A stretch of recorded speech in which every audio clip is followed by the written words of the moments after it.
years since we've had a Fortnite Pro-Am, and just hearing the noise, the audience, the excitement before the matches have even begun. Look, we've got a global championship in France later this year, and it's going to be difficult to beat the excitement from this crowd. I mean, guys, if you guys are in the venue, can you just make some noise for the people at home? Let them know! No, I said let them know!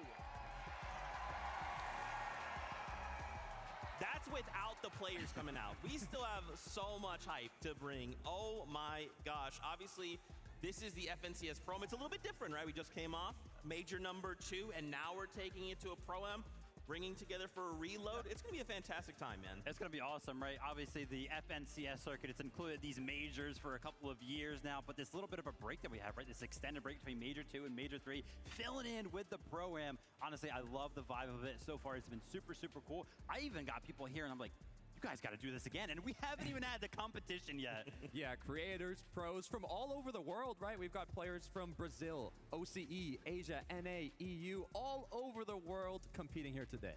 Oh man, now before we obviously get this all going, why don't we take a little tour around the venue, see who else is here with us. Frankie is standing by in the player lounge. I am. Typical Gamer just walked ahead of me in the shop, but that's absolutely fine because it's Typical Gamer. I think we can allow that. In fact, it is so busy in the player lounge, I wouldn't be surprised if it happens again. So let's try and walk to a slightly less busy spot as I talk to you about how the players are feeling. And to be honest, I think I'm more nervous than they are.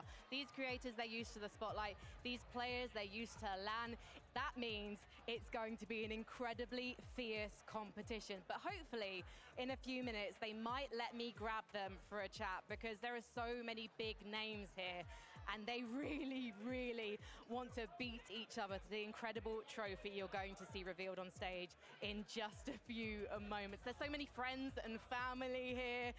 And I just can't wait to see who Kelly has got over in the Creator Lounge, because I imagine it's as busy as this one.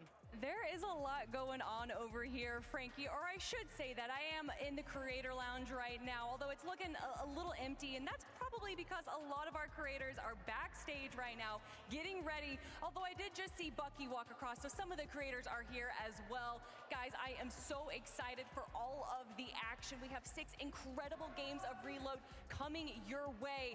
But we do still have a few moments before we get into all the action. But speaking of action, we gotta bring in the people that are gonna be calling all the action. It is our 2 casters, Taco and Jacob PR. Thank you so much, Kelly. 5 years since the last FNCS Pro-Am. I remember me just a little bit shorter in the crowd, watching all the action unfold. Some of the creators that we're gonna see today were in attendance for that, and we got so many more. Yeah, and the ultimate highlight for us, Jacob, is that we have the best spectator POV. I mean, we'll get a chance to peep what's going on with the co-streamers, just a little bit off to our right, but also the crowd. I want to see these guys get loud because there's been so much trash talk, a lot of friendly banter. It's not going to be so friendly once they're on that stage. Yeah, and I'm going to be looking off into the crowd as the game goes off, as I'm calling all the action to see which side of the crowd is actually the loudest. Is the west side, the east side? Who are they actually rooting for? Because I know I got a couple of my favorites, Peterbot, but specifically Aussie Antics, probably one I'm looking out for. Yeah, I mean, there's been some mix-ups taking place. You know, Streets have been talking for a long time, Jacob. Ever since last night, you could tell who's been grinding, who's been VOD reviewing, but I think Zeke and the analysts might have a little bit more to say on that.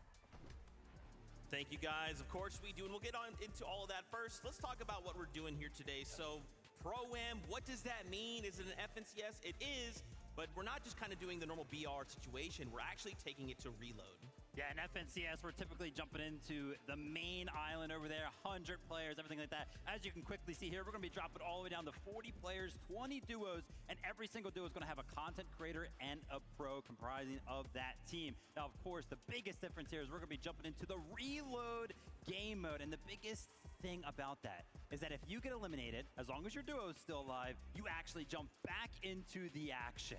And that's going to be interesting when you think about the point system, because if we look at the points, you get 10 points for a victory royale, but each elimination counts as 1 point. So if you get 10 elims, Zeke, that is the equivalent of a victory royale. I would not be surprised if we see these duos playing extra aggressive today. Yeah, I mean, you look at someone like Peterbot, right? Someone like Colt, who are very elimination heavy. They're very elimination hungry. This could be really good for them. Like you said, you don't even need to win a game. If you're just going frag crazy, you might as well just be coming out in first place. Yeah, I mean, it's super, super cool. Obviously, you know, being in the environment that we are, players and content creators arriving days ago, they've had a ton of practice. They've kind of been jumping in the cups. We had a couple of practice schemes yesterday, and let me tell you something. That reload format, the ability to kind of jump back into the action, it created so many fights in the early game.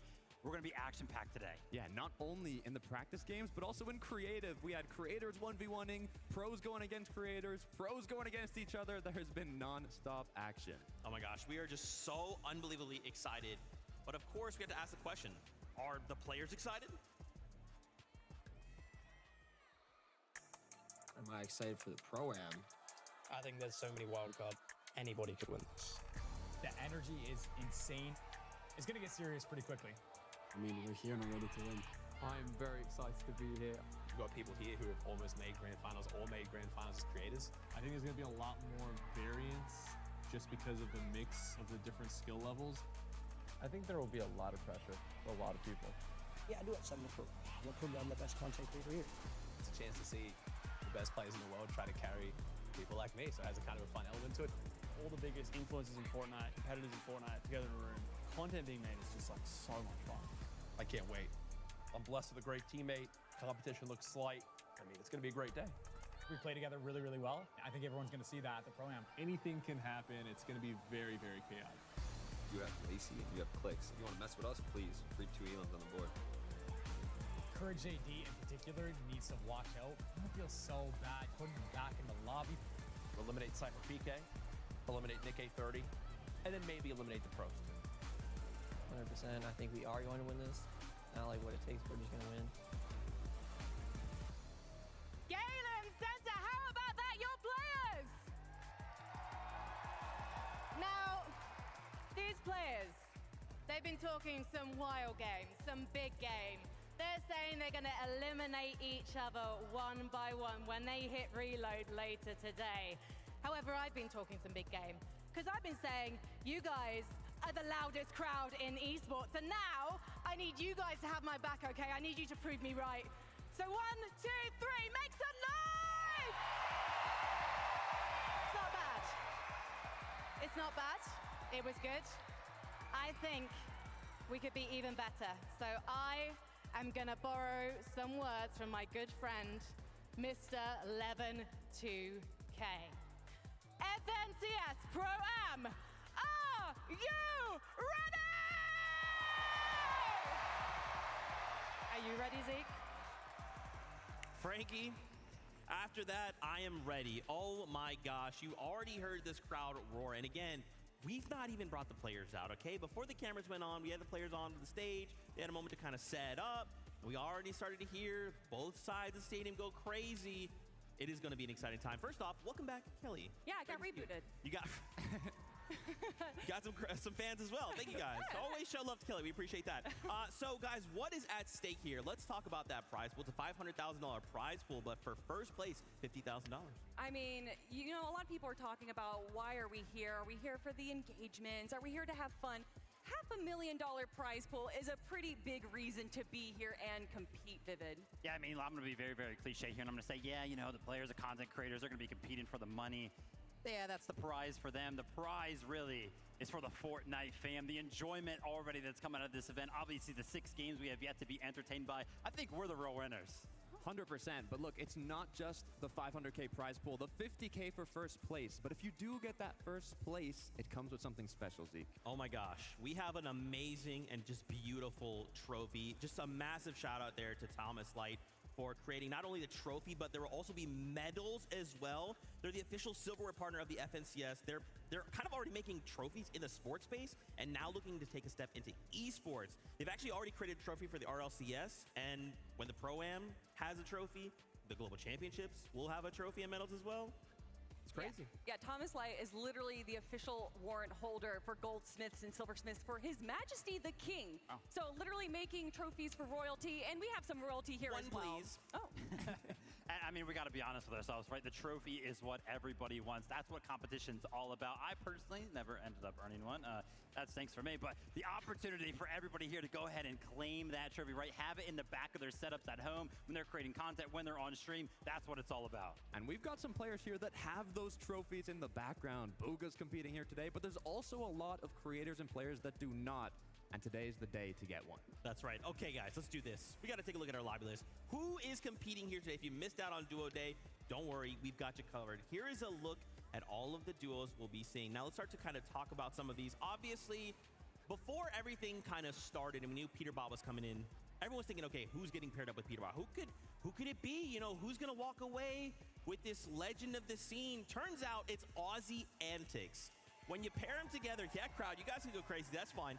When you pair them together, this is a terrifying duo. I mean, literally the two faces of competitive Fortnite. Peterbot, the best player in the world, arguably, Major 2 reigning champ, global champ as well. And then Aussie Antics, who does every single viewing party for every single event ever. And the two of them together, although I will say, when we announced this pairing, Aussie, very excited. Although Vivid, I saw a little bit of fear, a little bit concern in his eye, because being able to keep up with Peterbot is a feat in itself. Well, let's be honest, Aussie Antics is not going to be able to keep up with Peterbot. Peterbot is literally the GOAT of Fortnite right now. He's on one heck of a run. But everybody's like, yeah, who was going to get paired up with Peterbot? On the flip side of that, well, who was going to get paired up with Aussie Antics? I actually think this worked out very, very well. For anybody who doesn't know, Peterbot's been like a 40-plus month sub to Aussie on Twitch, right? So, like, he knows. He's very, very comfortable being around Aussie. You know, he knows how he works. He knows how dedicated he is to the game. This duo honestly worked out very, very well on both sides of the coin. And I love the way they're playing. We could see a bit of it in the practice games yesterday. Aussie Antics, he's got double Chug Jug. He's got medkits. He's got shockwaves, grappler, and he's like, all right, Peterbot, go frag out. Get as many eliminations as you want. I'll be ready. I've got heals for you. I've got mobility for you. I've got everything you need to get that trophy. You know, we keep calling Aussie Antics a loot llama, but we saw the practice games yesterday. He eliminated Mr. Savage, so there is definitely some W key potential there. Oh, man, I'm excited, of course, for the duo. Their objective here at the Pro-Am is very clear.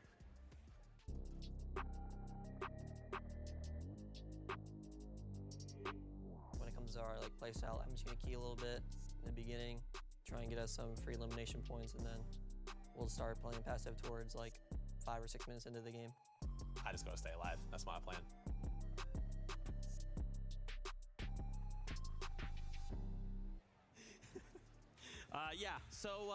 Just gotta stay alive. That's it, Aussie, right? I mean, I love that you guys kind of brought up the practice game yesterday. Having a situation where we watched Peterbot kind of take a fight, was eliminated, rebooted, lands in front of Aussie, and Aussie's just like, hey, here's the stuff. Keep going. I'm gonna keep farming. I can't wait to see how they perform today. I mean, something we talk about in the FNCS is players knowing their roles and being able to play to the T, and that is exactly what Aussie and Peter are coming into this competition. They have such a good synergy. I really feel like they are, the team to beat.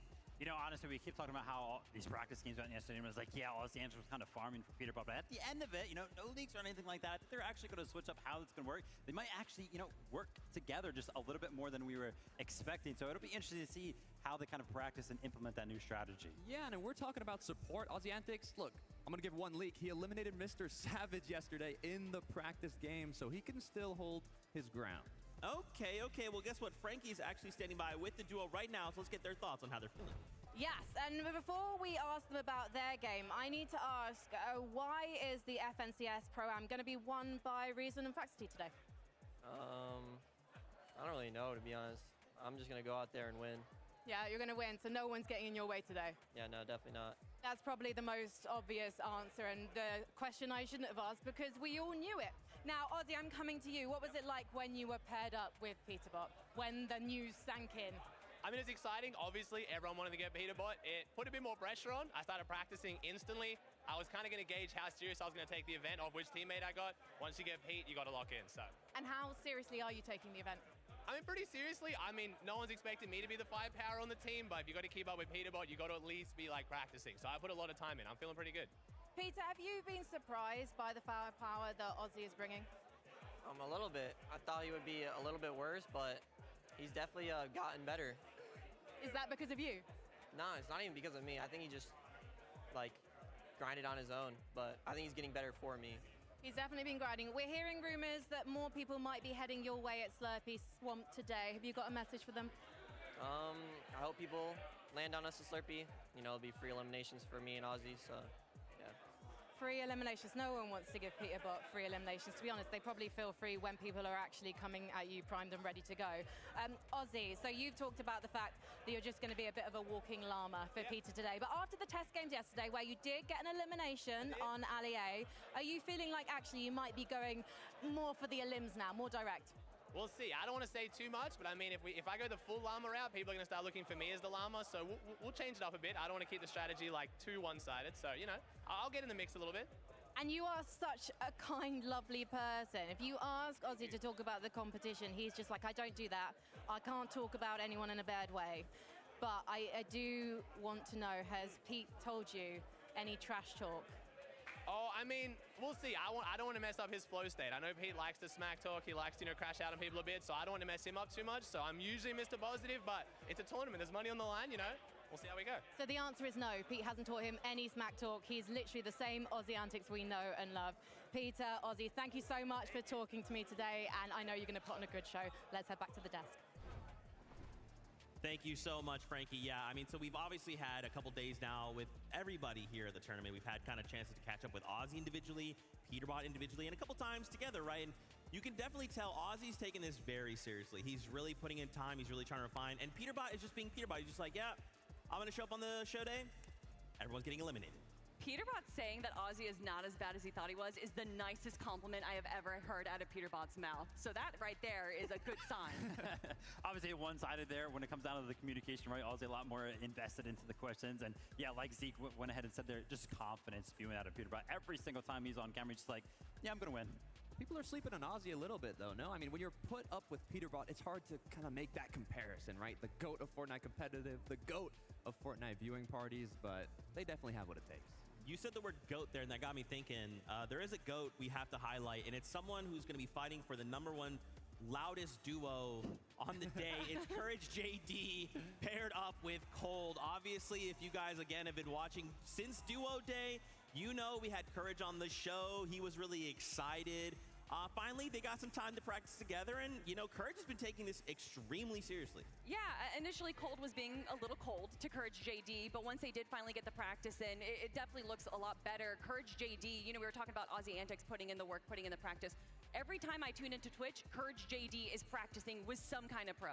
Yeah, and I got to say, Zeke was mentioning, oh, yeah, they're going to be competing for the loudest duo. I'm pretty sure one half of this duo is going to be entirely carrying that loudness. I'll let you guys at home kind of decide who that's going to be right there. But yeah, to bring up Kelly's point right there, the practice that Courage has been bringing to the table. It's not only the time that he's put it in, because obviously it's been a bunch. It's actually the quality of that practice that kind of caught my eye. Jumping into lobbies, jumping into creative with other professional players, even ones that are actually competing in the event. Like I saw they had a great session with Venno himself, right? A little bit tips and tricks there about how to fight box to box. So great job by Courage to go ahead and jump into the action. Yeah, and also the vibes. I mean, this morning, Courage was, I would say, the first one in the practice lounge. And he came, he had 3 bananas, 2 waters, 3 granola bars, and it was all for Cold. He said, my duo has got to be ready to compete today, so I think they definitely got what it takes. Yeah, I mean, he's a character, right? And of course, him being basically the last one out last night during the practice hours, like, I cannot wait to see Courage compete. He did have some quotes in that piece that we showed earlier. I believe he said he was going to eliminate Cypher PK, Nick A30, and then some of the pros. Maybe.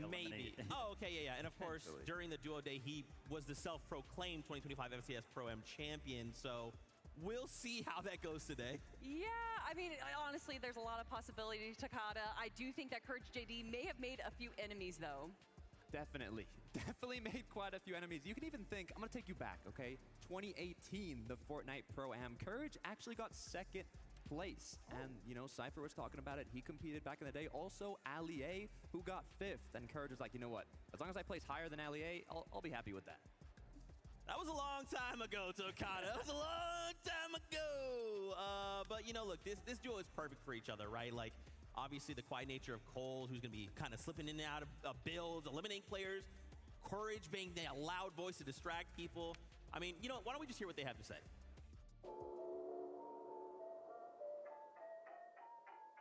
The best content creator at the Fortnite Pro-Am? I got my player. I know my player. Go ahead. Who is it? Cypher PK.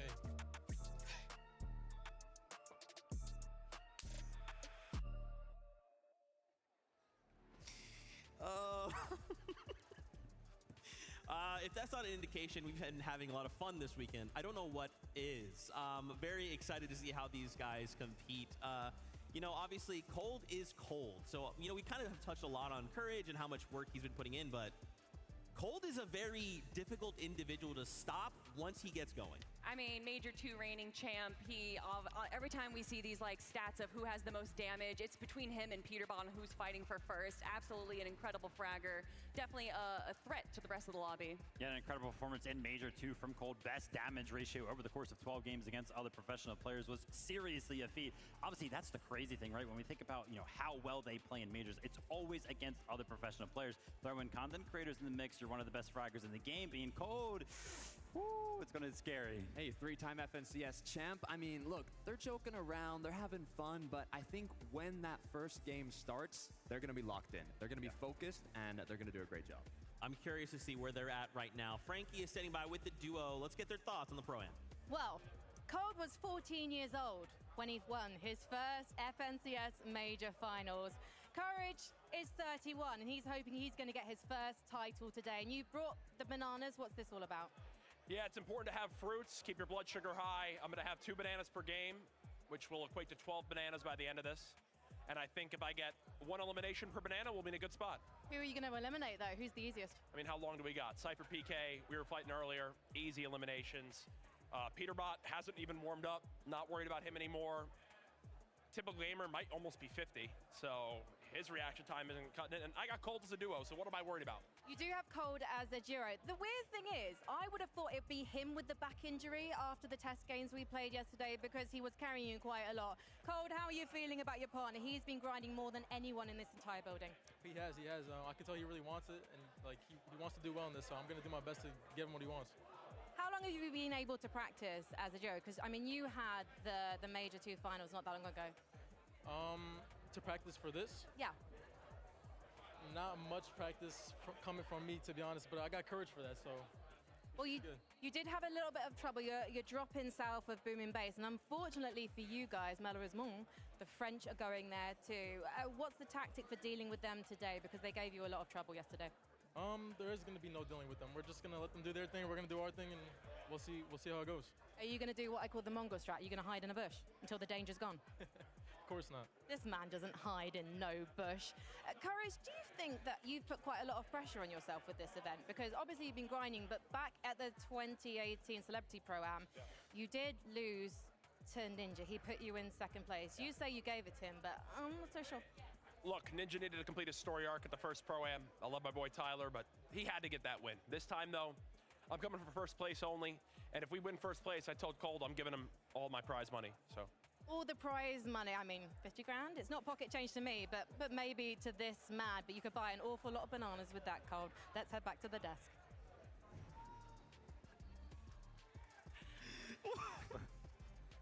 Well, I think they broke Zeke. I'm fine. Everything is fine. Everything is great. Always a big fan of Courage JD, a true OG in the scene, and of course, I love seeing him paired up with Cold. They both seem in very high spirits, which I'm excited to see. That means, at whatever happens, we're going to be hearing Courage JD on that stage.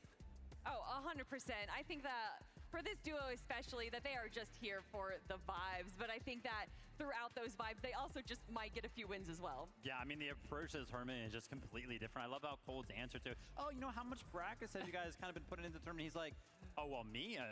Really not much. But that's what I got Courage for, as if, like, Courage has put in so much practice that it's, like, taking up how much Cold's supposed to practice. Like, Courage has practiced so much for the both of them. Look, all I know is no other player is going to have more than 12 bananas. Will that actually help Courage? I don't think so, but hey, you know, it's the spirit that counts. Okay, all right. Now, the spirit of what I would like to see today is someone win their first LAN title. Thomas HD, paired up with Somerset, which is kind of a terrifying duo. And guys, I will go ahead and admit something to you now. When Duo Day happened, obviously we were seeing the duos announced come together, and I kept, you know, I was going one by one. I saw Thomas HD and Somerset, and I thought, oh, that's really cool, and I kind of moved on. Then I had to kind of stop myself and take a kind of step back and wait. Oh, hold on, Zeke. Did you read that right? Thomas HD and Somerset? Yeah, leading up into this event, a lot of people make their prediction lists, top 3, top 5, and this duo is in pretty much every single person's top 5 list. And there's obvious reasons why. I mean, Thomas HG is the best player in Fortnite to never win an FNCS title. I don't even know how many second places he's won. And then, of course, you have Somerset, winner of multiple votes, as well as getting 3rd place at the most recent Milk Cup LAN. I mean, they are incredible competitors, and having that competitive mindset is definitely going to set themselves up for success. Yeah, this duo has put us in a little bit of a gray area, right? We're supposed to have a professional player on one side, content creator on the other side. Obviously, Somerset, great content creator, but she is just so invested in the Fortnite competitive. I think nobody would bat an eye to call her a professional player in all regards. Like, you saw 14,000 hours streamed, all of that being invested into Fortnite competitive in some way, shape, or form. And not to mention, right, Fortnite is an esport that continuously gets harder, right? Throughout your career, it's just harder to kind of come into it. Everybody's getting better. Somerset is also just getting better, right? Earlier this year, making it into FNCS East, which was a feat for her. So she's constantly getting better, paired up with Thomas HD, scary duo. They're going to be lethal. I mean, not only making it to Heats 3rd place in the Milk Cup, Thomas HD, on the other hand, 4 times he's placed 2nd place in FNCS Grand Finals, one of those being the Global Championship. Now, we did talk with Thomas, talked with Somerset. We said, if you win today, do you think it's going to count as your first FNCS win? Now, Thomas said no, but Somerset, on the other hand, had another idea. Yes. She said yes, and look, we agree. It still has FNCS before the Pro-Am, so if you win, Thomas, it does count. Why don't we go on over to Frankie, who's standing by. Frankie, ask him if it counts. Hello, I have got a very terrifying duo next to me. They might look sweet and innocent, but these two are going to have an absolute party when we hit Slurp Rush later. Thomas, when you first played Reload and this map, you must have been so excited because all of those weapons, have you got your name practically written on them? Yeah, I do. Like, I like using the Mammoth pistol, for example, and the sniper. So, yeah, I like the weapons. It's kind of terrifying watching the two of these guys play. What was your reaction to getting Thomas? Oh, I was astonished. I was very excited. I mean, he's literally the Sniper King in absolutely everything. So to hear that, it was I knew we would definitely be able to get some, eliminations out of the air for sure. You're known for your disgusting aim with the sniper as well. Tell me, how on earth are you deciding who's doing what in game? Because you've got a very similar, powerful skill set. I think it's pretty apparent that he's very good with the super long range. I'm kind of here to just support and follow up on whatever he absolutely needs just to get us through to the end game. Now, you haven't had much of a chance to practice together because you've been separated by the Atlantic Ocean. But from watching you guys perform yesterday in our test games, it feels like there's a very natural chemistry. Is that right? Has it come quite naturally to you two as a duo? Yeah, I would say it does. I mean, I feel like we bounce off of each other pretty well, aside from me jumping in front of crash pads. But I'm learning as we go. There have been a few accidents we have seen with the mobility items so far here at the Galen Center in the past couple of days, so don't worry about that one. You're not alone, Somerset. Thomas, tell me about the off-spawn situation. You are dropping south of Steamy Stacks, but there's a lot of very good duos landing either side of you. So what's the idea here? Are you going to stick around and try and get some elims? We might be contested, but I'm not sure. I think Seti and Daya was going to land on us, but yeah. We will see. We'll just claim the split we have there, and yeah, we'll just try to make it to endgame. Well, all I know is it's going to be very, very entertaining watching the two of you. Thank you so much for talking to me, and good luck. Let's head back to the desk.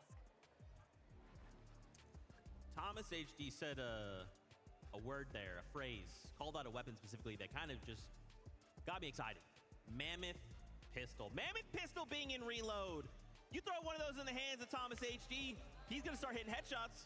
Oh, he's definitely going to start hitting headshots, right? We're talking about the Pro-Am right now. I remember when the Mammoth pistol was in FNCS competitive, right? When we were having one of those majors, then it was like, wait a minute, we're running highlight reels of the game, and they're all of Thomas with a Mammoth pistol. This isn't a Thomas highlight, it's just of the game, and it's just all of Thomas. He is just so good with weapons like that. Look, they're definitely going to do a great job, but some duos are uncontested and some aren't. One of them that is contesting each other at the northwest side of the map is going to be Clix and Lacey against Veno and Reddish. Now, this is going to be an interesting one, Z. Oh my gosh, are you kidding me? Like, on one side, old friends, old duo mates split up and now having to go head to head. On one side, you've got Reddish, who, again, kind of teetering on that, like, gray area of content creator pro. And then you've got Lacey, who is, like, basically an old-time pro. He still says he is. Does that count? I don't know, but this is an exciting head-to-head. I feel like a few people would put asterisks onto that FNCS Pro,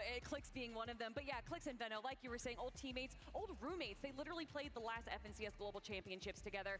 Obviously, they did split up this year, Veno going back to Europe, but having them go face-to-face, I don't know if there's going to be too much fighting, Vivid. Yeah, I'm happy that you kind of hit home on that, right? I think they're both going to be happy with taking the loot that they get from Steamy Stacks. A pretty big POI for the both of those duos. I want to focus in on Clix and Lacey as a duo. Obviously, in Fortnite competitive, you know, it's very, very important to go ahead and farm your mats up. My only question with this duo, though, are they going to be able to take a break from farming those engagements to go ahead and get a couple of materials right? Are they going to have too much fun with the event, or are they actually going to try to win? Definitely going to be farming clips. Mats, on the other hand, that's the issue. If we think about how both of these duos play, Clix and Lacey, I was watching some streams. Lacey's like, I'm the IGL. I'm the pro. I'm the IGL. Clix is like, what do you mean? No, I'm the pro. I'm the IGL. Lacey's like, no, no, no. So they're kind of going back and forth, but I do think they will lock in when the time comes. Now, on the other hand, Veno and Reddish, they are locked in. One of the first in the practice room. Veno's going to be IGLing. They definitely have what it takes. I'm excited to hear from this next interview. Frankie is standing by with both duos. Let's go on over. Thank you so much. And this is an interesting LAN reunion because the last time these guys were playing in person, it was at the Global Championships in 2024, and you were playing together. You placed 11th. And now you're broken up. Do you prefer it this way, Veno? I don't miss them. I can't win championships with them. Okay. Excuse me. This man bought you a watch. Already. Bought him a watch, and by the way, he was the reason we didn't win FNCS. I don't know if you've seen when we got 4th place. We were 1st place 9 games in. The last 3 games, he didn't listen to our coach. Did a dead side rotate, wrong rotate, pew pew. We're done. We're literally eliminated. And so you sent him packing back to the UK. Yeah, I sent him back to home. Well, thank you so much. Let's talk about the competition that's going to happen because Veno, you have a new teammate in Reddish, and she can frag very reliably. We saw you guys performing really well in the practice sessions here yesterday. Reddish, tell me how this teamwork is working. I wouldn't say I'm necessarily a fragger, more of a support player. This guy killed Peterbot in a couple of games yesterday. I think we're ready, and I'm there to support him. We know that you've also won on LAN. There was a LAN at the end of last year in London that you picked up the W4. So have you taught Veno anything? If there's ever a zero build tournament, he knows to pick me up. That was a zero build cup, so. But you've been practicing those builds, I know. And Lacey, have you been practicing those builds? Because I've heard you've jumped back into the game. It's like riding a bike, but is it really? It is. It's like riding a bike for me. You know, I was born with the talent. It's not really a skill I learned. I was born with it. But I've been VOD reviewing all last night. I was locked in, looking at the VOD, studying film, making sure that we're ready and strategize for today. And he is a former pro player, Clix, so surely he's going to be leading you in game. Yeah, I mean, he's, you know, a former pro player. How much earnings do you have? $5,000. 5,000. I mean, you know, I have almost like what, 700. She has you have 40,000? I got like 40K. Also, I want to say, why is your voice so raspy, Lacey? You said what? Why is your voice so raspy? My voice raspy because last night we were VOD reviewing and I was screaming the comms. We were practicing comms last night. Yep. Shockwave on height, shockwave on height. Yeah. He was doing all that. Yeah. Well, I wanted to ask you guys about the showdown at Steamy Stacks, but you guys have been talking at each other so long. We're just going to see what happens in the game. Let's head back to the desk. See, it's weird because they said they were VOD reviewing. Now, Lacey was definitely having a lot of fun. I don't think it was in Fortnite, though. Can confirm. Will that turn out well today? Will it not? I mean, he was looking awake, looking happy. I think they can do it. You know, listen, when the lights come on, the cameras turn on, this is still Lacey, right? This is still Clix. This is all for show. This is the character they're letting out, but then the time comes, they're going to win it all. That's my prediction. Anyway, let's move on to the next Ospawn situation happening. We're seeing, and I actually want to come back to you for this, Tokata. We have Zemi and Cooper going up against Gone and Flakes. You've been super tapped into the Spanish community, so kind of give us the rundown of what you're seeing. Yeah, this is interesting because when you think of Cooper and Zemi, you look at a majority of the predictions that have been made for the Pro-Am, and Cooper Zemi, their top 3 are just set at winning the whole event. Yeah. Now, Gone and Flakes, I think, went under the radar a little bit. Flakes actually just qualified to the major finals on Brazil. They are the duo representing Brazil here today, and he's put alongside a pro. I mean, I was talking to Gorilon, who's actually here doing a viewing party in Spanish. Shout out Gorilon, and he was saying this duo is going to play aggressive. Unlike you got Steamy Stacks, kind of an uncontested, both good in their own loot, but there's also been a surprise contestation on this side of the map. A lot of contestation going on over there. And I was actually talking to Cooper specifically yesterday. I was like, yo, what's up, Cooper? How you doing, man? How you feeling? He was like, I'm feeling confident right now. And he wasn't talking about his own play. He was pointing over at Zemi. He was like, dude, this guy, he's better than me in most of the end games that we just played through. All the cups, all the practice we're getting in. Sometimes he's dropping more eliminations than I am. So the confidence kind of going into this competition, very, very high for the duo. Yeah, and Cooper, you know, going all the way back to the 2023 Global Championships, a lot of people, for whatever reason, discredited that win. A lot of people saying that the 6 games there, you know, that was the easiest win for the FNCS. And then he has come back time and time again, making it to the grand finals, making it to the top 5 to say, it wasn't a fluke, I deserve this win, and he's here to come back once again for another FNCS title. I love it. I love it. And I love that you pointed out as well as Zemi, because I heard that same thing, right? And when we're talking with Zemi, it's like, you know, what do you think? What would lead to your success? Another person to say the Mammoth pistol. And at that point, I kind of heard Cypher PK under, you know, quietly say, yeah, don't let him get that. Don't let him get that. So I'm excited to see, man. I do agree. Could this be the duo that wins it all? 100%. Both of them are incredibly strong competitors. Cooper is incredibly intelligent, but also has great fragging ability as well. So the two of them together, I think, has a lot of potential.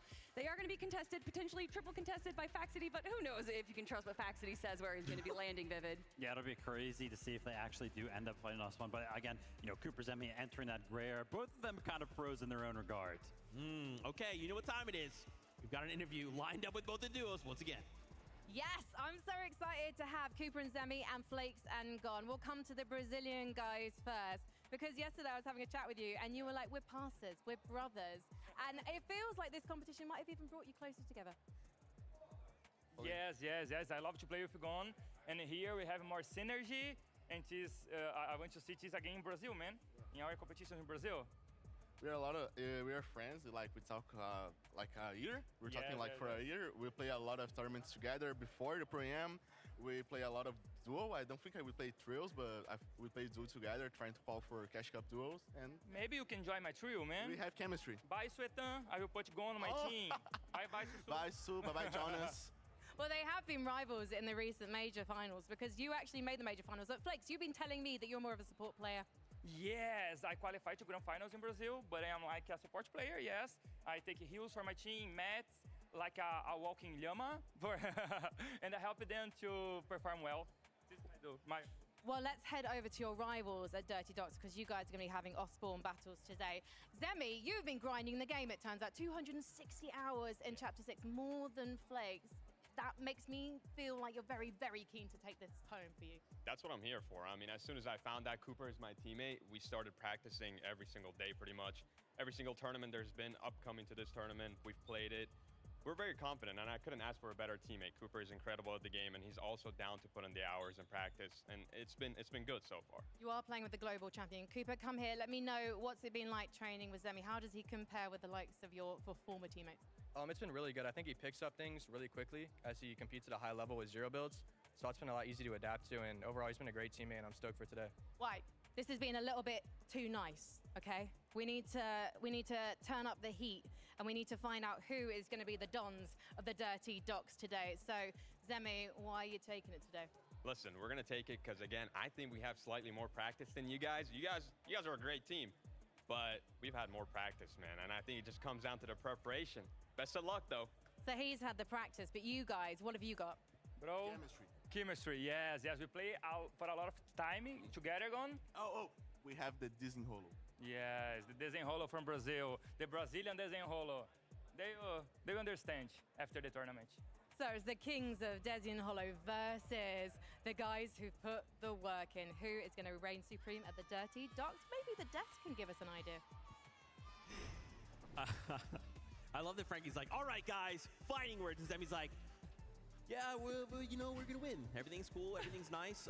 Good luck. We're going to win, though. And it's like, Zemi, give me something. Give me more, man. I love Zemi, though. Obviously, we are very excited to see both. And not only just these two duos going ahead, but everyone compete. So let's do something fun. Let's talk about predictions. Who could walk away winning it all? We've put our heads together. We made some predictions, and here is a little look here. Who Who wants to go ahead and start? Well, first of all, he says we put our heads together. We didn't. We all kept the secrets from each other because we're very competitive in our own right. And as you can see, Takada and I, we have the same choice, the French gentle mates of Nikov and Podesai. If you guys watch the practice games like we did yesterday, they would be your choice as well. Look, I don't want to leak anything too early, but when the Pro-Am was announced, I think they went under the radar a little bit. They weren't in those top 5, top 3 predictions, and then we got here. We were seeing how much practice they were putting in, how well both of these players were performing, and everyone's like, wait, hold on a second. What's going on here? This duo is looking insane, and I do think that they have what it takes to come out on top today. And you know, we joke about Lacey and Stable Ronaldo being these ex-FNCS pros. I mean, Podesai or Nikov has been playing since the World Cup. He has been a competitor for a long time. And although he may have not been competing for the last few years, understanding what takes priority in a competitive mindset is so valuable. I can't lie, that duo kind of made me bat an eye, but me and my boy, Jacob PR, sticking to our NAC roots. We know who dominates over there in the majors. It's going to be Peterbot paired up with Aussie Antics. You want to know something, Takada? This actually surprises me because earlier on you were like, oh my gosh, it's 1 point per elimination, only 10 points for the Victory Royale. Obviously very, very heavy when it comes down to the elimination-based format, right? Peterbot has had the most eliminations over the past 5 FNCSs on his region, and he has only been beaten actually globally 1 time, and that was by Vico. Constantly gets the most eliminations. We're in an elimination-based format. I've got Peterbot. Now hold on. Here's the problem though, Vivid, because Peterbot is Peterbot, but as we saw in the practice games yesterday, if he goes down, there's a lot of duos close by, like Monger, who says, oh, I happen to have a Mammoth. You're still in the air. That's a free point for me. I got something for you, Zeke. It don't matter. It's Pete.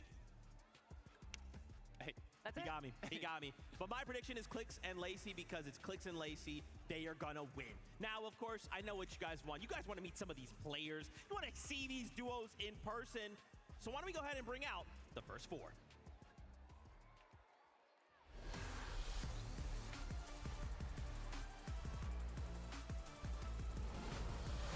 Make some noise for Zemi and Cooper. 2 Titans from competitive and content are here to duke it out and reload, looking to take that top spot. Let's hear it for Reddish and Benno. Friendly faces, but not so friendly in game, and with an unmatched competitive drive, they're ready to take it home.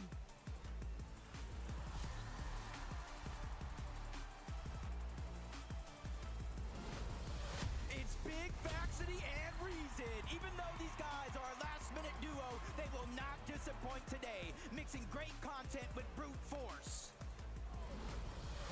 You gotta get loud for Kanata and Stable Ronaldo. This energetic powerhouse is ready to get the party started.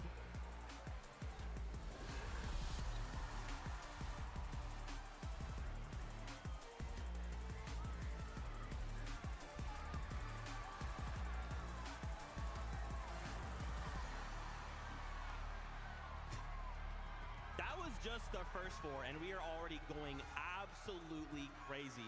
I am so excited to see Faxity and Reason play. Faxity being the last-minute sub in there. Just so excited to see him compete on this stage. He's been running around. He's been talking to people, giving insights, trying to learn and grow. And I feel like he is so focused right now. And you pair him up with someone like Reason? Yeah, no, I mean, Big Faxity, a lot of people look to him as, viewing party, a little bit of content, very close with a lot of the players, but he is also pretty dang good at Fortnite. Yeah, I mean, a lot of his content actually revolves on being involved, being in calls with other pro players, so he's constantly in those conversations, right? Not to mention also doing all of those zone wars. Shout out to Faxity, right? Such a big career. He's got a lot of momentum going on in the content craze. You saw him throw up the X, rep the set, recently joined X-Set. Oh yeah, I love supporting my fellow NA West players. You mentioned the Zone Wars, also very good friends with Reason. The synergy is gonna be at an all-time high with this duo. You talk about synergy. I like the word chemistry. Kanada, Stable Ronaldo. This is the other duo that's competing for the loudest duo They're not at competing. the Pro-Am. No, they win. They already won. I think through the player lounge, we've seen that they have already won that. I mean, honestly, when this duo was announced, I was very excited, but also a little scared. Not for the rest of the competition, but for the audience members. It is going to get very loud from this duo. It's been mentioned already that coming back to the game, and we were talking to Lazy, it's just like riding a bike. I think the person who's jumped back on that bike the best has actually been Ronaldo. His mechs look very, very clean. Oh my gosh, look, I'm getting word. I would love to keep talking about these duos, but we got next 4 to meet. Bring them in.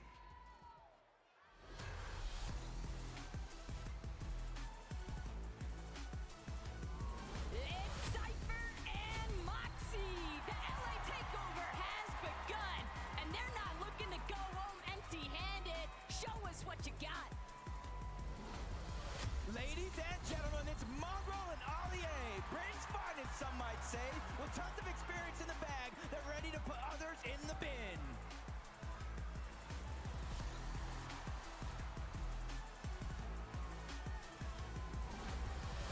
Viva la France, Sneakoff, and Podesai. The Gentlemates have entered the stage, and you know that trophy would look oh so good in their office. Let's hear it for Courage, JD, and Cold. Pretty bold to announce yourself as the champion already, but we respect it. Let's see you back up that statement.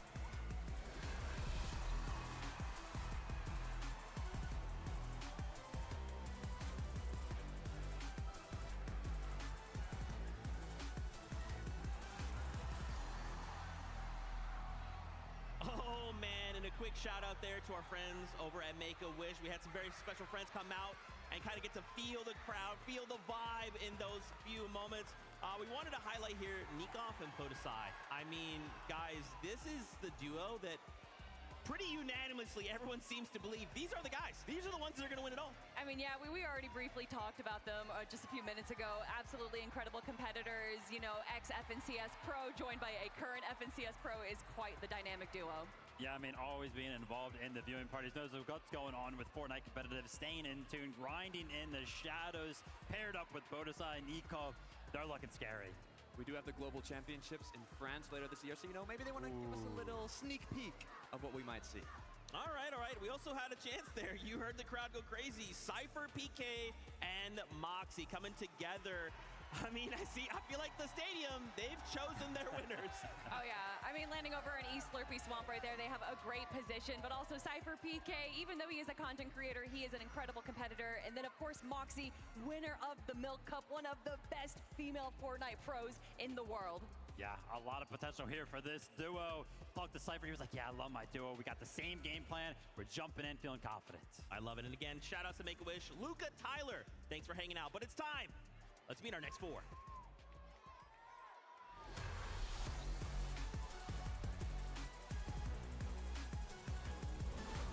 Give it up for Lachlan and Mr. Savage. The boys are ready to hit the ground running and combine maximum content with pure skill. It's showtime. Everybody say hello to Regs and Nate Hill. They've got LAN events, they've got experience, and they're making for some fierce competition.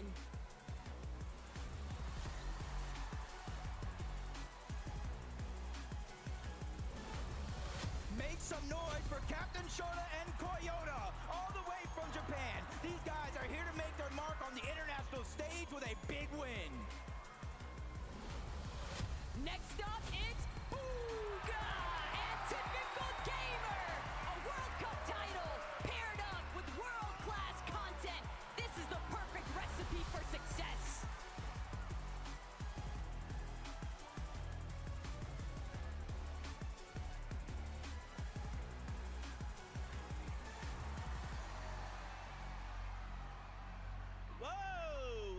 TG, my fault, OG. I did not know you were absolutely yoked. Oh my gosh.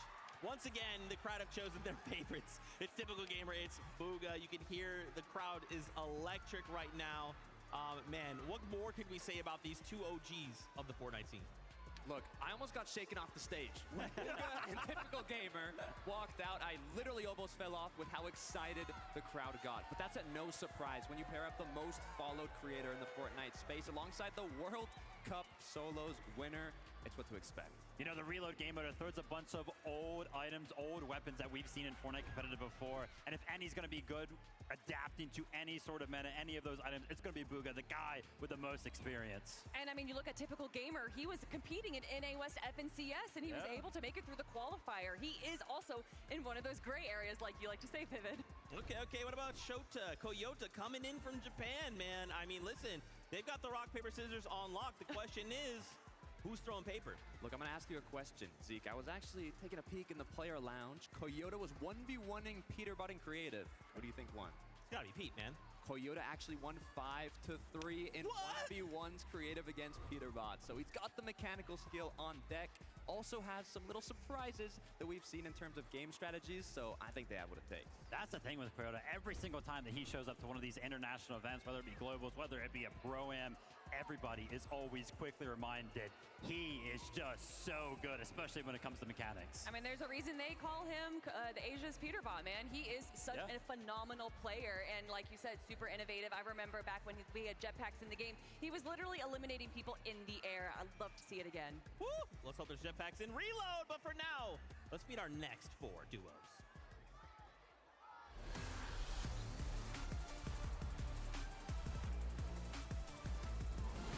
Their names are Alex and Loser Fruit, but there's no losers in sight. It's time to represent Power and Oceania.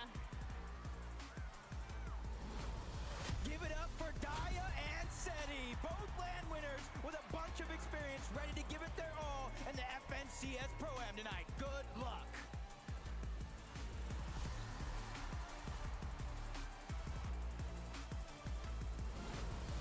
Locked and loaded, Thomas and Somerset.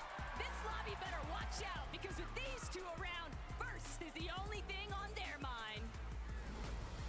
It's Aussie Antics and Peterbot. We're in for some action with these guys today. Can they live up to the expectations from the community? Time to find out.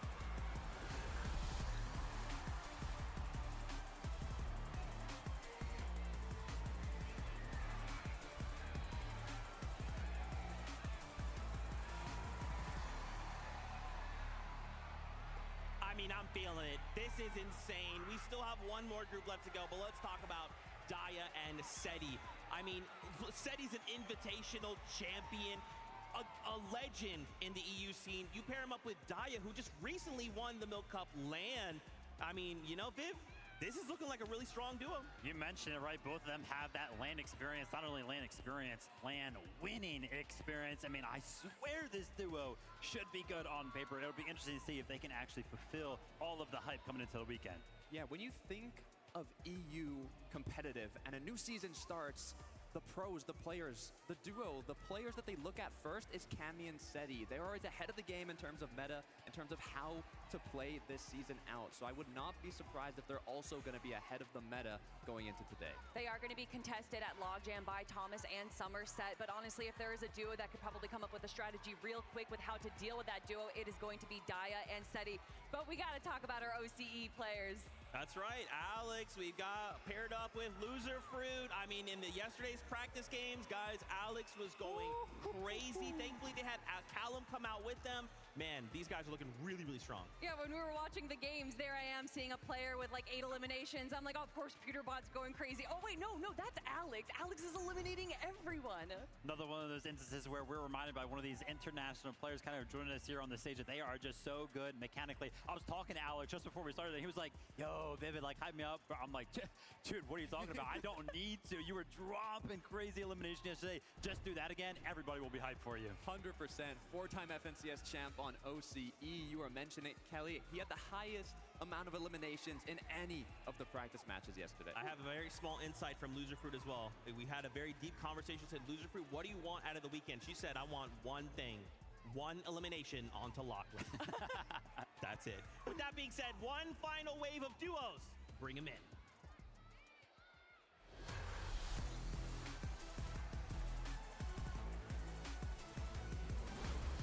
Get loud for Queasy and Nick at 30.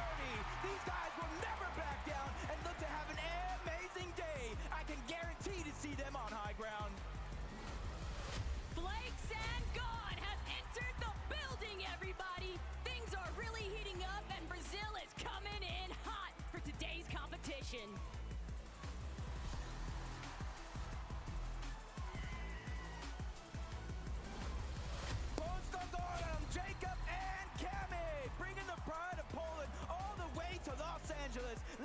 this duo can live up to the pressure of the competition. It's your content kings, Quicks and Lacey! They are already first in everyone's hearts, but now it's time to place first on the big stage.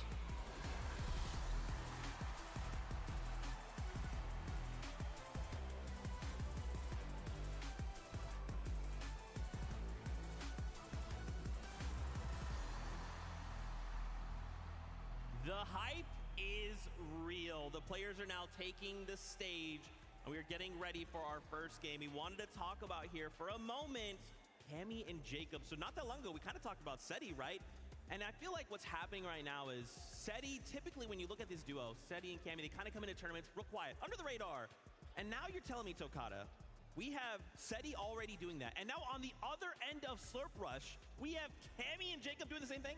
That's the interesting part, right? They are literally on the complete opposite side of the map. Now it's a full Polish duo, and when we think of strategy, we think of meta. I know they have something hidden up their sleeves. I always see them practicing. They are always locked in, and I'm excited to see kind of what that secret's gonna be. A couple of our duos competing today, obviously they're flying under the radar. It's no surprise that Cammy and Jacob are one of those duos, but I think they're comfortable being like that, right? Cammy and Seti kind of like to do that when they're playing those FNCS majors, so no surprise that we're not really hearing a lot about this duo right now. You're talking about teams flying under the radar. A team not flying under the radar is Nick A30 and Queasy. I mean, what a combo. You can already hear the cheering again. Nick A30 is such an incredible personality for Fortnite, joined by Queasy, one of the best IGLs Takata. What's interesting about Nick A30 is before Fortnite, he was actually studying to become a doctor. So now paired up with the GOAT IGL, he is gonna have all the resources needed to keep him alive and play that support role. Well, obviously Queasy, one of the GOATs when it comes to the IGL category. Talking about Fortnite, are they going to be able to pull off the typical surgical procedure that is take height, don't die? I love it. You know, and after yesterday, we had these practice games to look at, and unfortunately, Nick had a moment where he kind of crash padded Queasy back in the storm. So I said, hey, Nick, I kind of walked up and said, hey, Nick, what is the one thing we're not doing tomorrow? He said, you saw the crash pad play, didn't you? You know, and I said, of course I did, Nick. And he's like, hey, look, Zeke, tomorrow that's not happening. Don't worry. And of course, the fact that we saw them on height, I love that you're kind of saying that kind of clinical, surgical precision, bro. I was like, wait a minute, are we watching a Pro-Am or are we watching FNCS? I mean, it's going to be a guarantee. We're going to see Queasy, we're going to see Nick A30 up on the high ground. Are they going to be able to control it, right? Maintain it? We'll have to see. That's the difficult part, right? It did get taken from them in last moments, but it was because of a questionable crash pad play. So, you know, they had moments to practice. It was good. It was a practice game. Today is the real deal. The one concern I have for this duo isn't about being contested, isn't about being able to play well, is how is Nick A30 going to deal with Queasy's language? We know that all the people competing here are going to be streaming their perspective, so we know, and also there's going to be some listen-ins as well. We got a lot of possible chaoticness for the family-friendly player. Yeah, absolutely, and you're going to kind of talk about, you know, chaos, right? That's what Reload's all about. If we're taking a look at some of the items that we might expect some of our competitors to go ahead and pick up today, mobility being one of the most important things whenever we talk about Fortnite competitive. There's actually so much mobility in a Reload, right? We got the shockwaves, obviously those breaking builds. Those are going to cause some chaos. We got the grapplers. You can make so many, you know, crazy plays with that. Avoid fall damage, you know, jump on the high ground with that pretty easily. The crash pads that we were kind of talking about, they send you so far. When we're talking about a smaller map, it feels like they send you halfway across the map. And also thinking about strategies. There's a lot of mobility, but also, look, I don't want to leak it for the players, right? But seeing the practice games, if you're uncontested, we saw some duos just send the pro player somewhere else, let them battle it out. The creator farmed up the mats, got all the loot, got everything they needed to play out the later parts of the match. And hey, if the pro gets eliminated, you just reload back in, take all that loot. So I'm curious to see if we see that come to play. I mean, yeah, that was a strategy that we saw in Major 2, right? With the new reboot purchasing that you can do. That is definitely a competitive level strategy. And that's what we need right now. A lot of these players prepping, getting ready. It has been all about the scrimming and the VOD reviewing for these duos. Who has been able to put in the most practice? How have they synergized as duos? Because this is it. This is the Pro-Am, right? We haven't had one in 5 years. A lot is on the line right now.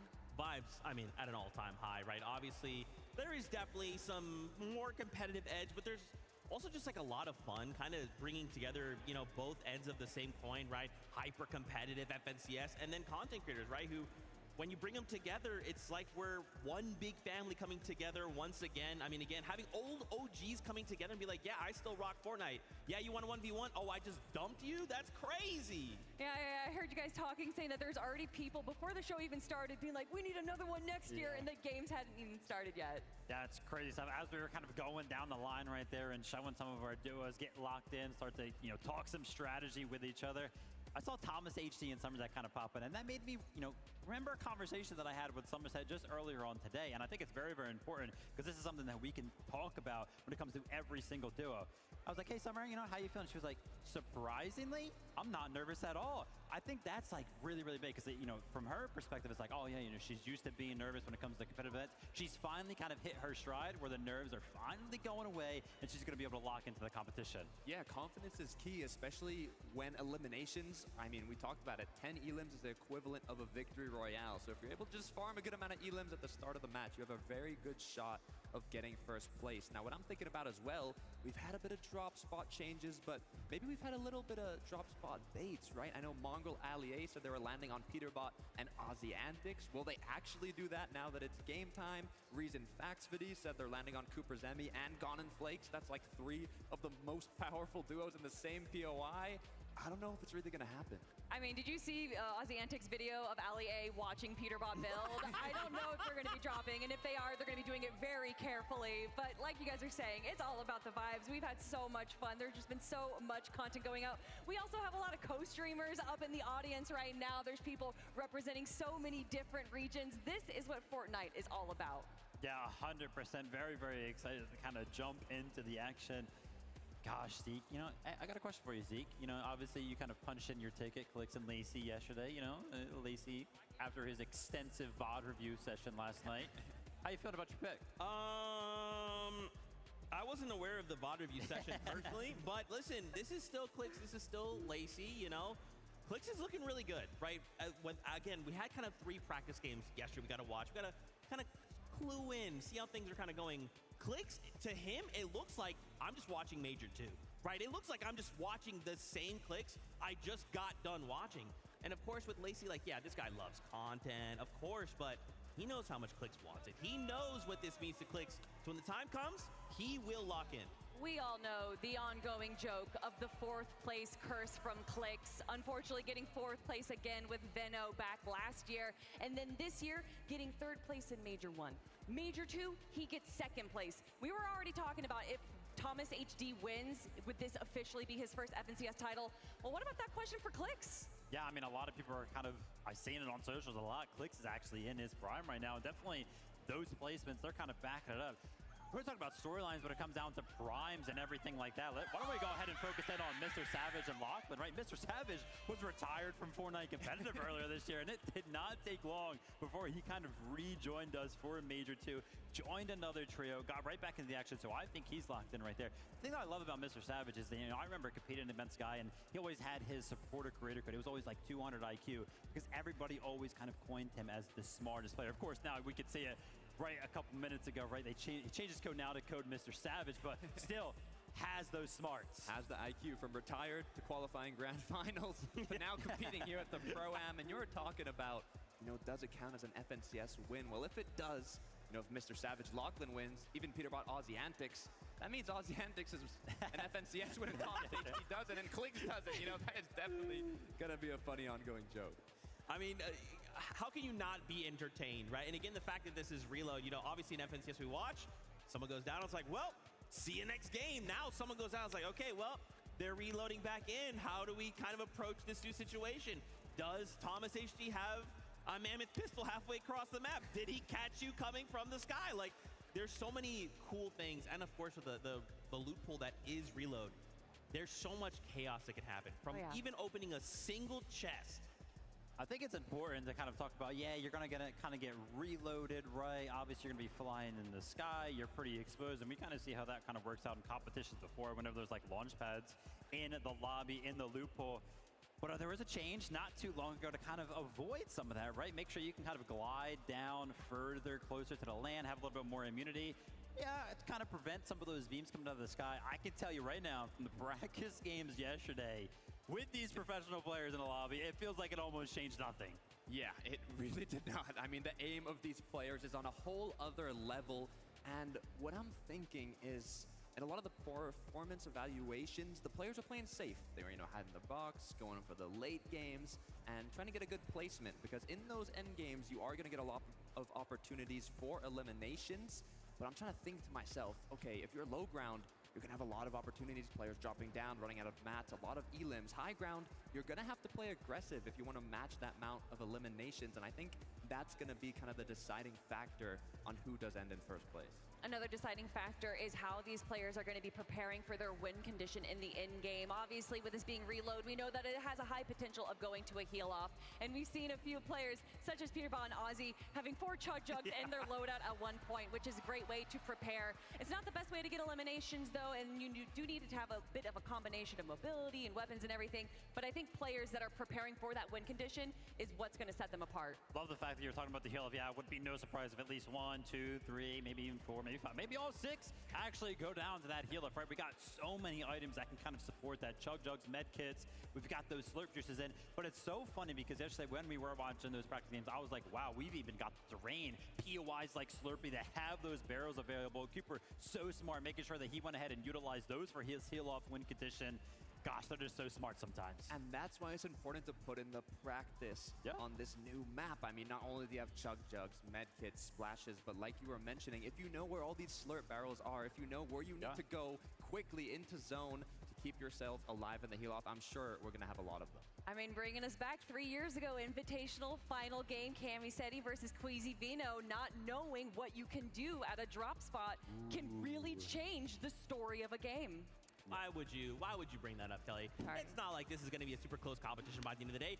That would be insane if it was. But it's that time. We're ready to jump aboard that battle bus for the first game out of the FNCS Pro-Am. So casters, over to you. Is definitely time. You guys are talking so much about those practice games, Taco, and they are out the window because the nerves have to have settled now. The battle bus is going to launch, the players are going to drop in, and everything that you practice, some are going to be put to the test. But so many of these creators, so many of these pros, they're just so familiar with what it's like to have all eyes on them. And so with that, I think the expectation kind of settles more into the fact that I just don't want to be last. Yeah, that's one of the biggest things is, everybody gets a little bit of that prize pool. It gets increasingly more, $50,000 for that first place, but it's almost like exactly what you said. No one wants to get last. Everybody wants to hoist that trophy, and it kind of leads to my prediction of Peterbot and Ozzy antics, right? Huge fan of Ozzy. Everybody's got in the world probably a fan of Peterbot, but it was actually at last year's Global Championship. I asked him, what's next? How are you going to do it? He doesn't necessarily care to just win. He wants to dominate. He wants to be the best player in the game, and with 5 FNCS championships, he is well on his way there. But that's just the thing. The caliber of competitors that we have in this lobby mixed in with what you would expect to be a little bit more of a casual environment, but no, that's not the case. The desk has been touching on it so heavily. A lot of our creators have really been putting in the time, effort, and hustle, and it's going to showcase here today. These matches, it might only be 6 games, Jacob, but I'm expecting some pretty big shifts to develop, especially by the time we hit the halfway point. Yeah, it's definitely going to be interesting, especially games 5 and 6. Those are the ones my eyes are definitely going to be glued on because that's when a lot of the chaos will start to ensue just a little bit. Depending on where you're at in leaderboard, we already see it in our FNCS final style lobbies. You need 30 points, you need 40 points. You have to pick it up through eliminations. This format is basically elimination heavy. You don't start to earn placement points until you start to get into the top 10, and most of them is in the top 5. So it's all about consistency and eliminations, and I think there's a few teams already talking to them. They have some tricks underneath their sleeve, Taco. I'm ready to see them. Look, everybody wants to be optimistic and anticipate that they're going to be able to find the eliminations when it matters. Maybe they can be consistent with their placements, but one of my favorite quotes of the day actually came from Vaxity earlier this morning because he said, if by games 5-6 it looks like it's not happening, guess who I'm crashing out on? It's going to be Peterbot. If I'm not winning, he's not winning it either. And that kind of mentality, I wouldn't be surprised to see take place amongst multiple duos here today because it's all about the pride. side sometimes, Jacob. No, it definitely is. And, you know, coming in and watching some of the practice games, you know, right out of the gates, Peterbot and Ozzy landing at their Slurpee Swamps. But then I saw Faxity Reason. I saw Alex as a solo while Loserfruit was uncontested at her drop. I saw Booga and TG actually get aggressive and take the top of the Slurpee building. So honestly, I feel like it's anybody's games, and these zones are going to be so pivotal because by zones 5, zone 6, just one zone before the reboot, that's when it's going to get interesting. But you guys heard the battle bus, and it is going to be ready for game number 1.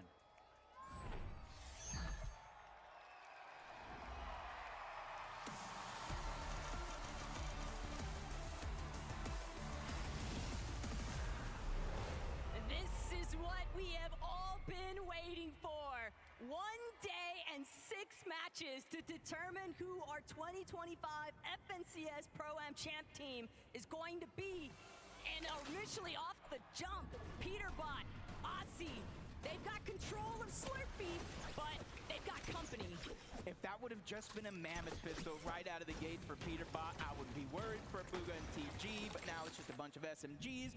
Ozzy already found the Mammoth. He's going to go ahead and deliver that one first class on over to Peterbot as soon as he gets the chance, but they're just going to shield up, get a lot of these chests. In reload, it's about 100% chest spawn, so you got a lot of opportunity to get the loot that you need. Keep an eye on where Allier and Mongrel are actually going to be headed. Clake's Lacey, a little bit of pressure coming out from Veno and Reddish. And typically, you could expect that some of these POIs, you can just split them even 50-50 for the most part, but I don't think that a 50-50 clean split is the intention here. No, I don't think it is for the most part, but because of those 100%, there's a lot of floor loot and stuff that you can split it rather safely, or you can choose to fight it later once you do get that full loadout. But I did see in the feed, typical gamer taking down Courage. Now Cypher PK is going down. So a lot of these players already just going right at it to try to get those early elimination points so they don't have to worry about a deficit later on. And it's always rough to be one of the first players eliminated because then you're just an open season target for the rest of the lobby. Alex, if he'd had that reload online, we might have even expected to see him fire a shot out of that Mammoth one more time, but Slurpee Swamp getting a little bit encroached upon, and this is Aussie and Peterbot's territory, but more so Peterbot's. Everybody kind of switching things up. It does look like Seti is just away from where we thought he was going to drop initially and put himself in a 1v2 situation against Savage and Lachlan. But Savage just gets Mammoth, and I believe it was Peterbot from on top, and already he's moving in for the straight elimination. Down goes Savage as Peterbot is instantly getting busy here in game 1. Peterbot sees action. Peterbot wants his own part of it. Finding that first elimination now means everybody else is left scrambling. Lachlan trying to escape. He knows Pete is on the hunt, but Peterbot, watch your back. There's more company, more targets in sight. It's like the Peterbot hit list, and it scores 38 players, every single one. He's trying to get at least a single elimination on everybody in the game. Here in Savage getting rebooted, and these are the big warnings that we were talking about. It's just like a flare in the sky. They know exactly where you're at, and Peterbot is just on the hunt for Mr. Savage yet again, who luckily finds at least a shockwave to create just a little bit more distance. But how far can you run when Peterbot is chasing you down like this? He still has a couple of shots, one more left inside of this Mammoth, and then it'll be up close and personal. Thunder Shotgun pulled at the ready. Savage clip, but he doesn't have enough HP to tango, and that's gonna be a knock. Another elimination for Peter. Who needs a warm-up when you've got game 1 to get things done? Yeah, I don't know if anybody knows, but Savage kind of just helped the lobby right there because you saw Peterbot only had one more Mammoth pistol shot left, so he's not going to be able to do that much damage from far away anymore unless he finds his loot llama in the fact of Ozzy Antics to see if you have any more of those that I can borrow. Thomas HD, Somerset, just moving north from their original drop spot, and you can see they have a pretty decent loadout, but when we're looking for Thomas HD, no sniper, no Mammoth pistol, he doesn't have the firepower that we expect him to have yet. A little bit of you take this, I'll take that from Somerset and Thomas.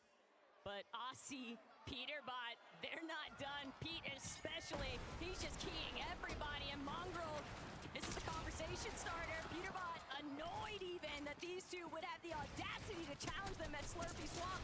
But Peterbot, Allier nearly bringing Pete down. Pete actually going to be forced to pull back.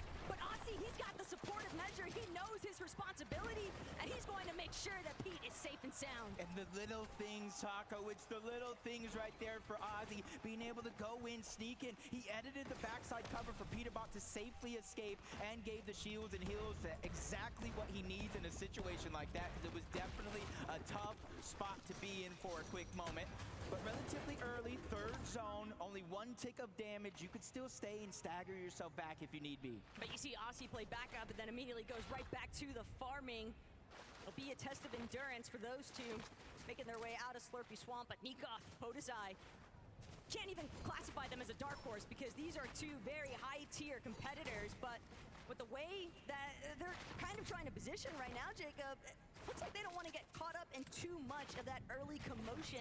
They'd rather prioritize the positioning. Yeah, talking to them in the player room before it started, they're just going to play their game. They're not concerned with everybody's drop spots. They're not concerned with everybody's strategies. They're not even concerned with anybody sleeping on them. They say, hey, that's a blessing, because they're not going to see what's coming. And I think they're just focusing on prioritizing the rotation this time around. That's why they're going towards the north. But towards the eastern side of the zone is going to be gone. And Flakes, they've had a rough time. That surprise triple contestation could delay your timing so much. And even with Baxity and Reason kind of calling out the fact, hey, we're just looking to take the dockside entirely out of Salty Docks, but Cooper made a great point. He called out that those two are eventually going to have to rotate in, and guess where they're going to have to go through? Both of these duos opposite ends, so the fight was inevitable from Salty, and it's kind of left everybody a little bit more scattered. Take a look at this, though. Typical Gamer, one of the most viewed Fortnite creators in the world right now. And he's carrying the World Cup champion Bugha 2 eliminations to 0. He has 7 crash pads, the legendary Slurp Juice. He has a very good loadout. Right now, the only real concern for them is how they're going to make their way in towards zone. They did let 1 or 2 teams already pass him on that rotation, and there's a third towards the north. Hey, you can't sleep on TG, though. You have to remember, this is someone who's been playing alongside Quinn even out of the West region on NA, and they've been able to have some pretty strong performances. He's definitely a strong competitor. I'm excited to see how they continue to cook in this lobby, but Kanata, Ronaldo, they already got a little bit clipped, a little bit tagged up from Typical Gamer and Bugha, so they are very much aware they might be getting pressed here soon. Mammoth pistol is going to be in Kanata's hands. Stay Ronaldo, kind of like clean up loadout, the Stinger. Kanata can land a good amount of damage with that Mammoth pistol. Whether either one of the shotgun or the SMG, he's going to be able to clean that one up easy, but they're just on the side of the mountain. A lot of teams already pressing forward in that rotation. They're just kind of biding their time. They're a team with 2 FNCS champions, by the way, on it, that know that patience is a virtue, and just being able to just slowly let other players make the mistakes that you can capitalize on. And hey, Alex kind of carrying over that performance from yesterday's practice lobbies. Already 3 eliminations. He's definitely keeping in mind just how impactful those individual elim points will actually amount to. And he's got Gone and Flakes in his sights. Poor Nate Hill doesn't even get a chance to respond. Threw up an attempt to defend himself, but Alex just way too quick on the trigger. And that's what we were talking about in those practice games. Alex going punch for punch with the likes of Peterbot in terms of getting simple eliminations. As we're seeing the zone, it is going to close up just a little bit, but it's a 50-50 with the whole south side being in the zone, and that's why you see Peterbot and Ozzy just trying to rotate to the north. It's not a ton of damage by any means, Taco, but you can see they're trying to save and utilize their heals for as long as possible. And the problem is that Chug Jug that Ozzy's holding onto isn't for him. That is got Peterbot's name on it. And the longer that Aussie can hold on to that without having to actually use it on himself, probably the better off they're going to feel with these rotates. And the direction that they're headed, though, Somerset, Thomas HD, they might have an opportunity here to try and cut off some teams, play a little bit of spoiler to this edge of zone. Yeah, loadout's looking pretty good. They got that Chug Cannon, so that's basically infinite heals. You just need the timing to let them charge up. As Cold and Courage find themselves all the way towards the north, Steamy stacks, but there's about 6 teams on this side of the map. They find themselves in the zone, though. That's a luxury they know they can count on for now. This is still a nice readjustment in comparison to a lot of the troubles that we saw them encountering in yesterday's practice games. Courage, Cold, they'd rather bide their time. They don't actually have to throw away their positioning anytime soon, but if Regs and Nahil get a little bit too close in their space, you can expect some sparks to fly. Yeah, and I feel like it's this point of the game, the nerves start to just get a little bit more up there because those reboots are about to turn off in Zone 7. So most of the teams have already rotated. You can see it in the minimap in close proximity of one another. So even though if you go down here, now it's the 6 zone, you will reboot, but where are you gonna go? Where are you gonna find the loot? So that's why you're seeing a lot of these teams taking it just a little bit more serious than some of the games that we saw yesterday. Plus, you got to keep in mind, Cooper, Zemi, they were grinding all morning. They've got to be feeling very warmed up, doing nonstop 2v2s up against Kanata and stable Ronaldo. And the way that they just shockwave towards that center zone, they're bound to get caught up in a little bit of action. But Reddish, Veno, first off, they want to be the ones intervening. Gone and Flakes, they've got an exchange up against Kanata. They took out Ronaldo, but Reddish and Veno, they don't want to let up any pressure. They're just going to continuously spray into where that action's taking place. I just feel so bad for Ronaldo right now. I don't even know where he's going to end up landing, but if he can find his way back to Kanata, that will be good. And they are kind of deep in the back of the zone. This is about what are his chances, which is going to be relatively good. I don't even know how he just done it, but he did it. And that's what you look at a former FNCS champ for, okay? Ronaldo's got his method. He's got some tricks up his sleeve. He's got a little bit of vengeance. It's typical gamer. Gone and Flakes. Interrupting. That's just so rude. His tough spot to be in, too. He couldn't even fully stand up. He was kind of crouched down at the top of the mountain.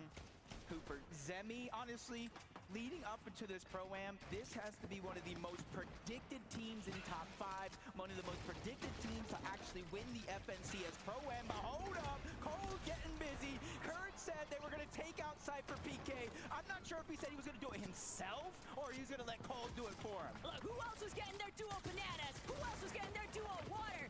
Courage, that's who. And it's showing off here. Cold, feeling primed and ready to go. Cypher being the first victim, and possibly many more to come. And Cypher also in a tough spot. With Moxie being a little bit of a solo here for a few seconds, if she can buy the time, they will. And you hear that sound, reboots are going to be disabled from here on out. If you go down, you are forced to watch the rest of the game play out. Oh! Every player for themselves, and absolutely nobody is safe. Shockwave or crash pad, whatever direction you want to head. But you've got to keep your head on a swivel, otherwise you might lose it. As Veno so nicely showcased, but Veno and Reddish, they've still got their work cut out for them. They know there's a lot of neighbors that they don't necessarily want to be knocking on the doors of just yet. You're trying to draw as little of attention as possible. Ooh, Ollie, I did see him kind of get targeted by a few players, dropped to a low HP. Peterbot's the one that's actually cleaning up the elimination. Points go to Bugha, loot goes to Peterbot. And that's where you're seeing a whole lot of importance as Moxie. We literally saw her go down.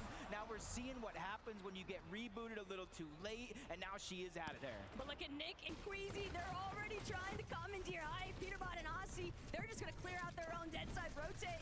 Pete, always happy to get involved with a little bit of box-to-box fighting. And if they're not careful, though, High Ground might actually take notice of what's going on. Mongrel, barely lucky to still be alive right now. That's a rare miss from Peterbot. And he's feeling the pressure here because this is a duo competition. But for the rest of this game, Mongrel's going to have to play it out as a solo. And I think Peterbot sees the weakness. He's getting the green light, but shots come in. They spray the cover.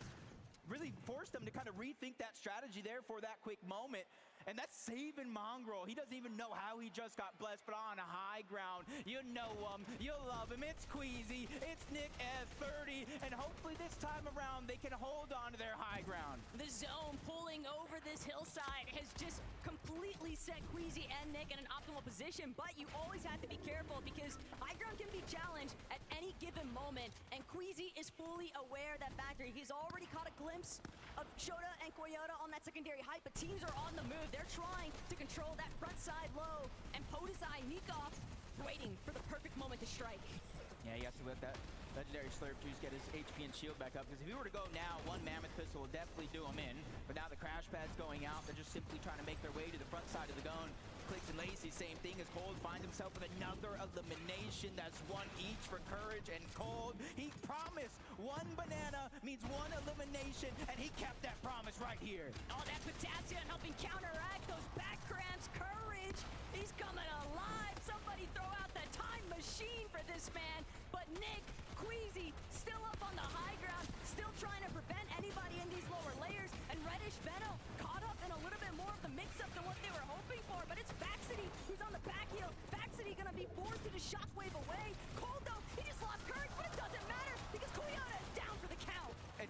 different level of flexibility when you're playing as a solo. No, you now have to be careful anymore as Ozzy gets caught out as well. Cole just taking names and checking them off that list one at a time, but there's no Siphon. He needs the HP, and he found Peter Bob's Chug Jug. That's all that Cole needed. He just wanted all of the material, all of the opportunities that Ozzy was able to provide off that body loop. But Nick, Queasy, they're still intact. They're still fully in control of this high ground. Clix and Lacey might be hoping to try and counteract this, but from the secondary high position, they still got to deal with these teams on low. Queasy and Nick, they're not letting up either.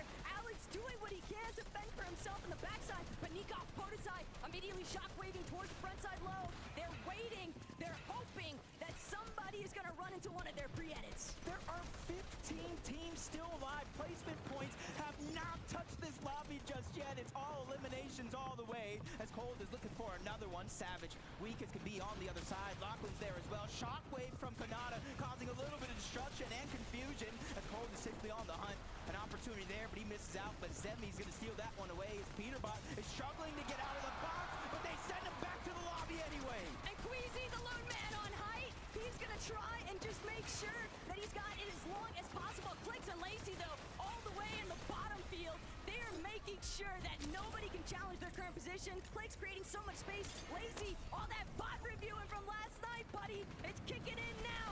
Queasy going to be dropped down into the heart of the action, and now Clix, Lacey, he might actually do this. He finds his former teammate, Veno, the 6 out of 12 as he lands another shot, but he gets Shockwave out of zone, quickly uses his, finds his way back, 0 builds left, but on the high ground, it's his EU competition. He goes for a play, but gets set right back down. Nikov, Podesai, 4 eliminations, they're in control. And they absolutely blocked off Queasy's attempt to actually catapult himself back up the high ground. Clix, Lacey, they're just too tangled up. It's only going to be Clix that manages to finagle his way out of here, but he's going to shockwave up. He sees Podesai, but he's a target. But Podesai's been sent packing. It's only Nikov, the other half of the Gentlemates, to keep this one alive. There's one duo left in this game, and it's Cooper and Zemi. Everybody else is solos as Queasy's trying to go for the heal off. The Chug Jug backside of the zone. He barely gets it off in time, but Cooper and Zemi, they have the Chug Cannon. Infinite heals as long as they have the time.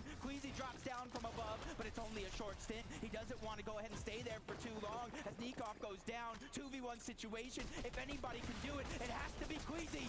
But Queasy's just outnumbered. Cooper and Zemi are gonna strike first. Victory Royale. And this is the moment they want to keep that momentum building. They won the last game of the practice games yesterday. They held on to that momentum. They held on to that confidence, and they fired off here in game 1. Let's go and see how they're feeling with Frankie. All right, guys. Congratulations. Galen Center, give it up for your Victory Royale winners.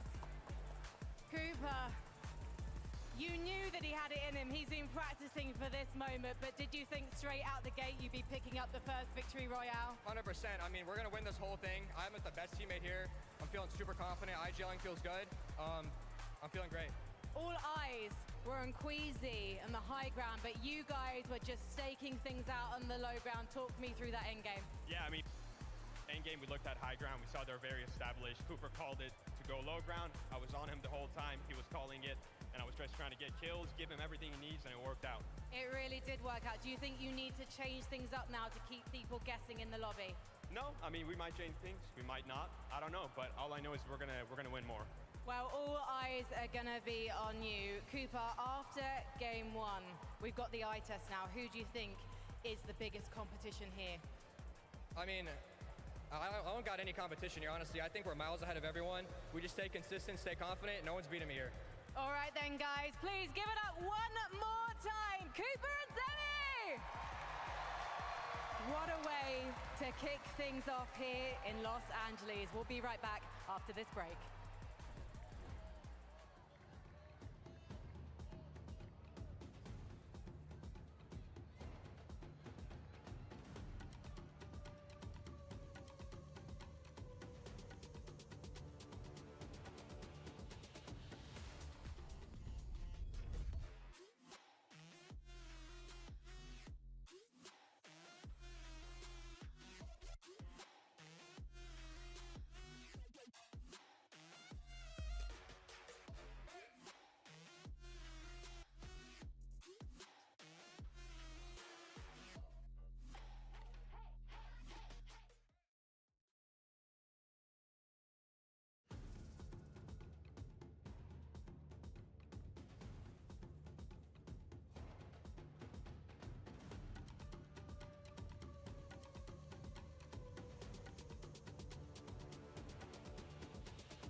Welcome back, everyone, to the 2025 FNCS Pro-Am. Oh my gosh. Game number 1 was crazy. So many developments all happening in that single chaotic moment of a game. And at the end of it all, Cooper and Zemi come out as Game 1 winners?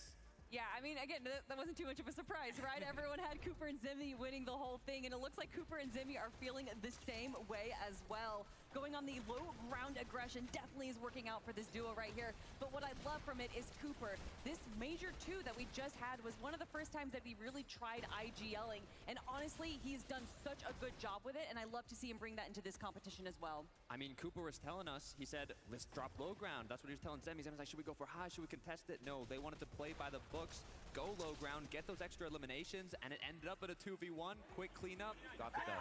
I love, too, that, you know, obviously Zemi is saying, like, hey, it's all Coop, and I'm listening to him, but we just watched Zemi go crazy, right? The mark of a good duo is, like, if your IGL kind of says, hey, this is what we kind of need to do, he's immediately there to just make sure everything is happening the way it needs to, and they're sitting there in that #1 spot right now after just game #1. Dude, Zemi, what I love about him, even if he's like asking questions like, hey, what should we be doing? What you don't have to question is his aiming. Wherever they are, whatever layer, if there's a 1v1 that's taking place, Zemi's not missing. Whew, man, that is a way to start a competition, Takada. And honestly, I think a lot of eyes are going to be on this duo. I don't know as necessarily if Peterbot and Aussie Antics are necessarily happy with the performance that we saw right there. Currently sitting in 7th place. And if there's one thing I know about Peterbot is that when he thinks that there's a player that's doing better than him, he tends to target that player. Oh yeah, and you could see from the early game onto Mr. Savage how focused he was on getting that elimination. But also shout out Aussie Antics. The amount of eliminations he was picking up, he was looking like one of the pros himself. Yeah, look at this, the same amount of eliminations as Peterbot. I don't think anyone expected that, but with the amount of practice that Aussie has been putting in, and you can even hear it from Peterbot, the fact that he complimented Aussie Antics just shows how much effort he's been putting into this competition. Absolutely. Of course, I want to highlight here as well Nikov and Podesai. Guys, for a moment, I thought, wait a minute, they're going up. The Gentlemates are on height. This is it. And it looked really, really good. Obviously, Clix played spoiler to that. We'll get to that in a second. But to see them on that high ground, especially in those late moments of the zone, guys, this feels like an FNCS. Now, really quickly, we have a listen in here with Peterbot. So let's take a look.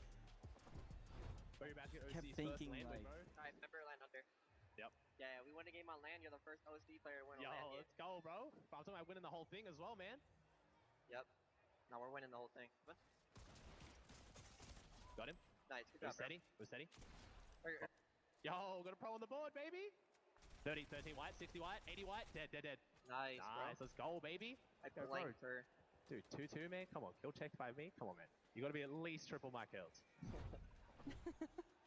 I love that. Something we actually, when we had a chance to talk with Ozzy, one thing he said was like, hey, listen, so on land, OC has not gotten a Victory Royale or a win. So we said, wait a minute, hold on. So you're saying if you got a Victory Royale and won, I mean, OCE is on the map then. That's right. Lachlan walked out with that piece of paper. That would be crazy. Yeah, that would be pretty crazy, especially with it being Aussie Antics, because we do have a few OC pros here as well. So to have it be the content creator, the face of content creation for Fortnite, that'd be pretty special. But if we're talking about special, we got to talk about Cold and Courage JD. Look, Jacob mentioned it. Courage said, every banana I'm going to eat, I'm going to turn that into an elimination. And he was not wrong. You can see the shots he's hitting here. You can see the practice that he's put in. There was a funny note. He's played more tournaments in the last week than he had from 2020 to now. And that work is really paying off.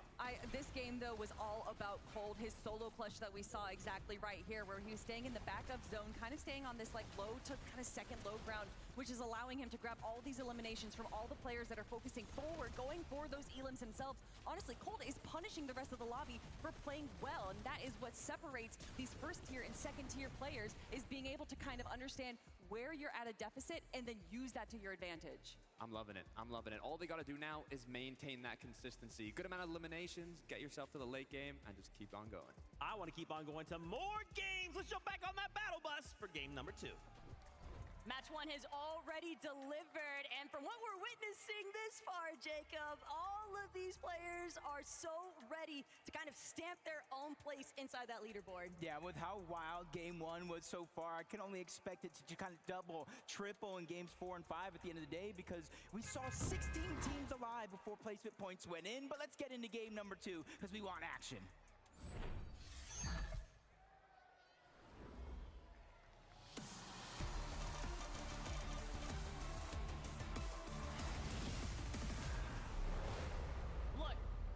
Game 1 jitters that might have existed, it's got to go out the window.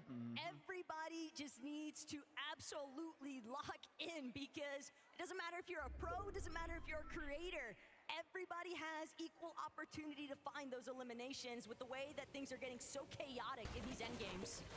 Sometimes you just got to start to take a little bit more control over your own destiny, whether that's getting eliminations, pushing up for more positioning, because we saw it. Zone 5, that's when a lot of the teams started position, but Peterbot finds himself at Dirty Dots. Ozzy finds himself down. They probably spotted him out, both Bugha and Typical Gamer, as a solo. Peterbot thought he was going to be safe to get rebooted if he went down, but Ozzy going down changes things up completely, because guess where he just got rebooted?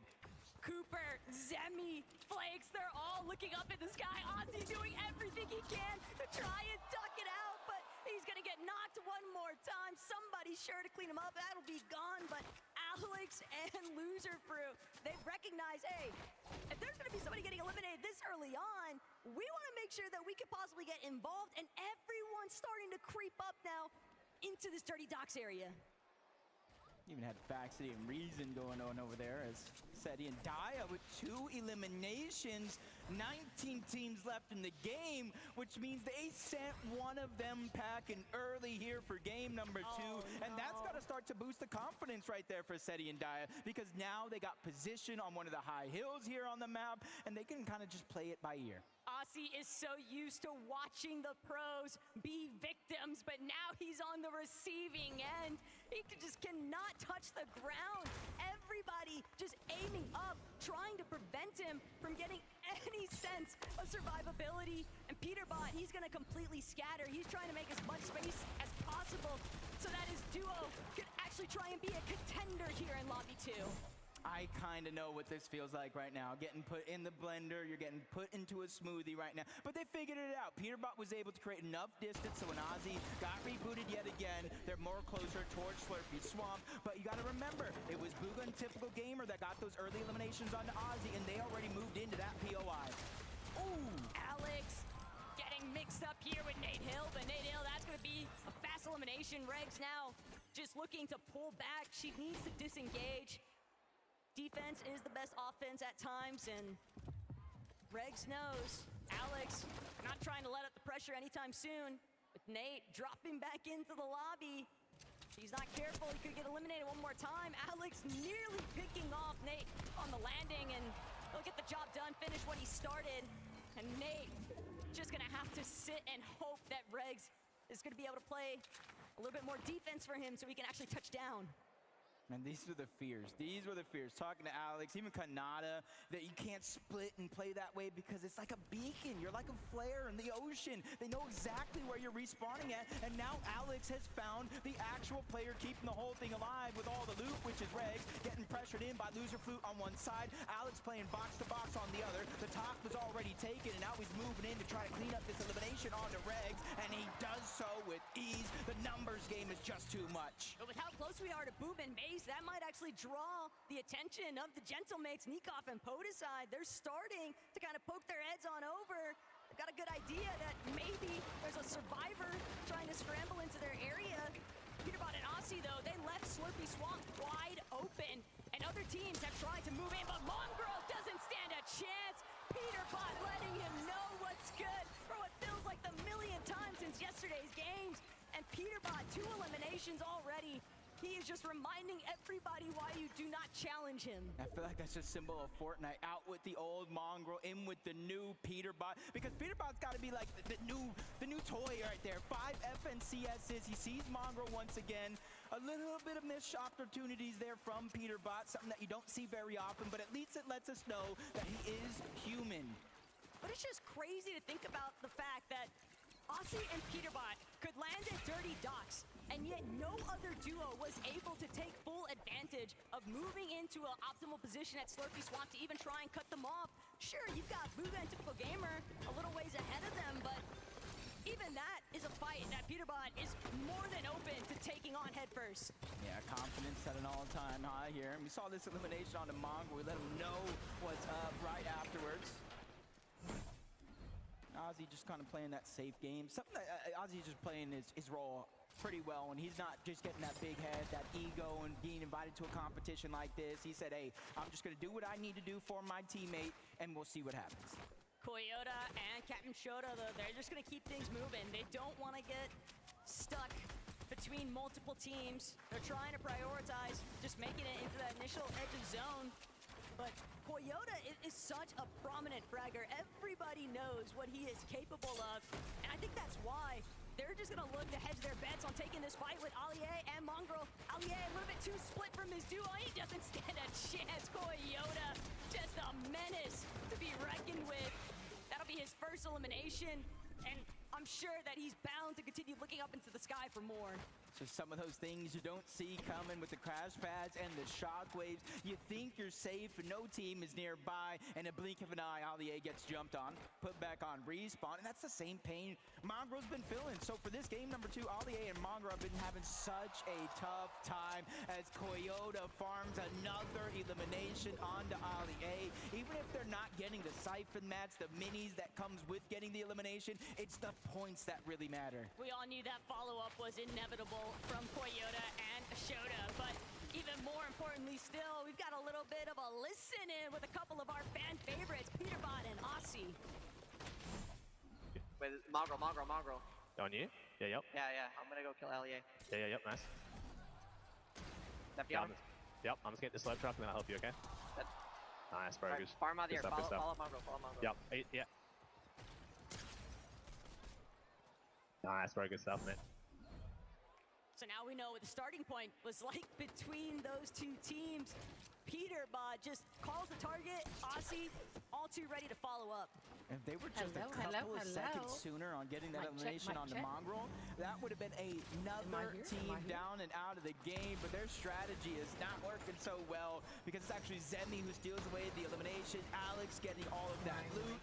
As they're trying to base up over here just south of Boomin Base, you see a couple of teams outside of the zone, a couple more inside of the zone, and you're seeing it's Pogasite and Nikov, the ones that actually land off in this position that are trying to take most use of it. But we just saw Alex with 6 eliminations, 6 points already, Jacob. How's everybody and yet doing? There's only been one duo fully eliminated from this lobby.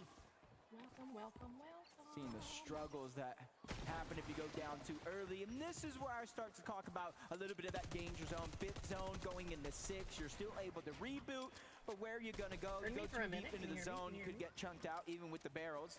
Cammy, Jacob trying to play it very, very carefully. They know the whole western side of that zone is going to open up. They know it's relatively low damage, so they're going to hedge their bets in that direction. But with all that early commotion at Dirty Docks, Dynasty, Faxity, and Reason are still kicking in this one.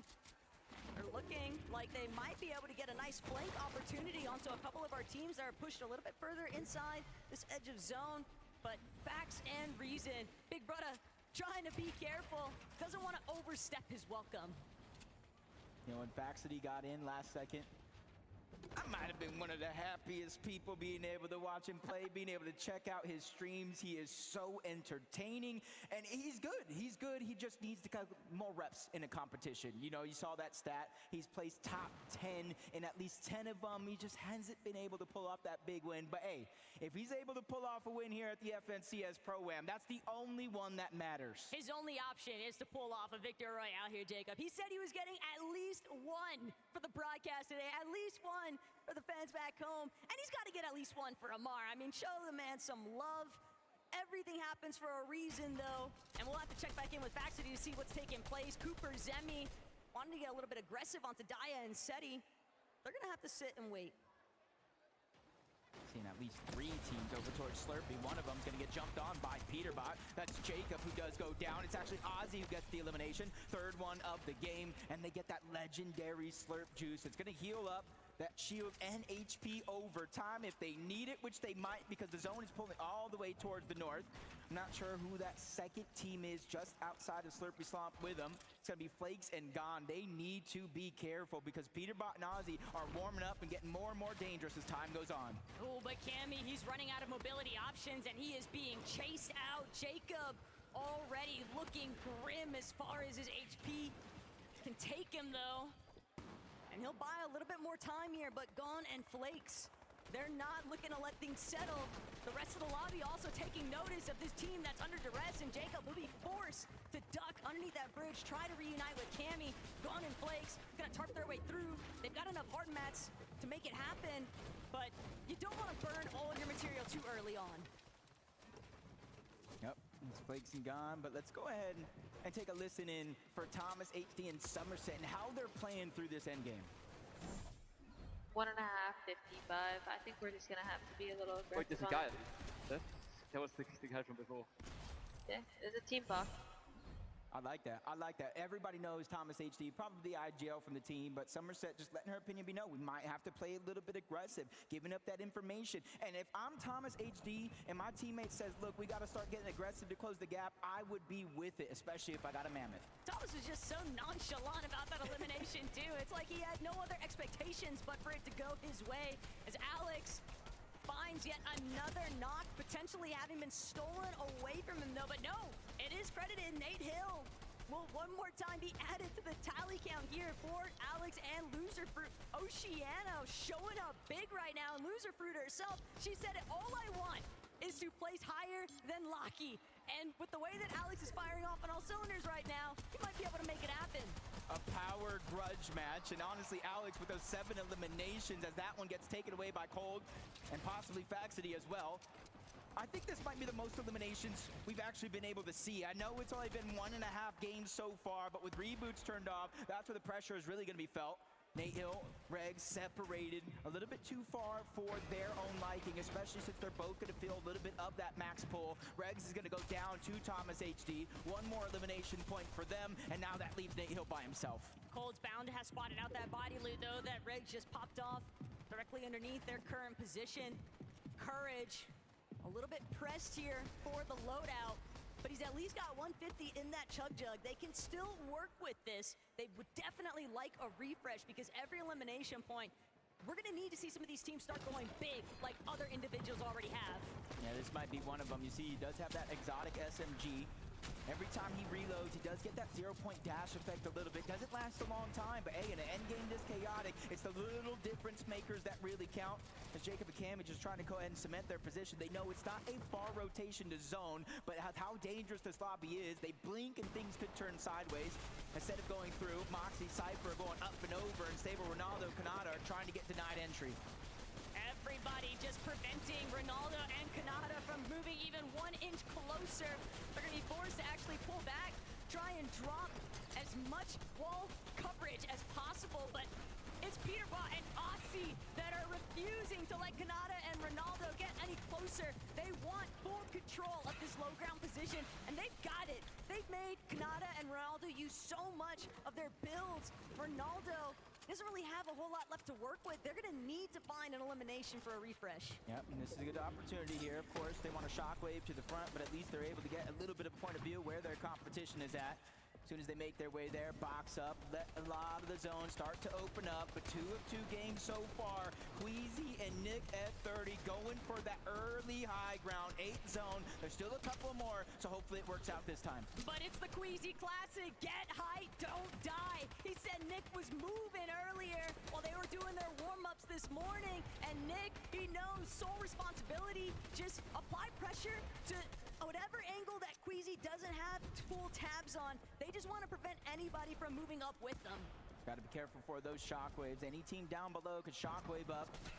Try to hit a little bit of surprise attack. Ozzy went down not too long ago, which leaves Peterbot by himself. And I said the same thing about Cold. It's a different feeling when you're Peterbot as a solo. He doesn't have to play to help Ozzy. He doesn't have to play to help a duo. He can just play as a solo without a worry, but it comes crashing down for Nick at 30 as Gone and Flakes look up and send them packing. And Queasy, he doesn't have any mobility. He's going to be forced to actually actually commit to those lower layers unless he can find a refresh. But the punishment is steep. Peterbot catches Flake completely off guard. Gone now going to be forced to work as a solo from this current zone. And Gone, he's got the high ground. He's trying to stop Thomas in his tracks. But Gone, how much longer can you realistically buy time with this loadout? Peterbot behind him does have that shockwave. He can make his presence known in the blink of an eye, so Gone has to be careful.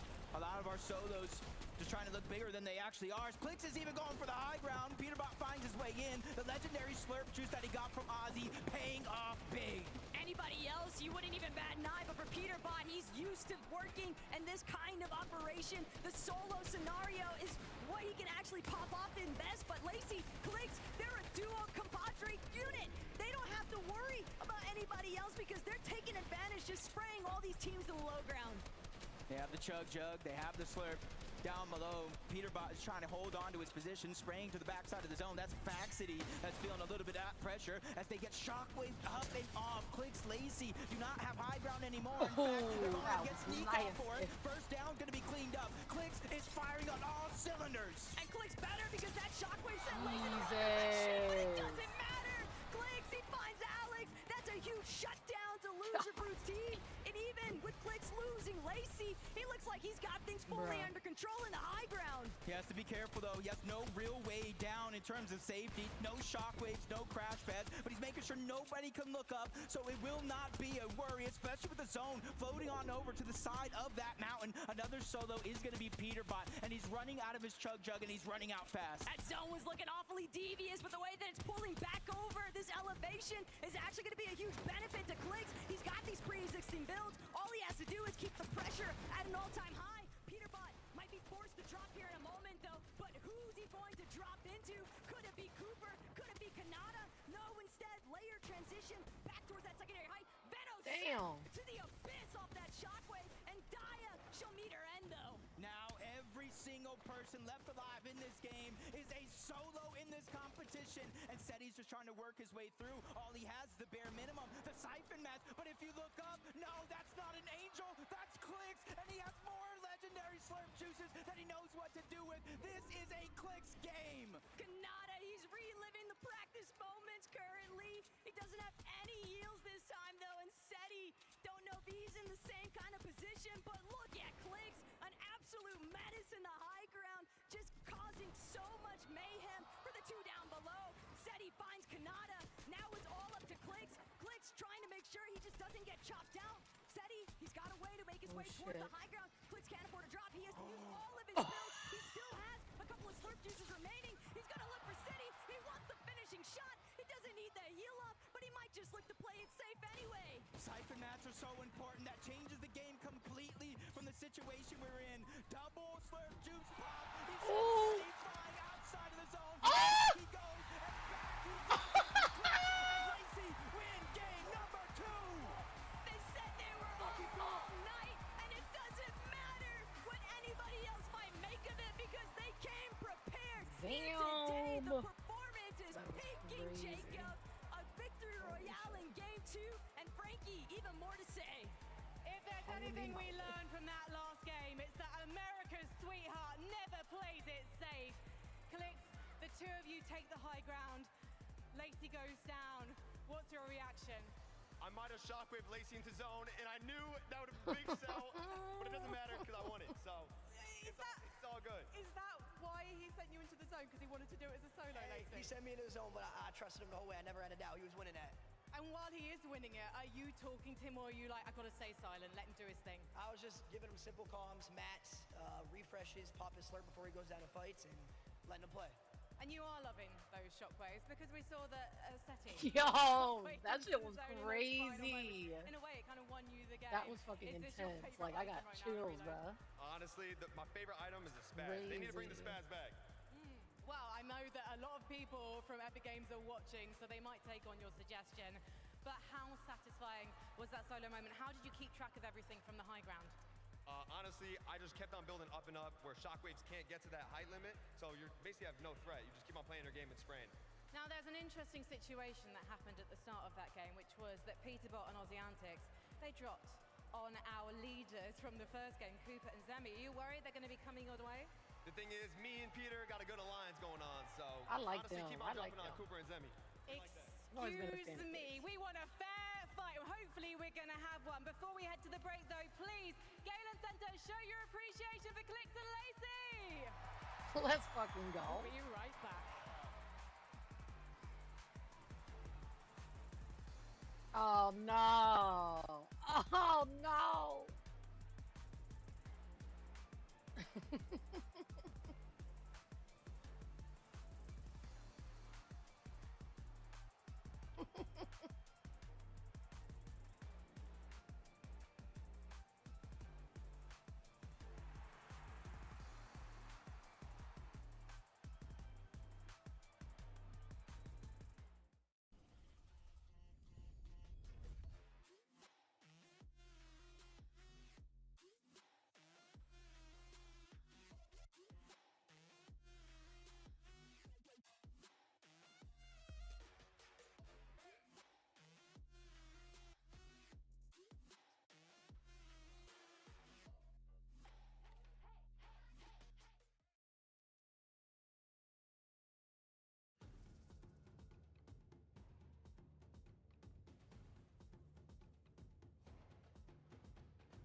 Fortnite fam, I must be dreaming. Clix Lacey Victory Royale game number 2 in the craziest 1v1 I feel like I've seen in so long. Patrick, thank you for the biddies. Endgame. And then W, utilizing those Patrick. shockwaves Thank you, to love. just disrupt SETI, just saying, hey, I know you think you know what up, down, left, right is. Well, this shockwave is about to send shockwaves through your mind. How did he have so many, right? Throwback to when Frankie was talking to them. He's like, yeah, Bruh. Clix might have shockwave me into Storm, right? How do you have enough to go ahead and do that to your teammate? Launch yourself up like 7 times. As you can see, Clix is very, very comfortable in this map. This is why I was talking about the fact that a lot of the reload items, they're callbacks to previous competitions way back years ago. Clix has been a player that's been playing for a very long time, instantly comfortable with all of the items that are going to be in this competition. That was an Which is insane why, of move. course, he was like, listen, Shit, those purple dude. pumps, please bring them back. Yeah, Clix really set our expectations quite high for the rest of the competition. And you know, like you were saying, he's doing such a good job on the Thank solo high ground you. and getting an elimination onto Podesai and then getting an elimination onto Alex. By being a solo player, that's when we typically see these pros kind of tend to take a step back, slow down a little bit. But Clix was the exact opposite. He just kind of put his foot on the gas pedal there and just kept going. And obviously, it came down to him and Seti in the final 1v1 Vivid. And it got kind of close. Yeah, it did get kind of close. Seti is like, please stop throwing shockwaves at me. He's like, how do you have so many, right? Like I was mentioning, Clix just kept going up and up and up. Not to mention, Clix, when he dropped all the way down to the low ground and initially lost the high ground, he had no mats. He had nothing to work with. For some reason, there's like a pool of loot down there, a little llama for him to go ahead and help him fix that game up. I love to see it. I also love to see Lacey running around the arena right now, getting everyone really hyped up. That's what you want to see. If you do go down, and if even your own teammate goes down, you got to keep your mental straight. I mean, when we saw that moment, we saw Clix get up, get excited. Yeah. That's a We good have team. that That's a listening. good Let's fucking hear team. from what this game happened and how it all went down. Keep on looking, keep on looking, keep on looking. I'm spinning you mats, and I'm gonna go down on walls, okay? I'm connecting. Wait, I'm shockwaving, sorry. Don't, no. Shocked me, bro. I know, I said I'm shockwaving. You're good. Hold on. No. Done. I'm going on height again, I'm going on height. Torn! Kill 3 on height! I don't make it. I don't make 4 shocks. 5 shocks. I have 3 nuts.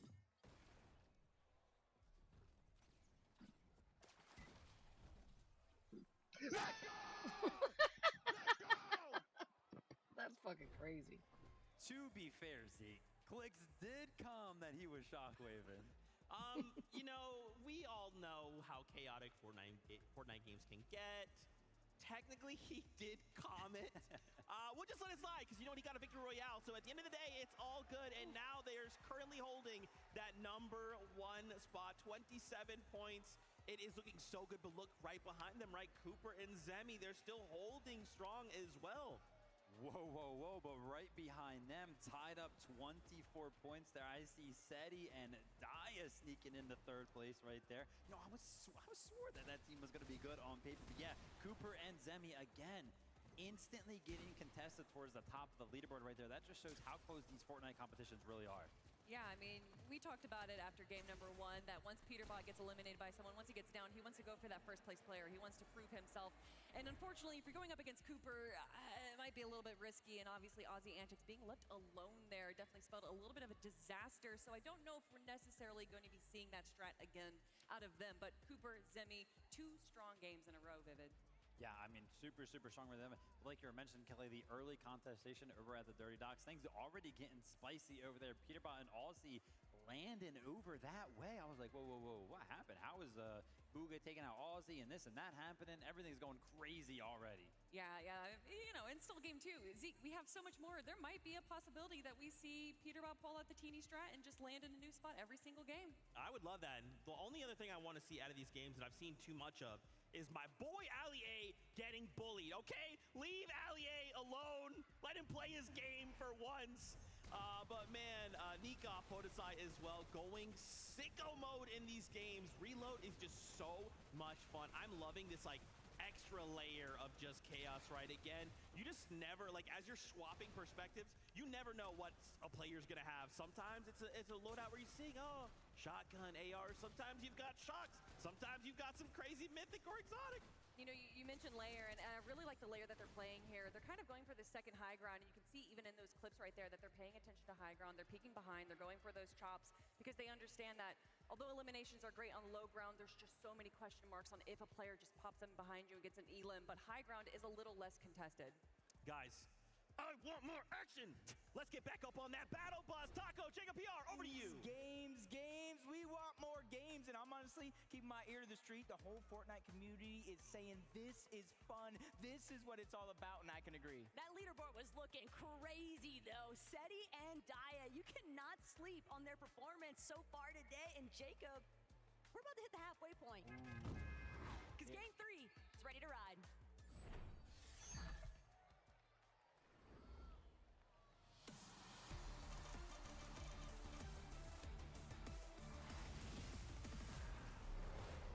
This is it, like you're saying, the halfway point, and you saw that leaderboard.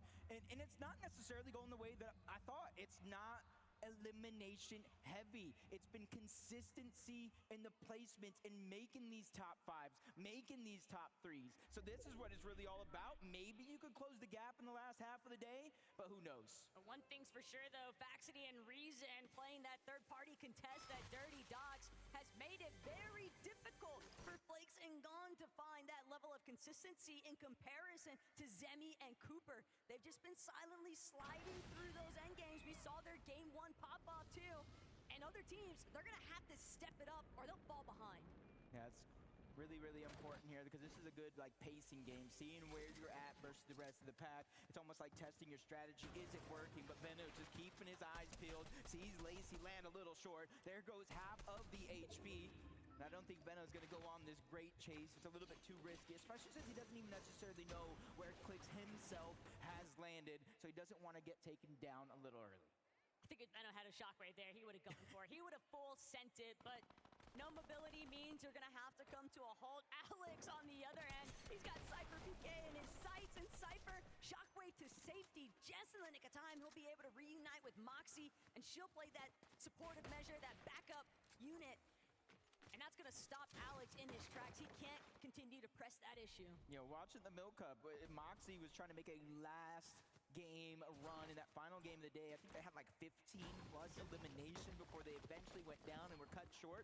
But that's the type of confidence I do want to see from these teams. Take control of your own game. Get aggressive when you can, especially if Alex and Loser Fruit are landing on you and trying to take the fight and catch you off guard.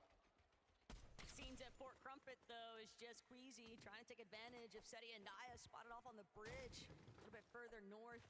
And Queasy, he's always got a very familiar strategy, Jacob. Doesn't matter if it's FNCS, Major Finals, or if it's the Pro-Am. Queasy's going to be looking for height every single time. And so far about the 8th zone and first 2 games, we have seen them kind of lead the pack in terms of consistently being up there on that high ground. It's just closing it out has been the struggles. Whether it's somebody shock-waving you off of the high ground or you doing it yourself, they need to figure out how to close out those mistakes and kind of minimize how many they're making. It's Koyota, Captain Shota, Logjam lodging. They're just kind of looting up slowly. There is one player towards their south that they might have to be careful for, but this is a team that is coming in as a little bit of an underdog, so to say. Nobody really expects much from them, even though Coyote is always breaking the mold and showing us new tricks in competitions just like this. Oh, you can't say nobody, because Captain Shota, if you got a chance to talk to that guy like I did, he was just calling out, we are going to be winning.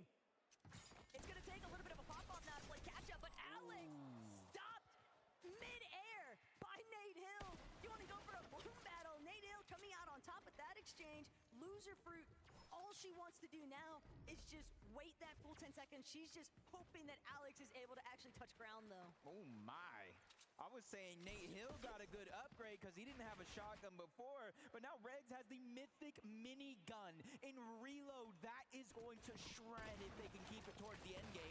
Fresh off the respawn, it's Loser Fruit this time around, though, versus Nate Hill. This is a good amount of loot if they're able to take down Loser Fruit, but I hear the crash pad, and there is so much distance being made by Loser Fruit with that heads-up play.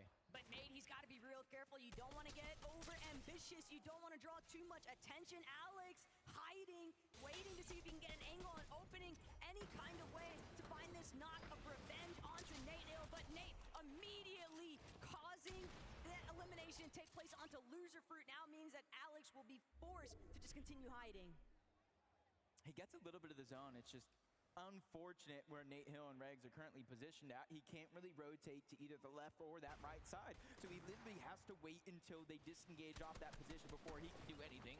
Deep into Dirty Dogs, Vaxity, Reason, a late entrant not only to a competition like this, but a late contest on this side of the map, and it looks like they're leading the fight. Reason does have the breacher, so he can break through these builds relatively easy, but they're shock waving to try to find safety, and Reason is going in onto Gone. They realize this is a 2v1. It's now or never, but a big shot from Gone is going to slow things down. And Flakes, he's got to come play a little bit of supportive measure. He knows that Gone just got a huge crack onto Reason's shield, but Vaxity, Reason, now split angle approach. Gone gonna crank all the way to the high ground, just crash pad to safety. He does have a chug jug, and with Flakes nearby, Flakes is going to be the one to actually cut off that line of sight there for Reason and Faxity. But this fight at Dirty Docks, it's inevitable, Jacob, because there's only one way to actually make it towards the edge of zone. Faxity and Reason, we're going to have to approach one of the two other teams landing in that POI, and it just happens to be the Brazilians every time. Yeah, and it's just now turning unfortunate for both of them instead of just Faxity and Reason. The zone is pulling further and further to the east, so there's so many more teams that they're going to have to find a way to make their way through, including Peterbot and Ozzy, who just got their first elimination. And on to Bugha nonetheless. Peterbot just so dastardly. The moment that he sees anybody, he's so down to just key them immediately. That's brimming with confidence. I think first place was about 27 points. That was Clix and Lacey. Second place, only 3 points away. 3 eliminations separating as of now. But you can see that two teams still over here. 1 damage per tick in the zone. There's a lot of chug barrels, a lot that you can go ahead and recuperate the HP, the bandages as well. So it's not too much of a worry that they're staying here, but look at all the resources that they're using. Reason is almost out of those small bullets. You see him just 5 shots left in the shotgun. Luckily, Faxity is there to finish off that elimination and give him the loot he so desperately needs. That was a great snipe by Faxity, making sure to cut off that escape angle.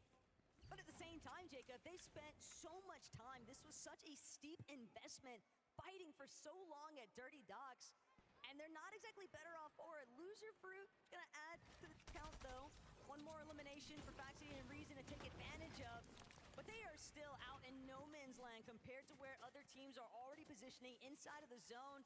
And with the amount of time spent, they might as well just continue to play exclusively for eliminations. Yeah, especially since, you know, if you're in full control, you have all the loot, and you hear those players just getting rebooted over and over and over. You know that solo player is staying by, and you can just continue to farm just like they're doing so far. Cold and Courage rotating through Slurpy Swamp. They have to be careful. Seti and Daya right above them. Mongrel on Ollie A just close to the zone, and there's still one more team as well. All of them have a little bit of priority over them on this rotation for now. A lot of bodies, though, at Slurpy Swamp, and we all know Peterbot does not like anybody in his territory. Might only be a matter of time before he looks to start clearing out some of those teams and playing a little bit more aggressive, but peeking back in with our Game 2 winners, Lacey and Clix. If they can continue to replicate the level of success they found in the last lobby, Jacob, they might start to run away with this one.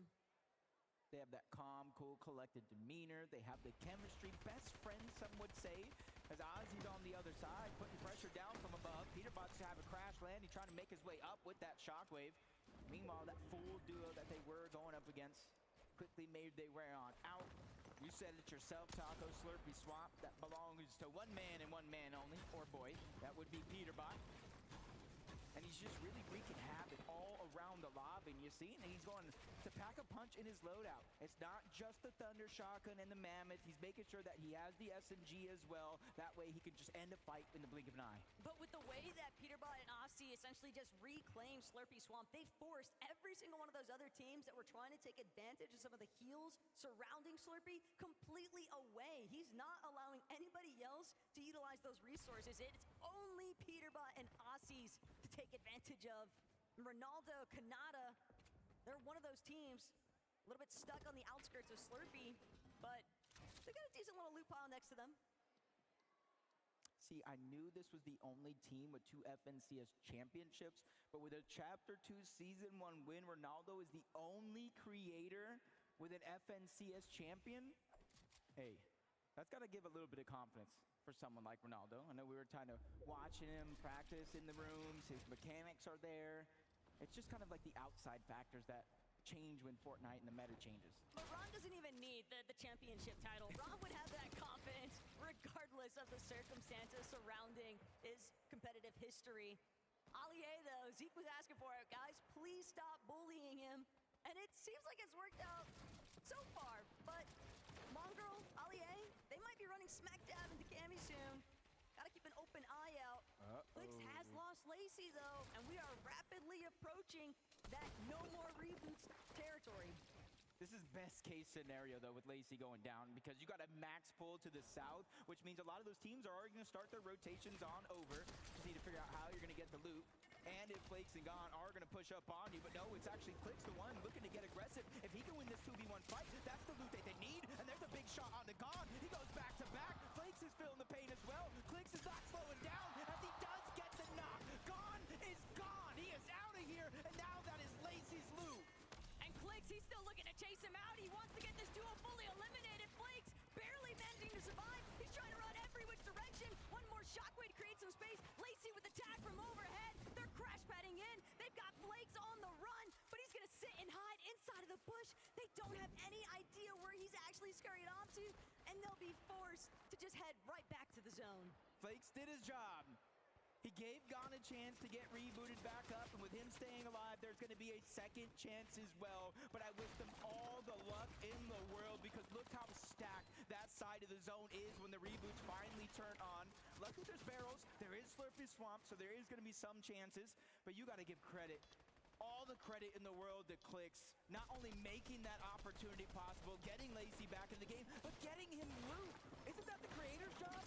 But it's just not enough loot, and Clix, he's going to pay the ultimate price. They're victims now to the rest of the lobby. Everybody holding into their position, and they're down and out for the count, Jacob. They'll go back to the battle bus for game 4. That is just 8 placements too short to get any placement points. At least he was able to get some eliminations to keep the points flowing. As Faxity and Reason just getting targeted. Luckily for them, as of now, they're on the front side of the zone, so eventually teams will have to start to rotate their way in. Just how long can they keep a hold of this pressure? And it seems like things have settled for them, so it's about assessing the situation. And you can see they're using everything that they have, every resource. Bandages first, then the Chug Jug if needed. And this is how Gon is just getting put in the ringer right now. Another elimination, and it's after 7th zone. He's not coming back this time. And Gon and Flakes just caught in the crossfire for way too long. First it was Faxity and Reason, but Veno, Reddish, they're looking to keep the ball rolling here.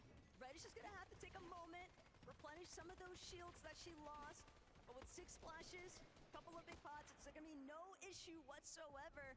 They're definitely looking nice and healthy, but the high ground is what might be up for grabs soon. Yeah, right now we see Queasy and Nick at 30 on one side, but on the other, Ali A and Mongrel are actually making an attempt for it.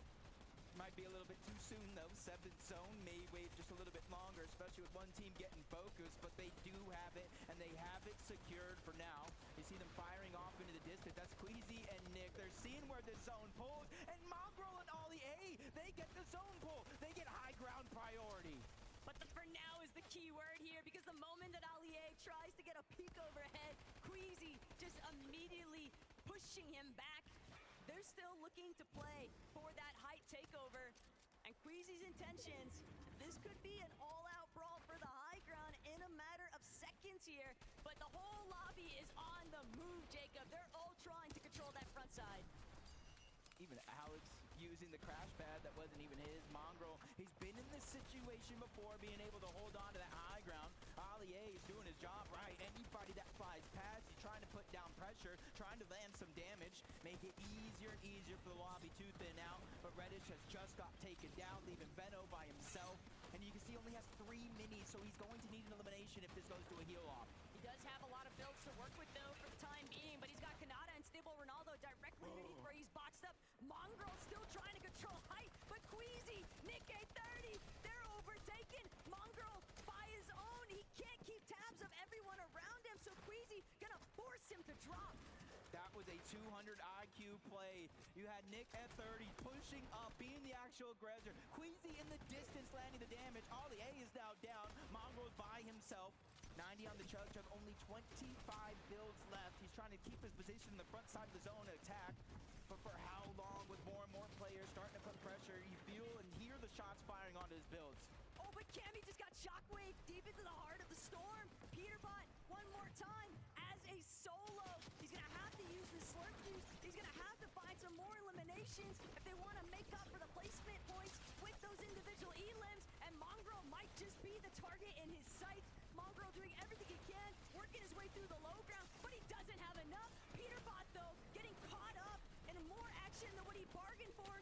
trying to get the layer switch over, and he's going straight for the high ground tackle. Might not take it all. He missed that opportunity. Goes straight down to the low ground. Thanks to that elimination on Imango, he does have some chug jug left. Veno's doing the same thing, getting aggressive, forcing players lower and lower on his current position. Queasy and Nick, third time could be the charm. We've seen him on high ground. Let's see him close it out. But Kanata, Ronaldo, they just been skirting by. Peterbot with a fourth elimination now onto Nate Hill. And it could be disastrous for Savage. He's trying to see if he can make his way forward, but Peterbot actually gonna be the one caught off guard. Rex from behind, just taking him out. A menace to the lobby, no lore, but Rex paying the ultimate price. She's also been eliminated. Thomas bringing down Mr. Savage, and it's all by himself that he's got to keep this one alive. Oh no, Shockwave just a little bit too far into zone, only 10 on the chug jug, so that's essentially going to be a non-factor. Down below, one of the few duos left in this game, Ronaldo and Kanata. They are the ones on the hunt. They are the ones causing complete chaos down below, especially for any team that crosses path, and the Gentle Mates have just been separated. Nikoff is down as Ronaldo picks up his third elimination. But Ronaldo, he's running slim as far as the builds are going, and Seti, he might have to drop. Seti might have to get involved, getting a couple of tags. Kanata's shield's so incredibly low, but Seti, he's all by himself. He's just trying to stay out of the line of sight, and he can't go much further. He's gonna have to block his view. From a top 2 to a top 3, at least he's staying consistent. As Nick dropping down from above, no builds. Queasy taking a huge amount of damage, 10 HP each. They're scrambling to try to make a play, and Nick Anthony is amazing with that elimination, but it's Ronaldo, it's Kanata, the Thieves Ignite, they steal away the game. Ronaldo and Kanata from out of nowhere. They were always a part of the conversation, but everybody just took their eyes off for long enough that Ron could close this one out. That is what we expect of a former FNCS champion. Frodo, what's happening? Don't lose your voices before Have you you've recovered had a today? chance to talk to me. Pretty excited about that. No, we just watching the Everyone had tournament, their love. eyes We on just you watching the going into tournament. this competition. Game number 3, That's you all. finally show up. How does it feel? I mean, this How guy you doing? right How here you is the doing? GOAT, man. This guy's the GOAT. This guy's so These games are You know me, I'm absolutely a FNCS champion. insane, bruh. I carried my squad back in 2019. You know the genetics and everything. Nah, we player. just go to do it. We waiting. When's next game? Yo, I should never play on this. I mean, to be Holy honest, fuck. that was probably the easiest game of Fortnite I've ever played in my Bruh. entire life. All right, I'm not gonna even lie. We finally. Aw, got this a South motherfucker Zone. talking shit. Finally. If those who This is know, the first you game know y'all what I'm won. saying? Relax, we bro. finally got a South Zone. The first 2 games. Relax, Top left, top relax. right. We're running the whole map, landing bottom right. We finally get a zone, and I said we're gonna win it. And what happened? We won that game. I feel like I'm hearing some Okay, excuses though. relax. Are you saying you're only going to win this if you get Southside Zone? On the way to the He casino. Let's Watch, go. If we get a zone, we're gonna win. What Safe happened? travels, love, have fun, with some money. I mean, look at it. The first 2 games, 2 pulled max. Get what we did. Top 5, top 3, and now we won. Easy. Okay, All right, relax. well, dude. let's see if you can make it easy. As you were saying, Ron, It's not over yet, though. We still got 3 more. So, hey. there you go. Let's not get ahead of yourselves. Uh-huh. Galen Center, please show some appreciation. It's Ron and Kanata. A shout for Let's shout. head back to Zeke. No way! The Pro-Am is delivering on the entertainment. Thank you, right now. love. Oh my gosh! Thank you, I am thank just you. so in love with this format. I'm so in love with Reload, and I'm in love with everything we're seeing right now. I cannot believe we got a win from Kanata and Stable Ronaldo! I mean, what a way to win that, right? The solo clutch, Kanata as well. Listen, I got you with the callback right there to Major 2. If you know, you know. South Zone pulls in their favor, though. They do win the game. Gosh, Kanata's just so good. Honestly, I mean, you know, we make jokes all the time about when zones pull this way, that way. When Kanata pulls a zone, he usually does very, very well. We like to talk about players that kind of fly under the radar, and for whatever reason, Kanata, we just keep forgetting that he is one of the best players in Fortnite. He is the only player in the world to make all 26 God FNCS damn. Grand Finals. And to see him be here on the FNCS Pro-Am to prove himself on the caliber that we expect him to, that's what I love to see. But honestly, Stable Ronaldo is really surprising me. We talked about a lot of these influencers being their loot llamas. I think Stable Ronaldo is pulling all the weight as well. Look at that. Yo. Eliminations each. It was Ronaldo to get the final shot as well. It was equal right there. eliminations apiece. It'll be interesting to kind of see after the tournament ends how many times the quote-unquote content creator was able to match the eliminations of the professional player. But with game number 3 right there, Kanata and Stable Ronaldo first place. Oh, no. Wow. We are halfway through this competition, and once again, those standings get flipped on their head. Now, we are at the halfway point, which means we're going to give the players some time here. They're going to go ahead and head back with 3 more games to go. They got to start talking strategy, what they're going to do in that second half of the competition. I want to also highlight here, man, Queasy, Nick A30. Oh my gosh. I don't know. Like, Queasy is a legend already. We all know that. But the fact that consistently we are getting these height endgame situations out of Queasy and Nick A30, by the way. Because sometimes, you know, just one of the duos, think about that last game, game 2, Clitz left as a solo. Nick A30 is right there with Queasy. Yeah, I mean, they're doing such a good job. I'm not going to lie, I was a little bit worried after games 1 and 2 because it looked like nobody was really going up for high ground. So I was like, well, if anybody starts to like shoot up, pressure them, tries to take it before them, like what's going to happen then? Game 3, Mongrel and Allier were actually up there on the high ground. And that lasted for about a minute because Queasy just knows how to take the high ground as well. Got to give a big shout out to Nick, though, because it's not easy to Bro, that follow mini-map up is on those absolutely takes. insane. No, I love that you talk about Mongrel taking Holy high ground, though, because shit. if you looked on the other side of zone, God, zone dude. 8 there, that was when Nick A30 and Queasy were essentially egoing. Typically, when one player starts to establish high ground, they kind of hold it until someone either chops them or tries That to was steal away from them. nasty. But to ego a player and to just build your own high ground on the other side is a different sense in itself. But Queasy, Nick A30 doing a great job. Holy Nick A30 shit. getting an elimination onto Seti, one of our invitational winners, is definitely going to be in his highlight reel. Beautiful shot right there from Nick. Dude, and I love to kind of bring up Seti. I love that we've also kind of been So seeing close. Seti. He's kind of like lurking, right? He keeps making these end games. In game number 2, we saw him kind of paired up with Daya as well. They're on the low ground. I mean, Seti is like, he smells blood in the water, right? Like, he's that shark lurking in the depths, waiting to strike. And the problem is, we kind of keep letting him make to end games. Yeah, I mean, I'm going to pat myself on the back a little bit here, right? We were talking about the duos, having a little bit of a conversation. I was like, I swear, Seti and Daya, they're like good on paper. Everybody's like, what are you talking about? I'm like, I swear they should be good. They're like, nah. Shout out to KXR, though, because I saw KXR put some respect on Seti and Daya's name as a duo in this competition. So far, though, I think they're proving everybody wrong. I mean, you called it out, honestly, that we have a lot of FNCS competitors here, a lot of people that make it to the grand finals, but this is a team that has won multiple lands to both of their names, between the Milk Cup, between the Invitational. These aren't just land competitors, these are land winners right here. And that's why we are currently seeing them in their second place spot. But for me, I'm looking at eliminations, and I have to look to Ozzy and Peterbot. 16 eliminations, the most in the lobby, but of course, placement is where they're falling short. Yeah, I was actually, looking towards that as well. No surprise that they do have the most. It's also kind of crazy looking at that leaderboard, how close, like top 7's very, very close. I think it was up to like 3rd place. There's only a 6-point difference right now, so it's still pretty much anybody's game. Yeah, that's really scary. We kind of missed out there at second place, right? Cooper Zemi still also hanging on there, making sure that this first place spot doesn't get too far away, right? I mean, just to see like the I love that reaction. The variety of talent, really, from every single duo. It doesn't matter who we tune into. There's excitement. There's plays being made. Like, man, Reload is just so much fun. Yeah, it really, really is. And shout out to Alex, right? Because Alex kind of putting on an early game clinic right now. Definitely going for those aggressive pushes. That game, though, definitely got a little bit of a pushback. Nate Hill was moving a little bit. Actually took out Alex on a push and was able to pick up a couple more eliminations kind of following up on that. Yeah, we like to talk about kind of these micro adjustments that players make during the tournament, because although you can prepare for Reload, playing at home, playing ranked games, there's only so much that you can really prepare for a tournament. The meta kind of evolves as the tournament goes on. So to see Nate Hill kind of respond to how Alex is playing, because we saw Alex, like you said, going for those early aggressions and then just kind of punishing the players near him. Making those small adjustments like what we saw from Nate Hill is what allows you to stay at the top of the leaderboard. I'm curious, right? Now that we have kind of this halftime, we're kind of going to give these players time to think and kind of take a step back and collect themselves. I'm wondering what they will bring for the second half of the competition. For now, though, we will go to a little break. When we return, more action here from the FNCS Pro-Am. Let's go.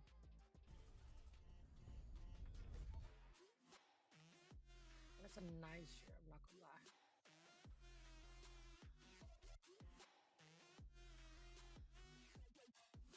$20% off? Let's go.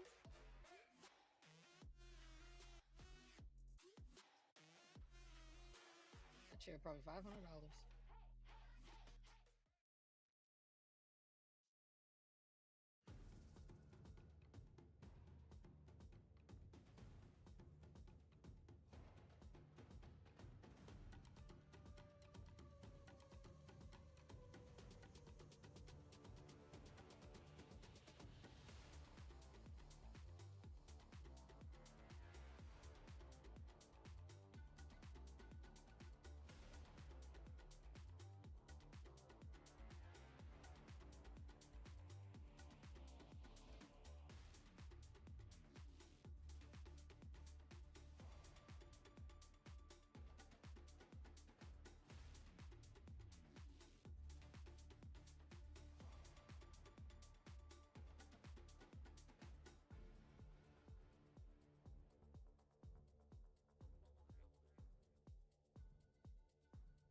What is going on, Fortnite fam? Welcome back to the FNCS Pro-Am. Again, we're here during the halftime, waiting for our players to kind of take a small break, and then we'll get back to the action. But first, we got to introduce you to David. Yeah, I know. What's going on? David is here. Come on We're now. standing next to David. The internet will never forget this happened. David, welcome. How are you feeling? Bro, I feel ecstatic. It's Fortnite. It's Fortnite. Come on. Let's go. Oh my gosh. So, David, you know, what brought you to Fortnite? Why Man, Fortnite? Of all games. Listen, in 2017, I found a game on a PlayStation Store. I downloaded it, and I got into it super early, maybe like season 2. And ever since then, I've been addicted to it. I can't lie to you. Ever since then, I've been addicted to it. Crazy, bro. Okay. So we was talking a little bit before we obviously hopped on here. Tell everybody what you told me. I was like, you know, have you been keeping up with Fortnite competitive in general? Yes, I'm coming for that. I want to be a pro too. Look at that. My journey not done. I did the music. I got to get back into the Fortnite, bro. Come on now. That's awesome. You know? So watching the competition today, then who are you gonna be rooting for? I think Ronaldo, bro. Okay. He's going crazy. Peter Bart going crazy too. He's literally clip farming right now. He's literally clip farming. So you know, yeah. I mean, you brought up your music. You just released a new album. I did. Congratulations, Thank you. first of all. But I gotta ask, man, listening to your own music while playing Fortnite, is there a song in your new album that you're like, it's go time, WP, the end of the game? I think Feel It. Yeah, are you That gets me feeling in the mode. That gets me in the mode. Yeah, Feel It. That's the one. Dude, I love that. What inspires you, man? I mean, obviously you're like kind of a prolific musician. You know, you're coming in. Obviously, Fortnite loves you a lot. So, what inspires you? Right now, it's a lot of movies, television, and just life experiences, bro. Especially the games. You know what I'm saying? All right. Talk to me a little bit about the watch party you got going on then, because I just found out you're streaming it up there. bro. I've been getting my little commentator vibe. You know, I've been checking in on players, see if everybody's locked in, and you know, seeing how everybody's doing. Are you gonna start streaming some Fortnite? Maybe get into some cash cups? I need to. Yes. I'm going to. So what you're saying is we should just go ahead and add you to the desk. You're a permanent fixture. Yeah, you know what? Just keep me up here. Okay, all right. Yeah, let's just pretend, you know, end game, Ronaldo, it's a 1v1. He goes to win. What does that sound like? He's got it! He's got it! think he's hired. He's hired. He's look, this is how we know he's tapped in. Come on, bro. I cannot believe. So, like, how's the experience been for you, man? Bro, here it's just so different, It's right? beautiful, man. I dreamed about being here since like 2018. I was like, yo, I gotta be in the stadium. I gotta be in this arena one day, and I'm here, bro. So is this like the first time for you then? Like First coming out time. to like an event like this? First time. Really? It's blowing my mind right now, bro. So that means as well you've never actually put on a stage. Hey, next year, put me up there. Oh, okay. Get me on the controller, bro. Get me on the controller, bro, please. Are you an LA local? I am. So what is it like having all of these people from all around the world being able to like compete in Fortnite, one of your favorite games, right here It's in your hometown? beautiful just to see everybody come together for this one game that kind of just brings us all together to kind of scream and cheer and champion our favorite creators, our favorite gamers. It's a beautiful thing. Beautiful thing. That's amazing. So, David, before we say goodbye, first off, please tell the people about not only where they can find you, but tell them about your album. Thank you. All right, my name is David, aka D4VD. My new album, Withered, is just out right now. It's a beautiful, beautiful album. Put my heart and soul into it. Listen to it while you're playing Fortnite and go crazy on the game. You know what I'm saying? Let's go, David. Thank you, brother. Appreciate you. Such a big, honor. Thank you. That's David. I'm standing next to David, dude. All right, for now, let's go hang out with Frankie and see what Peace she's out. up to during the halftime. Thank you very much. David, do you want to come and visit the player lounge? Because I've got a birthday boy here who would love to meet you. Cypher, PK, do you want a signed copy of David's new album? David, I would love one. Absolutely. There you go. Hopefully we can hook a guy up. Now, Cypher, tell me what's happening. You're currently at 20th in the leaderboard. We don't say last year. We say 20th yourself and Moxie. What's happening? You know, it's very stacked right now. We managed to get a point last game. We shot someone out the sky. We're going to make some adjustments. I think what we're going to do for the second half is just play a lot more aggressive. You know, every kill is 1 point, every elimination is 1 point. And placements are a little bit hard to get because of everyone staying alive. So we're just going to W key and be a little bit more aggressive and see if that works. I like the sound of that. I mean, Peterbot is dropping near you with Aussie. I don't know if you want to maybe aggress that direction. Definitely don't want to attack Peterbot, and fortunately so far he has not attacked us. He's busy eliminating Mongrel and Booga and Typical Gamer, so we're going to keep it that way, hopefully, you know. My one birthday wish was to not be attacked by Peterbot. Oh, that's slightly awkward because I thought your one birthday wish was to get a cake personally baked by Mr. Courage JD.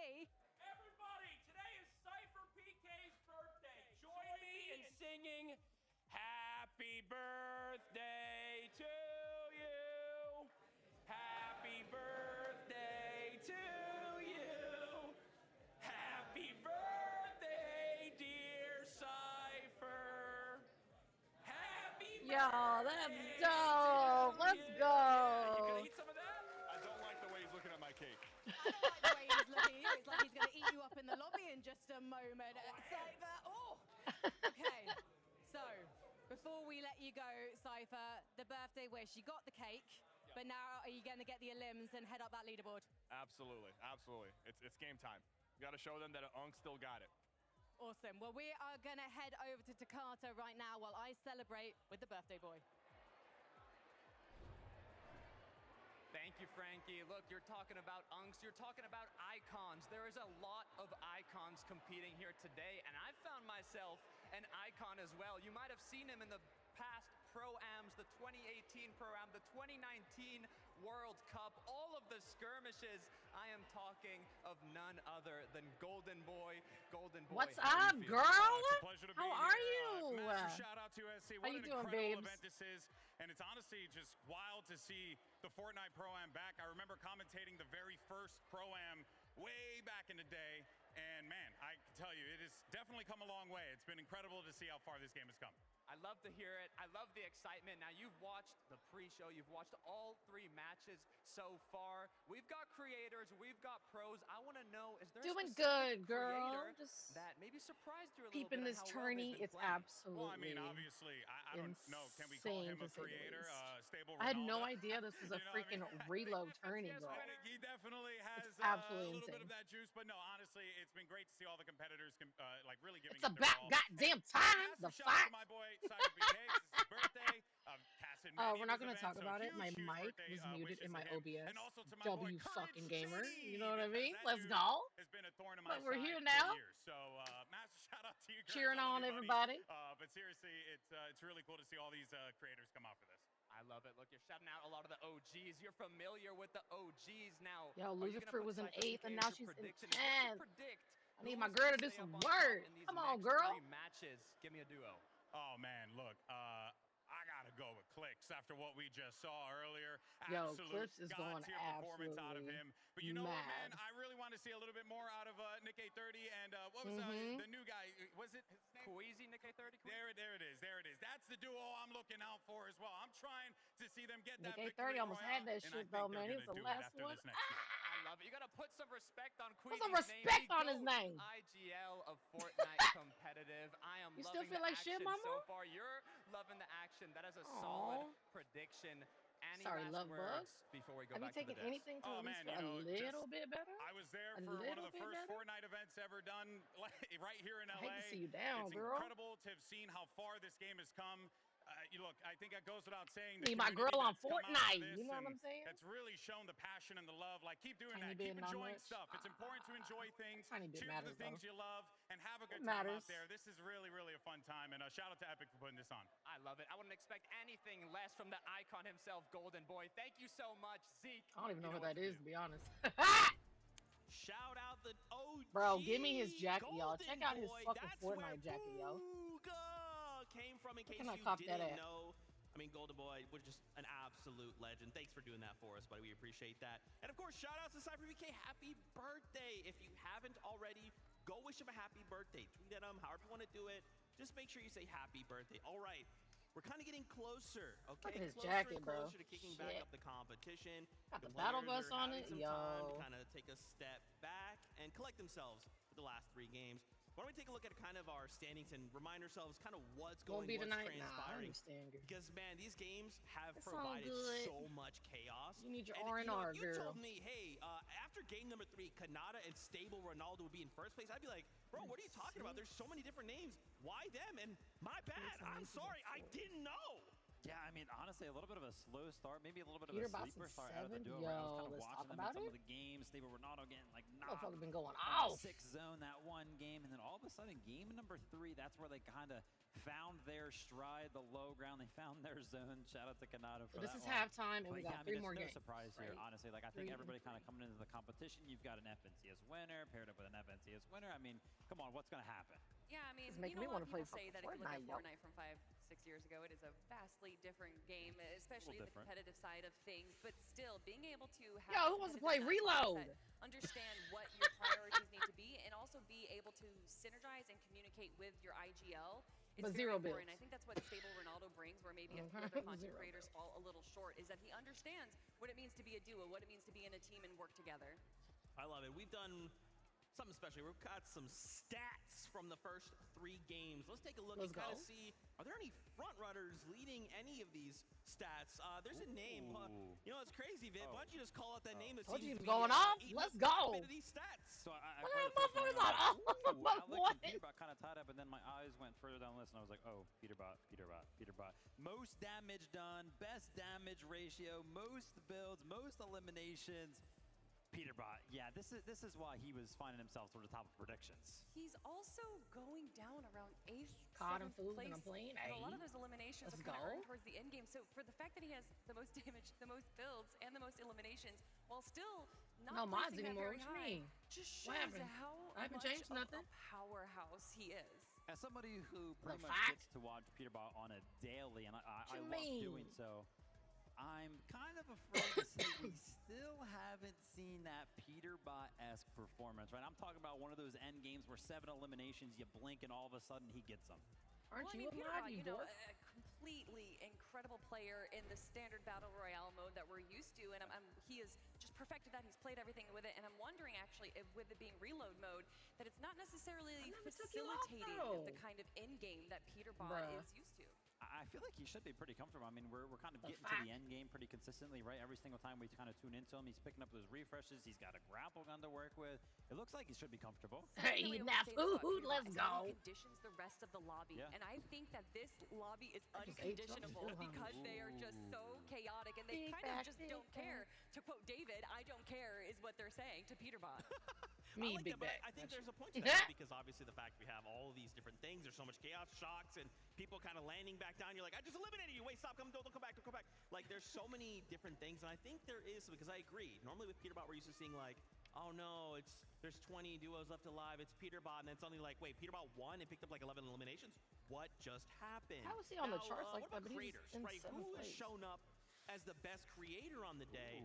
Well, it's actually Zemi who is looking the strongest right now, and I don't think any of us are really surprised to hear and or say that. I mean, just look at some of these stats. Zemi, he's got ice in the veins. Yeah, I mean, no surprise right there. We were kind of talking Zemi. For anybody who doesn't know anything about Zemi, pretty much taking over the zero build scene. He's considered one of the best players in that game mode. Coming over to the Pro-Am, obviously, yeah, you got to build a little bit, but the aim should be there. He knows how to kind of use all of these weapons. And I was actually talking to Zemi, right? They won the Cooper first was game. kind of gassing him up. He was like, dude, his aim is just like so good. And I was like, well, yeah, because in zero build, you're used to people kind of like shockwaving around, all of the movement that kind of gets added to zero build.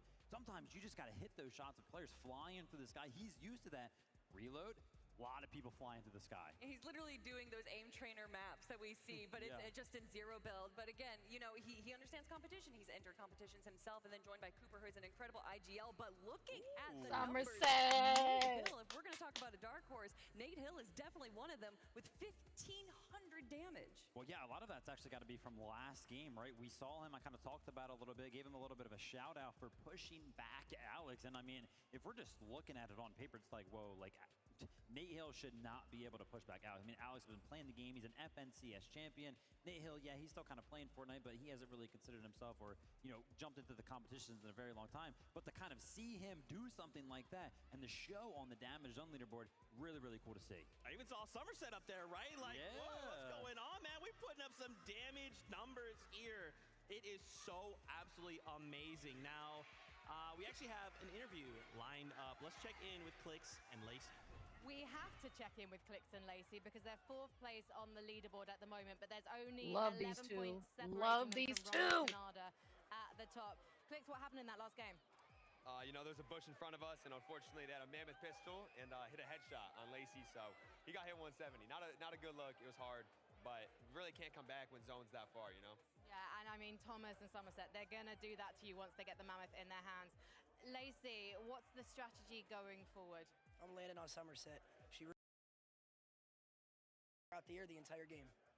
Well, maybe Somerset's listening to this Damn. and she's going to be ready for you. It's a W key situation, though, isn't it, Clix? It's anyone's game. All you need is one good game and you can dominate the top again. Yeah, I mean, these next 3 games are going to be really aggressive, so it's about just staying on par with the aggressiveness and trying to get many kills as possible.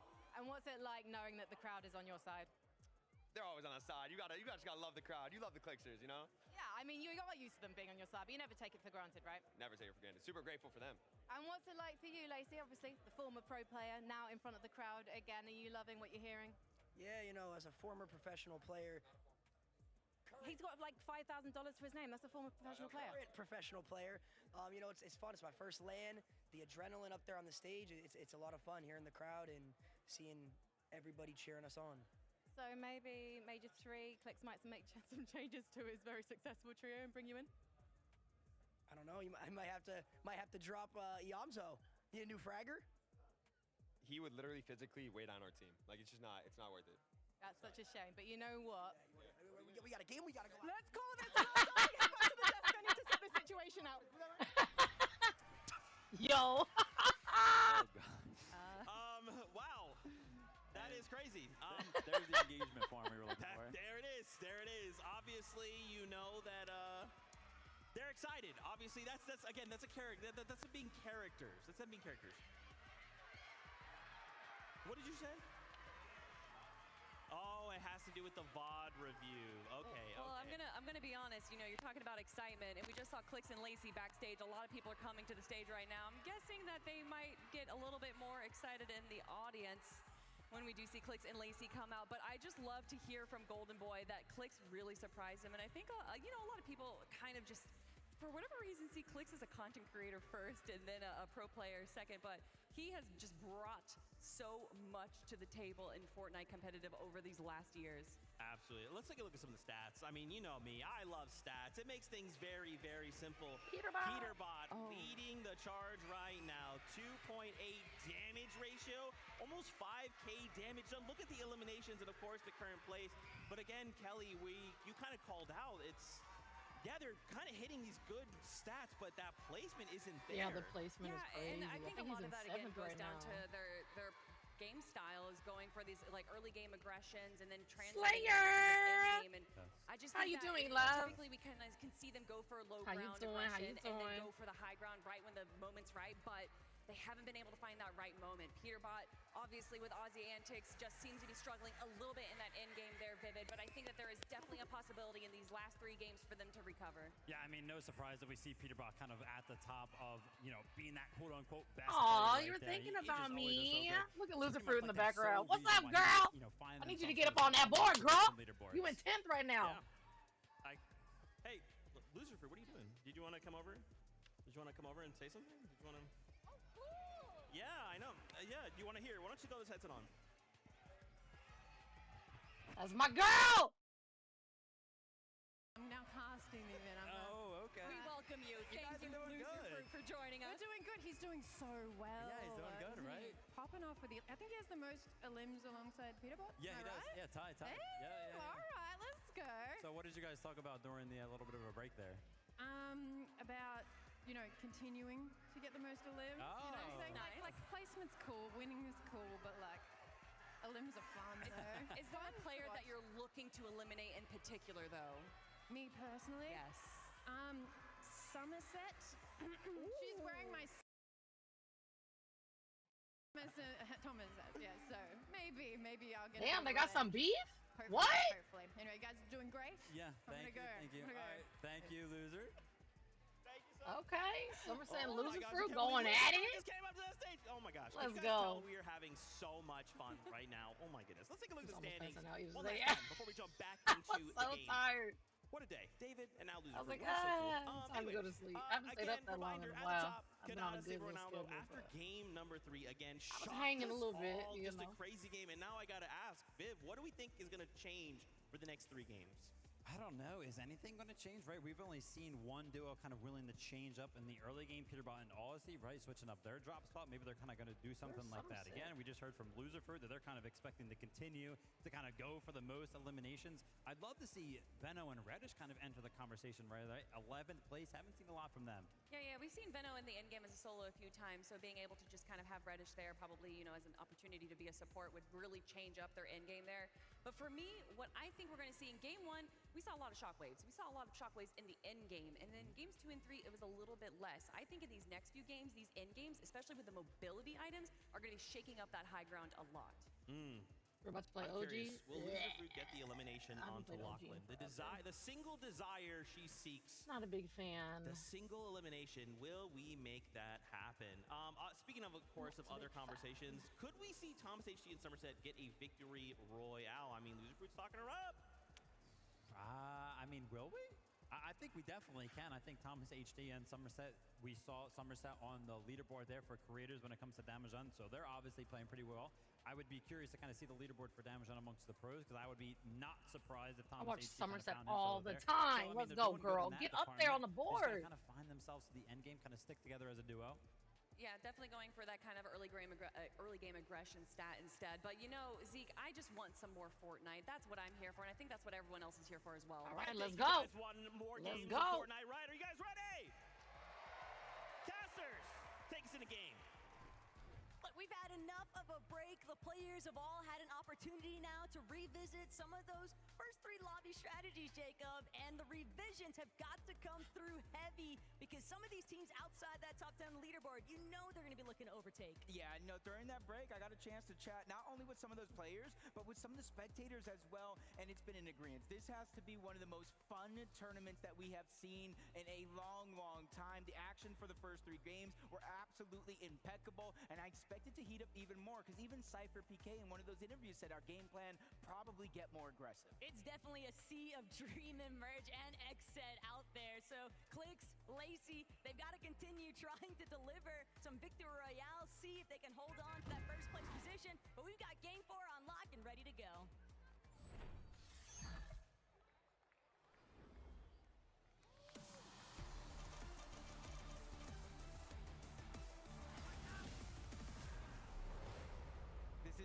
true halfway point of the 2025 FNCS Pro-Am competition, and where you're at on the leaderboard, I feel like dictates how you get to play. In the top 5, business as usual. Anywhere down below, if you're looking for that #1 spot and to be able to hoist that trophy, you might have to get aggressive. But some things are not going to change as Alex opening up with a big elimination. Loser Fruit said, hey, just keep hunting them down, and he sure is delivering right now, but Vaxity, he's going to find the most shield currently at Dirty Docks. Zemi kind of hesitating for a moment. Didn't want to take that mammoth pistol shot. Didn't feel like he was going to be able to actually close that gap. Cooper might actually be looking to take the charge, though, onto Vax. Just kind of taking their time, feeling things out. They don't want to go ahead and make any decisions that they're going to regret later on. You've got to imagine you take that shot, you annoy them, something you would do to Peterbot, and then he kind of hunts you down the rest of that game. As Alex able to get that first elimination and kind of reunite out of the map. The dust has settled just a little bit until somebody makes a mistake. Ron and Flakes just seem like they can't catch a break, though. If it's not Vaxity and Reason, if it's not Zemi and Cooper, now they got to worry about Oshi with Alex and Loser Fruit. And another team that the desk kind of called out, hey, we'd like to see them enter a big part of the conversation for today's competition. Peterbot, though, completely taken I love Loser Fruit. She's so cute. I know, it's a cheese slayer. She's They just got enough close I think in Somerset's personal. They're tired of waiting for the action to come to I them. like both. Oh, and that is a big loss. Not just the point I've that been they watching give Typical on Gamer, over, but too. the He's Chug pretty cool. Chug and the legendary Slurp going on over to Typical Gamer. And Ah! Typical Gamer himself. He got Peterbot, bro! Oh, you know Pete's mad. Holy shit, he's pissed. He's about to rage, bro. Peterbot's about to go off as soon as he gets back in. Going to be disastrous, but Mr. Savage, absolute catastrophe for him too. Toyota, Captain Shota, they're opening up big swings here. One elimination onto Savage now means that the exposure is so detrimental here if Savage doesn't get a chance to actually touch base. Yeah, especially since he just rebooted right in front. They know Lachlan is going to be nearby. Focusing on that one. Alex does go down. Great shot by Moxie. It is going to be a trade, but Alex getting taken down by the Storm. Cypher PK being the hero, making sure that they get the revive. They don't want to waste any time sending Moxie onto the reboot, and they do get to keep their loot. A great heads-up play by Cypher PK closing in on that. It's exactly what they needed. Alex, on the other hand, probably wishing that this exchange had been so even. Good That was a backup, though, nasty shot. from Cypher. At the same time, Captain Shota, Toyota, they found Savage yet again, and they want more, but Savage and Lachlan, they're on the run. It's Lacey. Actually, no, cancel that. Locky, I'm so sorry. No, don't worry. You know that story about Lacey and Lachlan in the code. That's not the first person to make a little bit of a hiccup there, but they just know Savage and Lachlan have been running around. They're just on the hunt constantly. But now Savage is moving in towards Steamy Stats, and he's hoping with more and more teams over on this north side of the map that this could be a chance for them to get back up. But Benno with the all-seeing eye know that he's a solo and is immediately going on the hunt. Waiting for that perfect moment. Savage knows he can't glide up. That would leave him open to getting taken down, but Benno's going to go ahead and seal that deal anyway. It's just so unfair. Savage has no shield. And Benno not going to waste any time, but this could be the problem. Okay. Savage being out. I gotcha. Lachlan's got to buy time now, but Somerset just aggressing so heavily, barely managing to stay up long enough for Savage to be brought back in, but now the There's question Somerset. is, Come on, girl. Lock in, babes. Lock in. favor for his duo because Somerset and Thomas are keying him heavily. And this is just disastrous. Coyote, Captain Shota is there as well. They were the ones that originally taken down Savage and Lachlan as a part of their game plan. Thomas and Somerset just managed, but first place right now, taking down Ali A. Damn. Canada and Stable Ronaldo getting busy here in the early game, and they have access to 2 different supply drops on the right side of the map if they want to venture towards the north. Kanata and Ronaldo seem like they're really starting to find their rhythm here, Jacob. And if somebody's not going to force them to come to a bit of a stoppage, they might just start building a couple points too many for some of these other teams to really keep up with. The Mongrel, Allier, right now, the trouble is both in front and behind them. They're just looking for any sort of a breath of fresh air, but the lobby is just continuing to close in. It's a mayday situation here for Mongrel. And I'm not sure he's going to be left standing for much longer. Yeah, in the mini-map alone, there's about 5 teams, so it's not going to be easy for Allier to get back up into this game. Especially since he's just going to get rebooted over and over again right above Mongrel. Typical Gamer and Bugha. They were the ones that got that initial elimination onto Peterbot over towards Slurpee. That was able to get him a good amount of loot to take this far into the end game as Allier gets picked off yet again by Peterbot. Hey, if anybody is going to be a second-half player in this tournament, it's got to be him, right? I feel bad for Bugha, though. He just got robbed a little bit there by Pete. Did all the heavy lifting, landing that body shot with the Mammoth pistol just for the single tag to credit that elimination towards Peterbot. And Pete, 0 complaints. Probably happy Yeah, that he's Bugha was able to still set him up indirectly. Zemi Cooper kind of just taking a moment, though. They've got space, they've got time to work with, plenty of material, really solid loadouts, mobility, chug jugs, splashes. This is practically everything you could ask for. Especially since the zone is opening up in their favor, all the way towards the north, all the way behind them to the east. They know it's in zone, and they know the chances of teams being back there is relatively low. Not necessarily impossible as Peterbot.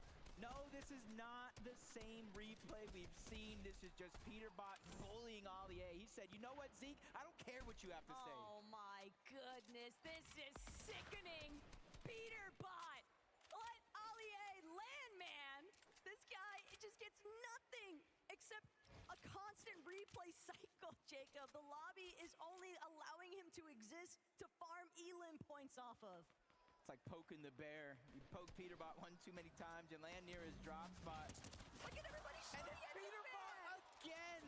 He has 5 eliminations. I believe 4 of them are just farming Allier out of the sky. I feel so bad, but it really just means that Mongrel down below, even though he doesn't want to have to push up, I feel like he almost has to do something to cause a distraction. This is not very wholesome for Allier, man. This is brutal work by the lobby. Peterbot and Aussie. The punching bag that's been established in the sky. Aussie maybe keeping tabs, though, on the next loot crate. Jacob, Cammy, they could be looking like they want to actually steal this one for themselves. But look at Cold and Courage. They're also making their way in. Oh, no. We got it. Production, take it over. No, you go somewhere else. The other side of the map, please. I can't keep watching this highlight reel of Allier being elimmed off cooldown. This is just insane. Peterbot, without the Mammoth either, just dealing tons of damage along with Ozzy, and they have their plan set forward. Then you got one team on one side of the map with Peterbot, calm as can be. On the other side, deep in the zone, 1v1, Thomas versus Veno. A battle of the ages for EU. He's going to shockwave into the box, cause chaos, but Veno's going to see that one coming. Quickly builds, trying to defend himself. Thomas not falling off just yet. Misses that opportunity by not firing the shot. That's going to allow for Veno to stay alive just a little bit longer. Somerset, gotta keep an eye on her as well. She might be able to actually help out Thomas HD here, and Veno still under so much pressure. Thomas does have a full chug jug if he needs it, and he's going to have to opt for the chug jug. But Veno doesn't have any whites. He manages to just barely find a handful of bandages inside of Steamy Sacks, but Thomas, he's putting on so much pressure. He doesn't want to let Veno get any kind of healing off, and sure enough, Veno, he just had the clock working against him. Yeah, eventually Thomas knew he has to pop the bandage or fight back, and if he fights back, he's going down either way. Luckily for Veno, though, Reddish is going to be there on the outskirts, not necessarily getting contested yet. For Koyota, Captain Shota, they're going to be on top of the Steamy Stacks. They know they can use that to rotate forward, save the shockwave, the grapples, and the crash pads for later, but they're just waiting to hunt this team down. Wait, I don't know if Thomas is aware of the fact that those two are even up on top of Steamy Stacks. Luckily, though, they're going to make their departure before they decide to introduce themselves to Somerset and Thomas. Still, trouble brewing on the horizon here for Shota and Koyota. A couple of shots being sent their way, a few strays. Peterbot, no Aussie in sight, but Peterbot's applying so much pressure onto Flakes and Gone, and there's another team just ahead of the other side of those walls. But Peterbot is a solo. Aussie gonna manage to tag team, but it's Aussie and Ali A just fighting for their lives to try and land here. That's A-okay.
So it looks like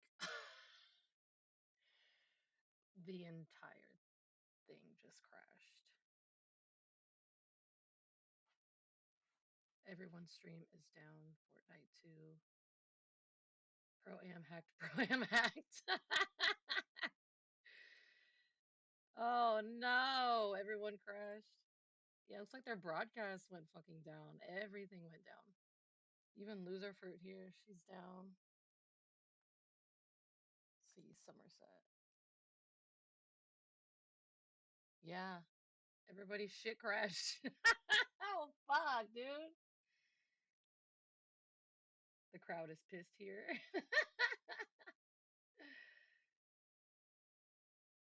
Yo, that sucks. Is anyone playing Fortnite right now? Did that shit go down too, or is it just the broadcast system?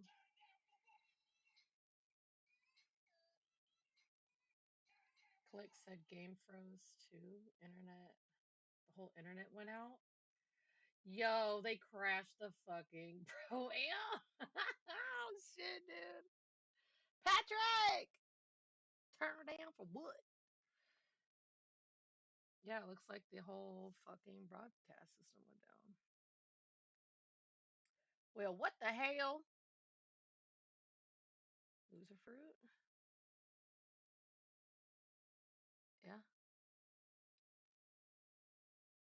The internet went out for them all. Oh my god, dude.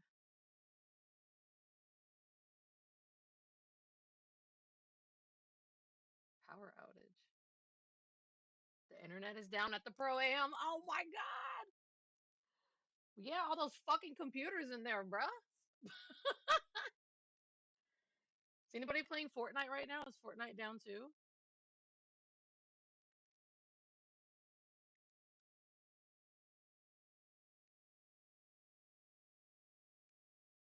That's crazy. I've never seen this happen before.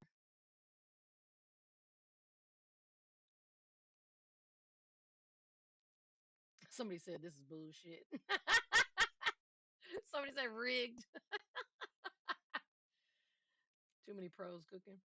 That's crazy. Oh man, they're probably shitting their boots right now.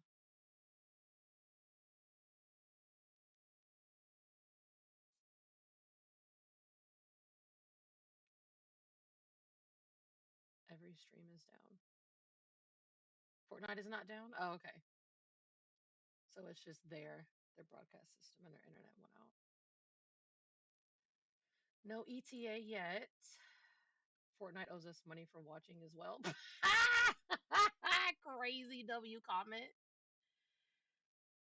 That's crazy.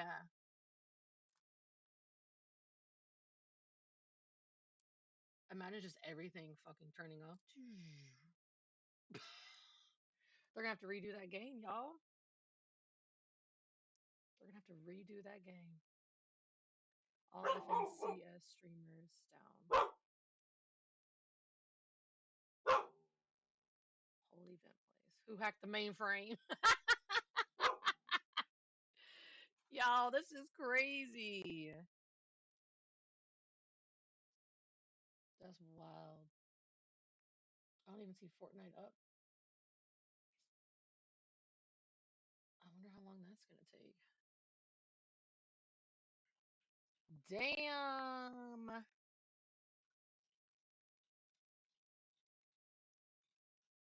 Well, that sucks. I guess we chilling.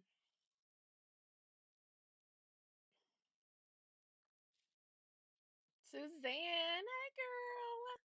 How you doing, mamas? How you doing?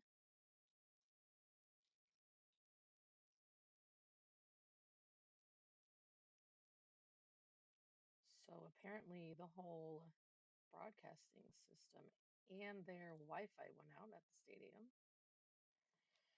No ETA. Everybody crashed.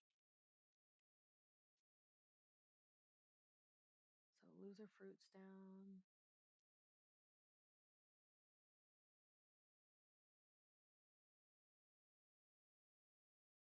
I don't even see summer set up anymore.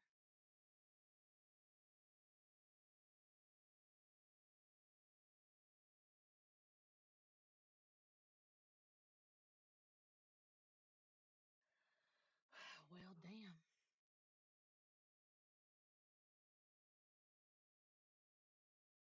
It's probably loser fruit because she died. Stop it.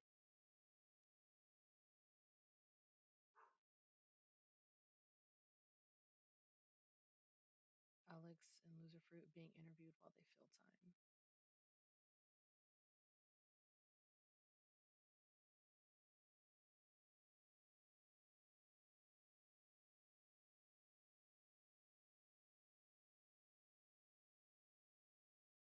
I'm good. Just got back home from work. Awesome, girl. You home now. Let's go. I'm doing good. I'm doing good. We're chilling. We're chilling. The entire attorney just fucking crashed. So we're just chilling right now. No ETA. I've never seen that before while watching a tournament. That's absolutely insane. So I guess we're just chilling. The prediction will stay in place and count towards the next game that's going to finish. So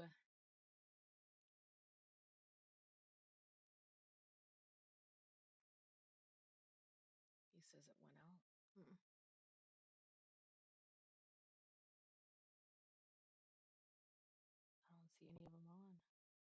besides loser fruit?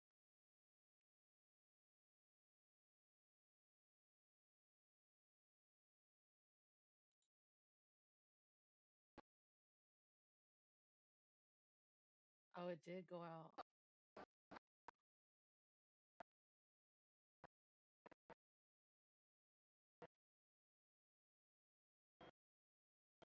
Wait, are they still at their computers? Did they all leave? What do the chairs look empty?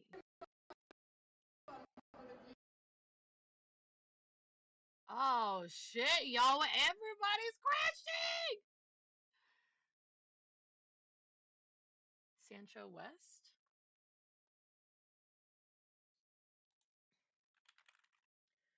Sancho. Oh. Yo, we back, chat. Yo, we're back. Let's see if it's back. I trust you. Nope. Not back. It's not over. Oh no. Well, I got POVs. All right, there's slowly have POVs are coming back up. If you're just here, what we do is we're running all. I'm going through all the POVs, so not only Nick's, but everybody's POVs. So if you want to stick around, and I provide commentary and I give you insight. So if you want to stick around to that, I'm your guy. The power went out in the arena. But as you can see, Holy they pulled all the shit! players. Imagine. They I pulled would have all the shit players. my pants, yo. So I'm thinking that they're gonna skip this game. That's for sure. I thought those computers looked empty. They're definitely gonna pull. I would think they would skip game 4. Because all the POVs like Why Mongols won't they POV. redo game 4? Why would they skip Why it? do they pull them? Because you don't know how the crowd's gonna react. You know what I mean? And plus, it's easier just to tell everybody in the meeting, like, "Hey, everybody, She, what's going this is what we're on? gonna What's do. up? Just to let you know." How you doing? How you doing? But kind of crazy, dude. We were watching the tourney and everything. They'll have to fucking skip shut that down, game. bruh. Is that what they said? The power went out in the arena. They pulled out the gamers, and shit just hit the I fan. have someone's. So we ain't got no ETA. You just came from the Twitch drops. Everybody's bad for the fans shit watching? crashed. True.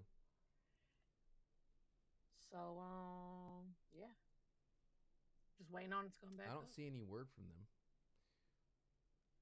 Stream's back. All right, reload it. Nope, nothing's back. Nothing's I back. can reload everything. I mean, we got POVs back, but nothing yet. I mean, I hear something, but I don't know what POV is it from. I don't think they should skip the game. I think they should redo it. What's this one? You know what I'm saying? Why would you skip the game? Supposed to play 6 games, not 5. That's crazy, isn't it? Imagine just playing and everything just shuts off, bro. I would've Rumors shit that they're going to myself. drop LA from the... No! Yo, LA is the legend, dude. Yeah, 'cause I don't see Bucky's still Somerset, I don't streaming? see- All right, I'll pull up Bucky. But the thing is Loser about Bucky, he Fruit. curses, so... Oh, Because he's a Loser Fruit. demon. Loser Fruit is back. Oh, All right, back we'll up. pull up Bucky's stream. So where's Oh, yeah, that's what Fortnite? Bucky was watching. What is this, bro? Yeah, but Bucky's just Damn. at the thing. Ali for president. Who won? Nobody won. Yeah, they've been picking on Let's Ali. see, we have a Bless his question heart. here about Bless his Backlash heart. today. They've been picking on his Do I think ass. Backlash will have anything groundbreaking? entire Hard to say, tourney, dude. bro. Hard to say. I mean, John Cena and Randy Orton have to definitely do that. When mass channels just drop, it would affect coding, but unrelated. It's definitely the event because everyone's streaming from said event, so it's not Mhm. Twitch aside. I don't see Fortnite back up though. This That's why I could was this could watching kill a it from tournament, dude. This entire thing. Oh, that's crazy.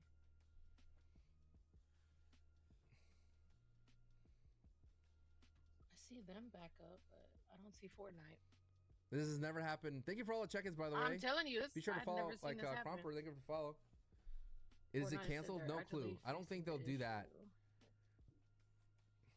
Look at Mongrel stream. Mongrel. Girl, they are doing him so wrong. Mar- Bless his heart.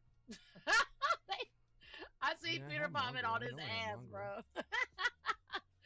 Oh, poor guy. I have nothing here for Mongrel. Let me refresh the stream. Hopefully after halftime, he'll come back. He'll come back. I need to get an ad blocker on this thing. He'll Happened to come Allier, dude. He was getting farmed. back. Farmed Right. for days, brother. Vox, thank you for following. Yo, Karen, thanks so much Peter for the Box gifted. Let's offline, go. Cypher's Should pop offline, up here. Clicks offline. Fortnite offline. Hey. Typical Thanks so gamer much for gifting. offline. God, man. I don't see anything in Mongrel's POV. What happened? The internet went down. Oh, you gifted to the cozy? Let's go.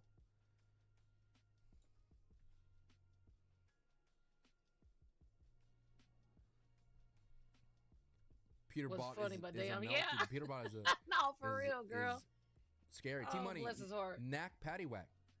Am I Nick's duo? Yes, Pub's duo.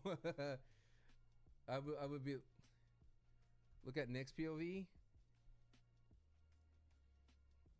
Let me. I gotta refresh everything, but I'm not seeing anything. All PC camera and other tech neck zone turned off the internet for a dare. Are you? You sound. You think somebody at the arena went backstage Nah. and turned off the internet as a dare? All Nah. right. Maybe.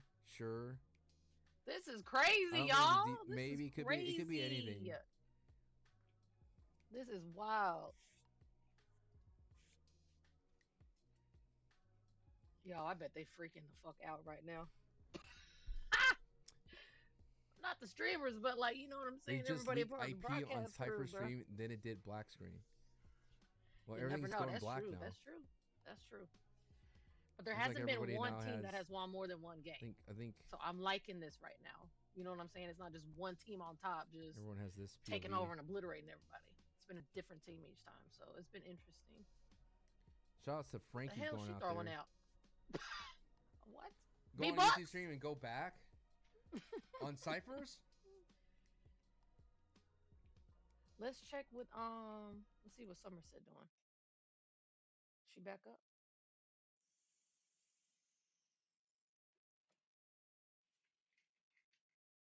No? Losing fruit?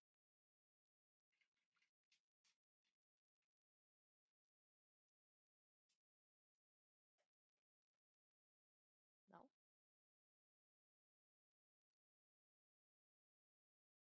Damn, where'd Sancho go? Sancho.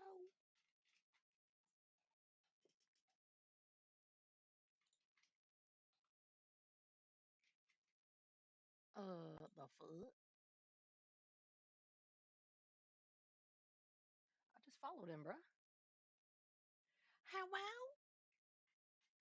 Hello?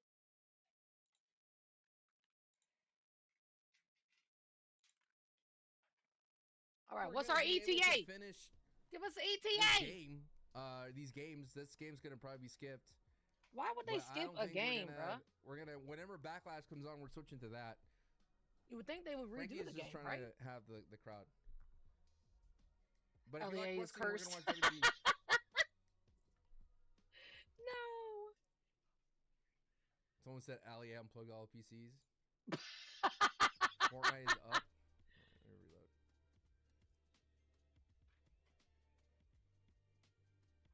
Oh, I see Fortnite. Seen Booga? I'm not comfortable calling him now. I was calling Booga, but I have not seen the clip from Booga. Please don't use that. You and Courage to do commentary together? We'll love to work with Courage. Courage is the GOAT. It's the same POV that we got from all the other players. He started swearing after getting farmed. Brother, can you think about that's the worst situation to be? If Leave him you're LEA, alone. you're a happy-go-lucky content creator Leave him who just alone. loves just to chill and make content, and you're just getting blasted out of the air. You can't even land. You're just constantly getting eliminated. Yeah, bless his Crazy heart. stuff. Crazy Damn. stuff, bro. That's crazy. There's no one has the mental fortitude of not crashing out. Anyone would crash out. It's like, why fly that way for that? You know what I mean? Why fly that way all the way to Los Angeles just to get farmed by the entire lobby? Like, brother, dude, I just feel for him. Let's see. We got a tweet from Fortnite Competitive responding to absolutely nothing. They just responded to somebody with hearts, but nothing yet. As of 12 minutes ago, we are experiencing technical difficulties and are actively working on fixing the issue. This is probably the worst thing that you can think of for esports. Yo. What does DDoS mean? Is basically you just ping their signal and you cause like packet overload. In the most dumb way of explaining, you just cause packet overload and it crashes everything. So it can't handle the server. So it's like beyond that. But keep up those likes. I see a lot of people flooding in from different places. Please follow. Keep up those likes. We have fun here. All right, let's do a poll here on Twitch here. Oh, wait, hold on. Be back in 20 minutes? 20 minutes! God, brother. Oh, go to Bucky's? All right, we'll go to Bucky's. Hey, let's go. I want some bookie nuggets. Hey, Buzz. Oh, Courage is 20 talking. minutes, y'all. Nick 830, let's go. I can't hear anything, though. Y'all go get a snack, go get a drink or a drink. Whichever you prefer, you know what I'm saying? It's 20 Saturday. minutes, dude. 20 minutes. Let me try to fix this. That's wild. Why don't they put me out? Not Nick 830 doing push-ups, bro. No! Not the birthday boy, too! I can do like. Oh, what the fuck? No, I did not wonder about the water. I should get an ad break, an ad blocker chat. It's like, you know, it's kind of weird for a content creator to put on an ad blocker, but here we are. Here we are. All right, we're gonna go over here. The beauty of magic.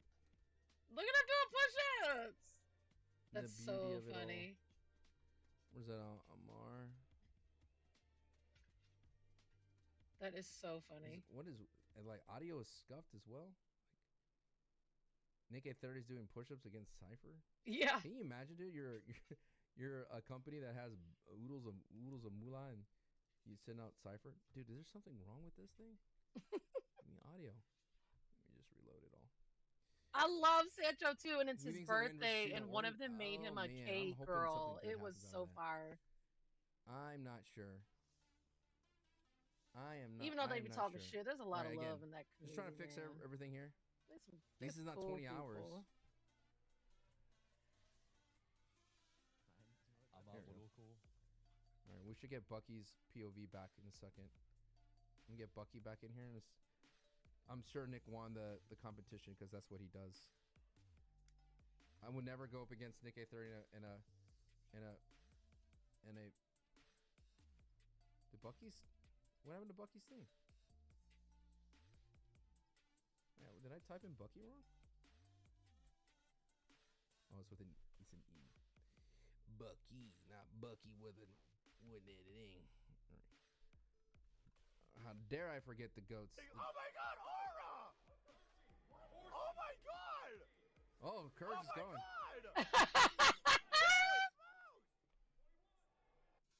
Stop with this commercial! I don't care about Same your commercial, water. bro.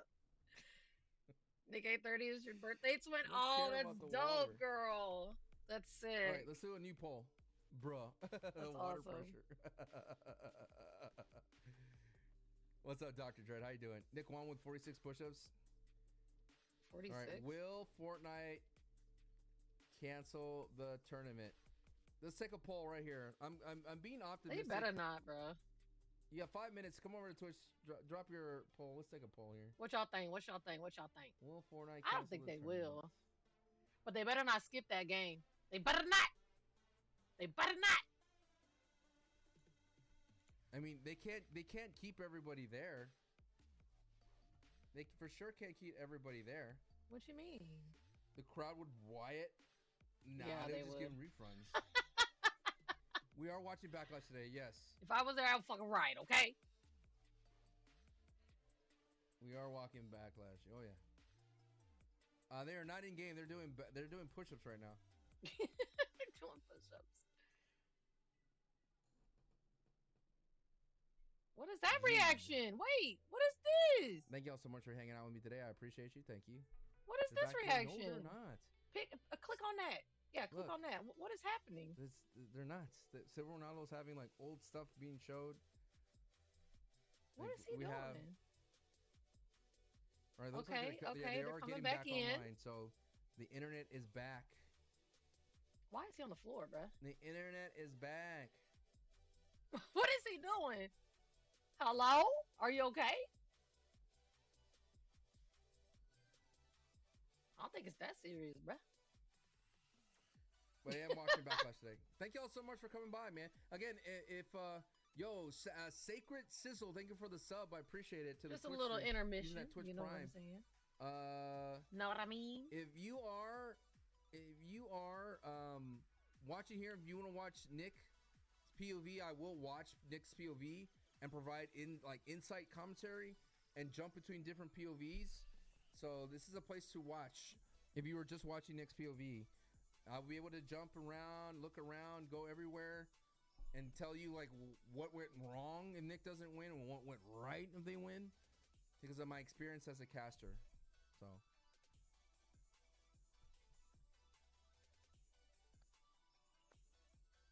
Well, this stream looks like that one. Man, oh man. Sammy, thank you for the check-in. We're having a Fortnite stream, but I don't know. Fortnite's gonna do. Huh?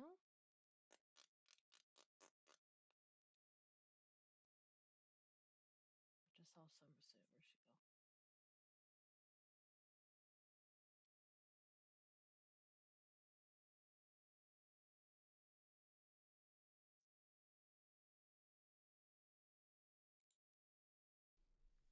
DDoS is impossible at LAN because players aren't using the internet to play. Look, man, I'm not a scientist. You know what I mean? Do I still play Fortnite once in a while? Yes. I still make content for Fortnite, man. I just don't stream every day.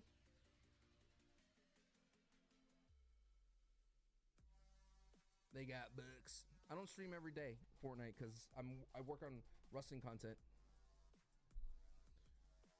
Evo, thank you for the check-in. I appreciate it.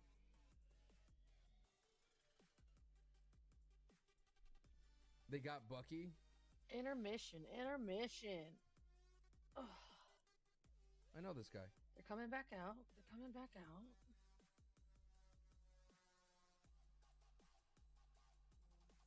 Bucky stream is struggling. Yo, 30,000 people are watching Bucky stream. Insane. Holy shit, yo.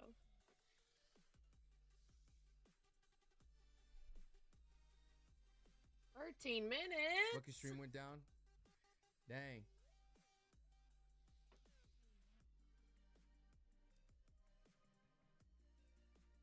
Bum, bum, bum, bum. Power outages are fun. So they confirmed it's a power outage. Wow. That's crazy. I wonder if it was just the stadium. Power or if it was everywhere. outage. Welcome back, Frankie. Not everyone's stream is up. Well, they'll go up one by one. Or they probably cut player POVs, which is possible, to save on power. That's true. W start at 6 o'clock.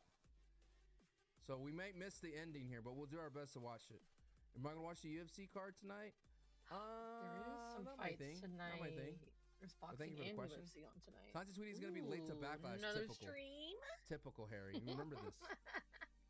Typical.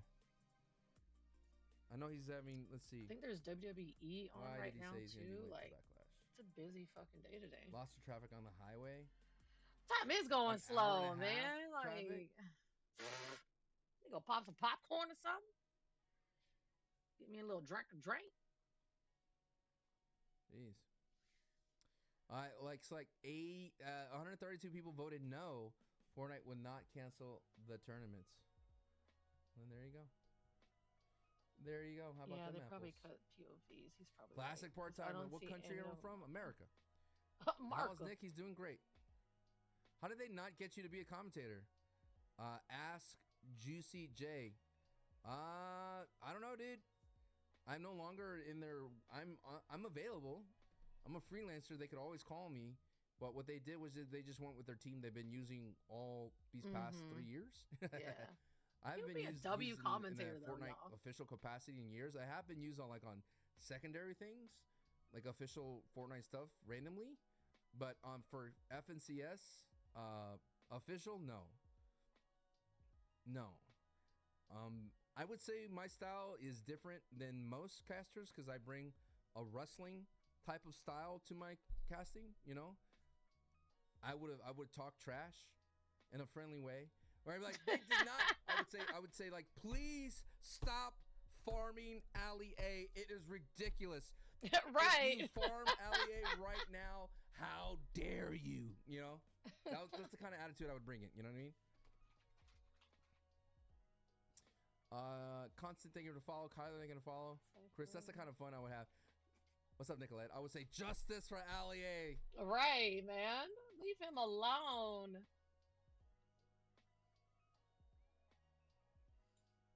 Dylan, there, we're going to check in. Max Carnage, they're going to follow. If you're watching on YouTube, thank you for the love. I appreciate it. If I haven't seen you, I'm doing my best. I have a thing that pulls all the things, so I am reading both. And you could type in YouTube and other people will see it. What happened? I don't know. A power outage. Everyone else is so robotic. That's the thing is like, I felt that Fortnite, the commentary, they tried to exhibit a style, but me and my partner, Shio Wager, we had our own style that worked really well. We would create like fun moments. Y'all saying DDoS with no evidence? Look, dude, I'm not a detective. Okay, I didn't say anything. I'm just reading chat. I'm reading chat, dude. I'm hanging out with y'all.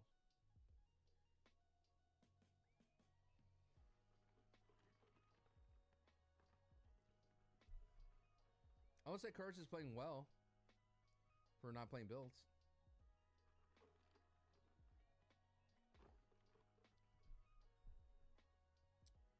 What happened? They're tweeting power outage.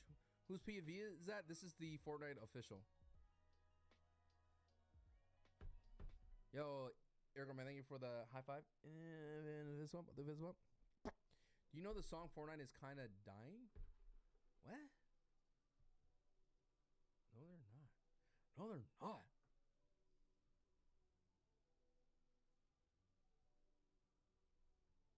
And then you have all these streamers up here. All these streamers up here are streaming too. So, I mean, I'm surprised they're going to keep this up. They have a nice program watch party there.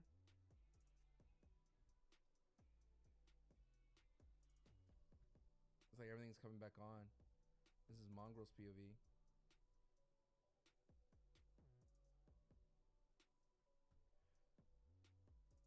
Man, and what sucks is this event was cooking, dude. My birthday was May 7th. Yeah. This event was cooking, dude. This event was popping off.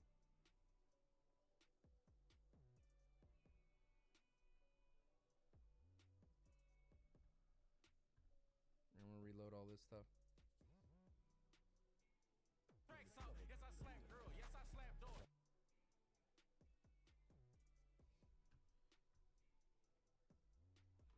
No idea what was that. Fortune for Nick. Taurus gang. Yay. Who's winning?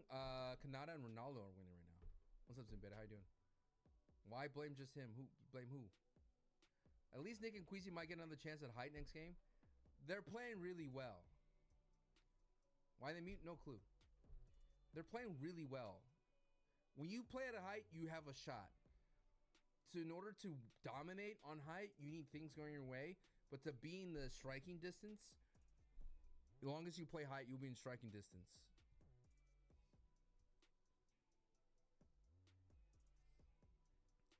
I appreciate it, Frankie. I think you said that before. Thank you. What do you reckon they'll do? From what I heard, is they're going to restart Game 4.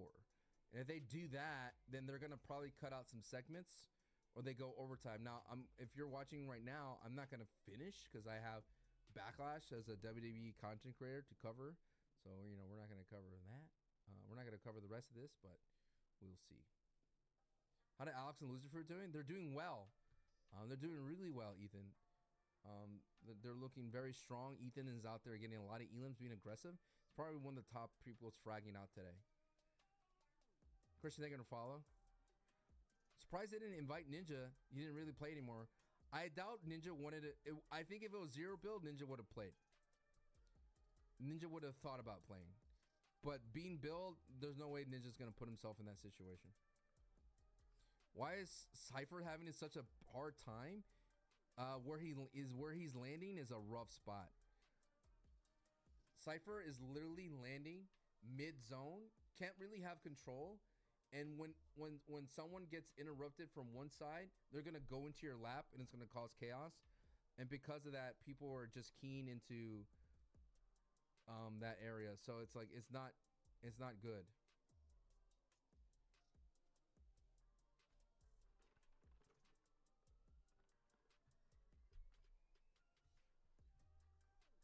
So you have to think about it. They have every computer has a POV, and they have people doing watch parties. So there's so many things that are just happening. I think Nick's gonna win. He could win one or two. Typical Gamer Booga, how they're doing well, but they could be doing better. They started to cook in that game, believe it or not. I think Typical Gamer got rid of Peterbot in one of these games. What do I think is gonna happen? I think they're gonna cut a game. But what they have to do is tell all the players we're gonna cut a game, which sucks for the players that are for the ciphers that are on the bottom of the board. But it looks like we're coming back soon, so in about a couple of minutes. Zemi and Cooper are doing really well. Do you think the streaming issues the computer doing the DDoS of the internet? I'm not a scientist. It could be anything, dude. It's just rare that it happens on LAN because the whole building's internet went down. Die ganze Zeit Deutsch reden? Also mit Faxi gar nicht mehr reden?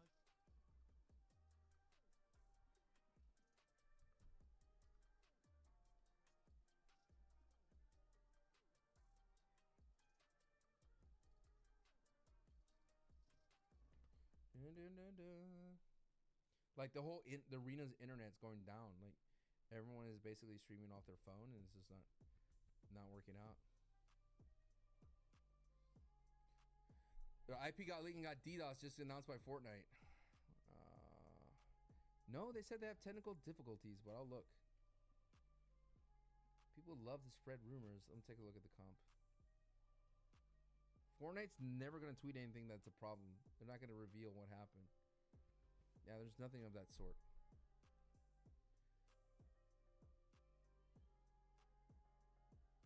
Hopefully can Queasy keep cooking. Yeah, they're doing really well. I don't think they bring the players' POVs back. Probably not. Again, it takes up so much resources.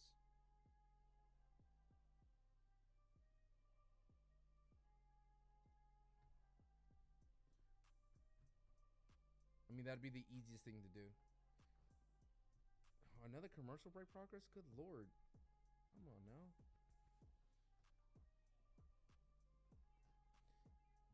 Nick has to win 2-3 games in a row.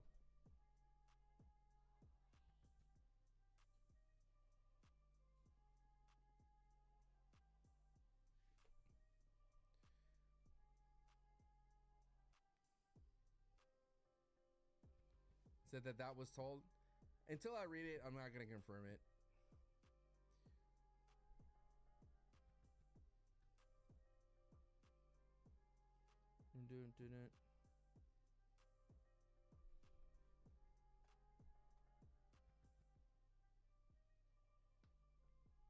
Alright, Aaron, we're probably back over here. Alright. Look so handsome today. Thank you. I try. Got a good workout today.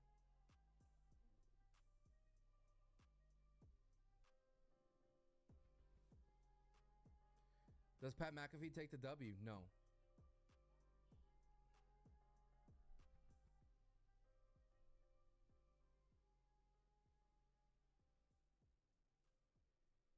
Can't do that to Gunther, you know? Gunther is much more valuable than Pat McAfee.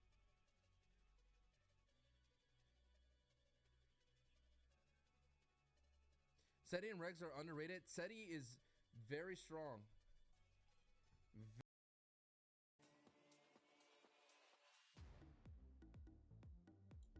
Here we go. What they gonna do, y'all? What they gonna do? What they gonna do?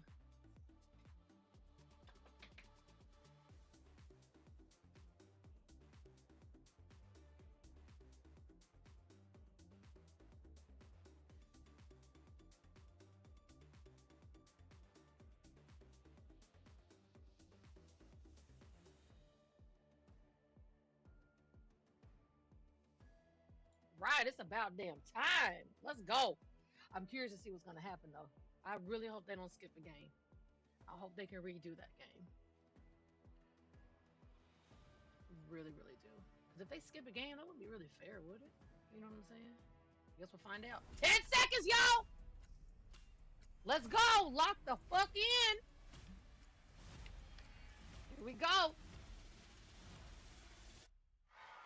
Fortnite fam, welcome back to the FNCS Pro-Am. We are truly sorry for that. It seems there was a power outage. All of USC went down. It was crazy. Heat wave. Who knew? But it's okay. We're not going to let that kill our vibes, right? There was heat outside, but there's heat in these very walls right now. Yeah, no shit. Because the first 3 games were unbelievable. Now, obviously, we didn't finish out game 4. We're just going to go ahead and scratch that one out. I know. What? We're going to play games 4 through 6 like normal. There's still competition to be had. Okay. There's still prize money to be passed around. And of course, Okay, they're not gonna a beautiful trophy from Thomas Light to go to the winners of the competition. Really quickly, maybe you're just kind of tuning in. Thank you for tuning in with us. We're excited to see you. Why don't we take a look at the standings? Kind of remind ourselves where we left things before all the craziness went down. Canada, Stable Ronaldo got themselves a victory royale and suddenly find themselves at the top of the leaderboard. Yeah, you know, they were talking about these South zones, these elusive South zones since Major 2. So hopefully in games 4 through 6, we get some more South zones for them. But honestly, I think even without that this is a duo that could easily make their way into the end game, regardless of where those zone polls. I mean, look at the amount of eliminations that they're able to hold. and Being Alex got only just 1 13 elimination short of eliminations. Aussie Antics and Peterbot. Got no Yeah, we're always talking placement about points, though. zone polls, but look, it's Somerset! Kanata and Ron. They are both not only Sign this for me, FNCS girl. Major Finals participants, they are champions, both of them in the FNCS. Oh, that would have So, been you know, dope. Take your I'm not controller really for them to surprised to see sign. them at the top. The Yo, question W is, idea. they are very close to That would've second, been even sick. third place. We were just speaking with Ron. He's feeling confident, but in that second place Sign spot, my it is Sadie keyboard! Kaya. That's right. Mentos are good. Imagine. Games are ready. So we're jumping right back into the action. Casters, take it away. We all know that Allier had some shooters maybe on that USC Oh, man, campus, bless his heart. What was taking place in game 4? All right, Chad, I'm gonna get some hopefully water. is our reoccurring BRB. theme here, but Mongrel Allier, they've got an opportunity now to try and run it back with a new strategy for game 4, Jacob. Yeah, and I just kind of hope throughout that break, you know, they have that mental toughness. They stayed focused. They had their eye on the prize the entire time because there were some push-ups going down. I feel for Cypher's arms. I feel for Nick and Courage's arms. I don't know how they're going to hit a shot after that. Nah, Nick, it's another day at the office. That man is built for doing push-ups, okay? You don't start a push-up competition without feeling confident that you're going to bring it home. Respect though to Cypher. He tried his best. I feel like Courage might have been an intervening factor, but we got game 4 ready to go. Let's run it back.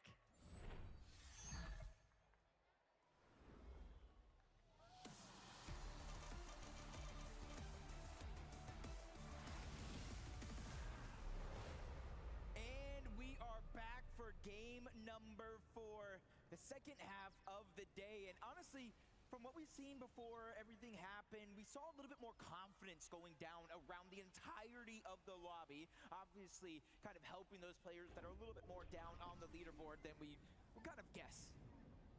Steamy stack, so Vano, Reddish, they're going to be the first ones to touch ground, and Vano immediately trying to pan to a separate direction, trying to see if there's anybody that he can look to take out.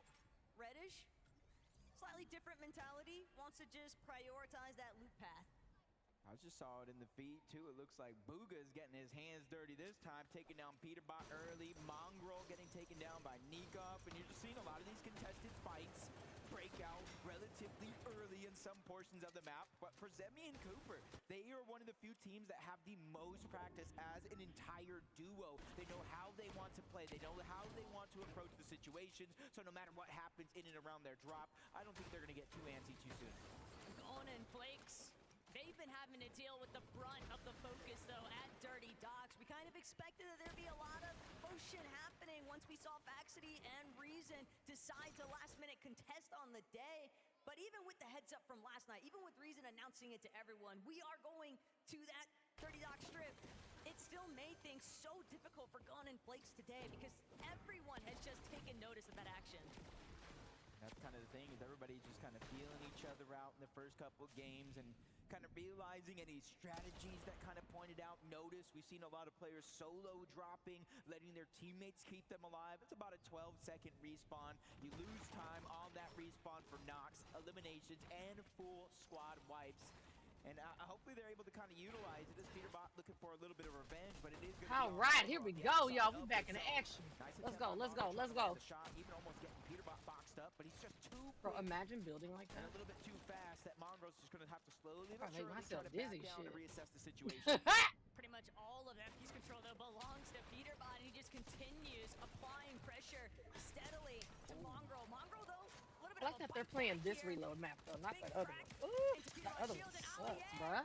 He might actually have his revenge. Look at all the sand and shit. Ugh. In a little bit of a pickle Hell here. reload map. He can't close in just fast enough. Ali A really saying enough is enough, and now we got Ozzy versus Ollie. Oh, no, not Ali A. Leave him alone. From Ozzy, he is Leave him feeling the alone. confidence. He probably heard the call from Peter saying, "Bro, you have to get this guy off me." Ooh, and now Mongo he's just went down. dancing, doing a little two-step on one Ali, side, oh, God. getting aggressive, and that's the thing. They are down further on the leaderboard than anyone would have expected. They need aggression, they need eliminations, and now that Peterbot won his, he Oh, said, "Yo, Lord. look, Pete, there's another." It's not just that. Aussie pulling back. Poor Mongrel. Oh, nah, bro. Likely Oh. telling Aussie, do not eliminate Ali A. Mongrel's already been taken out. We can focus him instead. We know that he's weak. Oh, no, he's hiding in the bush, bro. It might have been Get out of the bush. a fake out. If you Bro. As Aussie continues to try and chase out Mongrel, Peterbot is still watching, lying in wait for Ali A to expose himself. I'm just saying, this is the Ozzy I really wanted to see. It feels like he's feeling himself right now. Four shockwave breaks in. Oh! Ozzy takes down Mongrel. Woo, this is what I came to see this weekend. I'm Damn.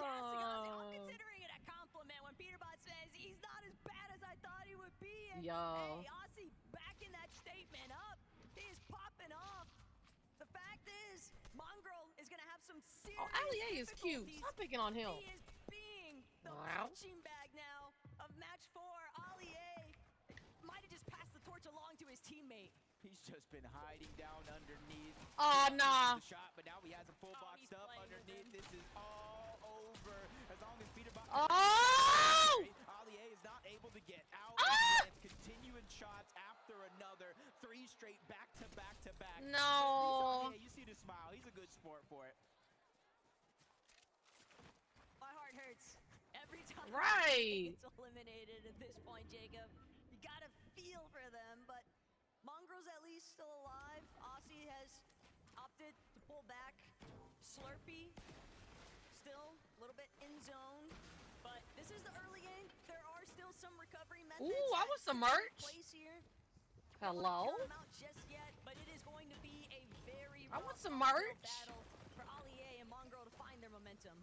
And at the end of the day, honestly, it doesn't matter how many times you go down, as long as you can go ahead and get elimination from yourself to keep it relatively close. Nobody chasing them this time around, so Ali A and Mongrel will have a good opportunity to load up over on the eastern side of Slurpee Swamp for now, until they get sniffed out by any of the competition. But I also did see Somerset getting taken down in the feed by Savage and Lachlan not too long ago, and she's forced to reboot. You notice she's not in the zone. She know their safety. They're still on towards the Gucci. outside, and that's How you exactly what doing, she's doing. sis? How you doing? Vano and Reddish could be in a little bit Tournament is trouble. They don't crazy, want to find bruh. themselves pincer between Courage, Cole, Thomas, Somerset. But Oh, man, he's shit, here we exactly go. where he wants to be. Oh! Tangoing with Seti. Gets that initial elimination. Sends Seti packing. Literally just Damn. stole that wall away. Didn't give Seti a chance to think about what he's going to do. But Lachlan, fresh rebooted back up. Here's Uh-oh, we Sia about to get shot. watching him. Oh. Toyota is going to be able to. I was going to say Did he hit get him? the knock, but Oh, it's shit. AD who steals that one away onto Lachlan yet again. So for Toyota and Captain Chota, even though they're going to have to rotate on out, they have Toyota to and figure out a way to Chota. kind of seal the deal on some of these eliminations and not let them slip That through their storm is fingers. coming. And Shit. look, I understand that you're going to keep being brought back into this match so long as your duo is alive, but for Lachlan, for Mongrel Ali A, we're looking at some of these teams that have just been struggling Oh, hell. nonstop because they're not really getting an opportunity to farm anything up, Jacob. They're just Ooh. trying to avoid being some of the first teams eliminated as Toyota Shota now applying so much more pressure. Oh on shit, where here we Savage and go. Rocky are actually at. And Toyota might be able to just force them to completely clash with them head on. But Savage is doing what he can. Savage is buying a little bit of space here. Yeah, and this is a winnable situation for Mr. Savage. He has the pump. There's a Maven and attack on the other side. Not Yeah, you as want that hard pump. hitting, even if you are a duo. So if Savage can figure out a way to wiggle in and out of some of these builds, draw out a 1v1, and maybe Lachlan catching somebody off guard, dealing some damage, it is going to be doable. They have the crash pad as well, 6 of them to be exact for Mr. Savage. So being able to disengage also an idea in the back of their minds. Ooh, barbecue? Let's If it's up fucking to go. Savage, he'd much rather just let Toyota and Shota W rotate fucking out first, Saturday, yo. and they'll just try I'm to doing play good, catch girl. up We just after watching the this fact. tournament. But with Just Thomas chilling, and just Somerset chilling, also you know. so close by. Benno and Reddish too. I'll stream some games you can after. Never count out being third party. So as aggressive as Shota and Toyota want to be, they're gonna immediately jump into Lachlan's. Oh, that was Only time nasty. He is sent W back to kill. the reboot cycle, and this is where it gets very difficult because now Savage shooting at the crash pad, even trying to ensure that nobody can give chase, but he's just so low on material. So you better cover yourself, girl. Okay, Fully she's running back just down. bailing Ooh, out. shit. Yeah, he's going over She to by herself? Steamy. He has to look for scraps. Where's the for partner? advantages. What's That's gonna time? keep Oh, him there he alive is. for a little bit Okay, longer. there he is, there But he if he is, there he doesn't is. find Alright. anything from here Regroup. on out, Alright, let's go. Savage will go down yet again, but at least he's given a chance to get Lachlan back in the game. Somerset, Thomas, they got that one elimination from the backside of the zone. And this is a strategy, talking about Thomas and Somerset. If they go down early, they will not be afraid to stagger themselves back in the zone because it's Slurp Crunch Taco. There are so many barrels to get that HP back up. For sure, but even then, you don't want to keep allowing other teams to farm those individual elimination points off of you. And one team that certainly hasn't had any difficulties hunting for those elims might just be Peterbot. Okay, yeah, sweet. Come grab this. Okay, I got the pulse rifle. Wait, the pulse rifle? Yeah. Yo, We win.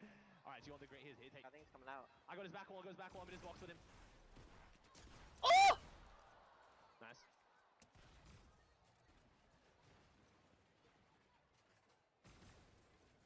I saw someone rat on me, but I think Sean. Nice, good stuff, bro. Do you want to come over and help you? No, it was only. Yikes. I kind of feared for the rest of the lobby. Mongo getting taken out twice, but the mythic pulse rifle in Peterbot's hands. You can That's deal so much crazy. damage by scoping in just like this from far away, or the hip fire spray kind of works similar to Let me an look up and find SMG, that so shit, bruh. He is looted and booted, ready to go. Loaded and booted. Onto Mongrel, nice, sure enough, but Peterbot, he literally just said, we win. That is how confident he feels having this weapon at his disposal. Hell Jacob. yeah. And the rest of the lobby, understanding the impact he might have, they're not going to try to stick around Slurpy Swamp much longer. They're all just trying to immediately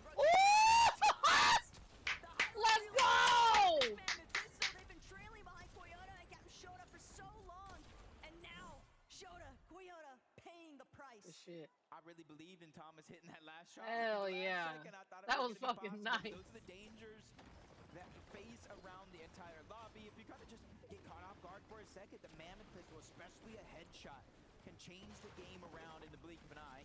Zemi and Cooper, they have such a good loadout, at least in the former global championship tandem Cooper. Zemi's there. They won the first one. Come on, he didn't win another one. I like him. Events. He has some big wins under his belt as well. Saw for a moment there, caught a glimpse, Peterbot Aussie just looking to take elevated peak position over Slurpee. They've got a pretty good idea of where some of these other teams are trying to rotate through. Queasy, Nick, a little bit more towards that front side of zone. Burnley, Box, just on a slightly hill position. And Kanata, Ronaldo, they're just waiting for the traffic to come their way. They'll be more than prepared to look for those eliminations, but they want to prioritize the positioning. You see Captain Shota just getting taken down yet again. Peterbot's the one that's going to clean up the elimination, but I believe the point actually does go over to Cooper and Zemi. And this is zone 6, 10 seconds left. Reboots will disable. So anybody that is eliminated now on respawn will have a chance to get back into the game. But Taco, as of now, reboots are disabled. And that might Oh, just be here we risky go. scenario here for Ah! sure. Trying to stick around. Fortunately for him, a little bit of indirect assistance from the lobby. Peterbot punished, loses half of his shield while trying to take those pot shots at Shota. And that is a big saving grace.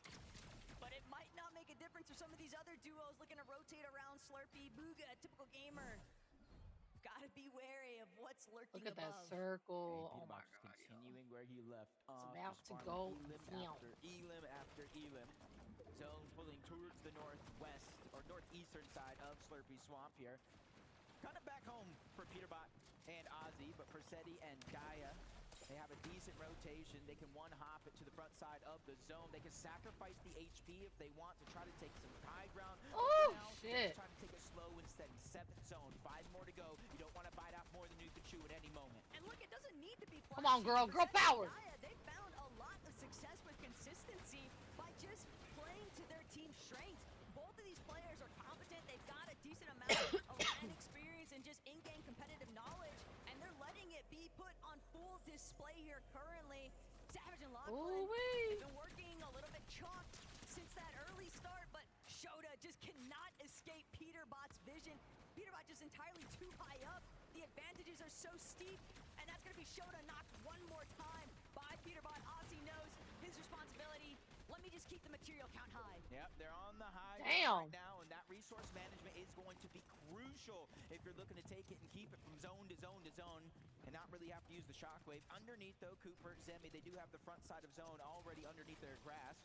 They have the luxury to be able to wait here, Taco. They can wait for it to open up, shockwave to the front side of zone to keep their position, or they can use their materials and tunnel their way there. But some of these teams that were leading towards that top end leaderboard in our top 3 position, they've got to be getting a little bit nervous, seeing that elimination feed constantly light up with Peterbot's name and clicks. He's got a whole slew of problems right in front of him. Cooper and Zemi nearly taking them out. Lacey still a little bit left behind. Can he reunite? Crash pad gonna catapult him straight to the front side.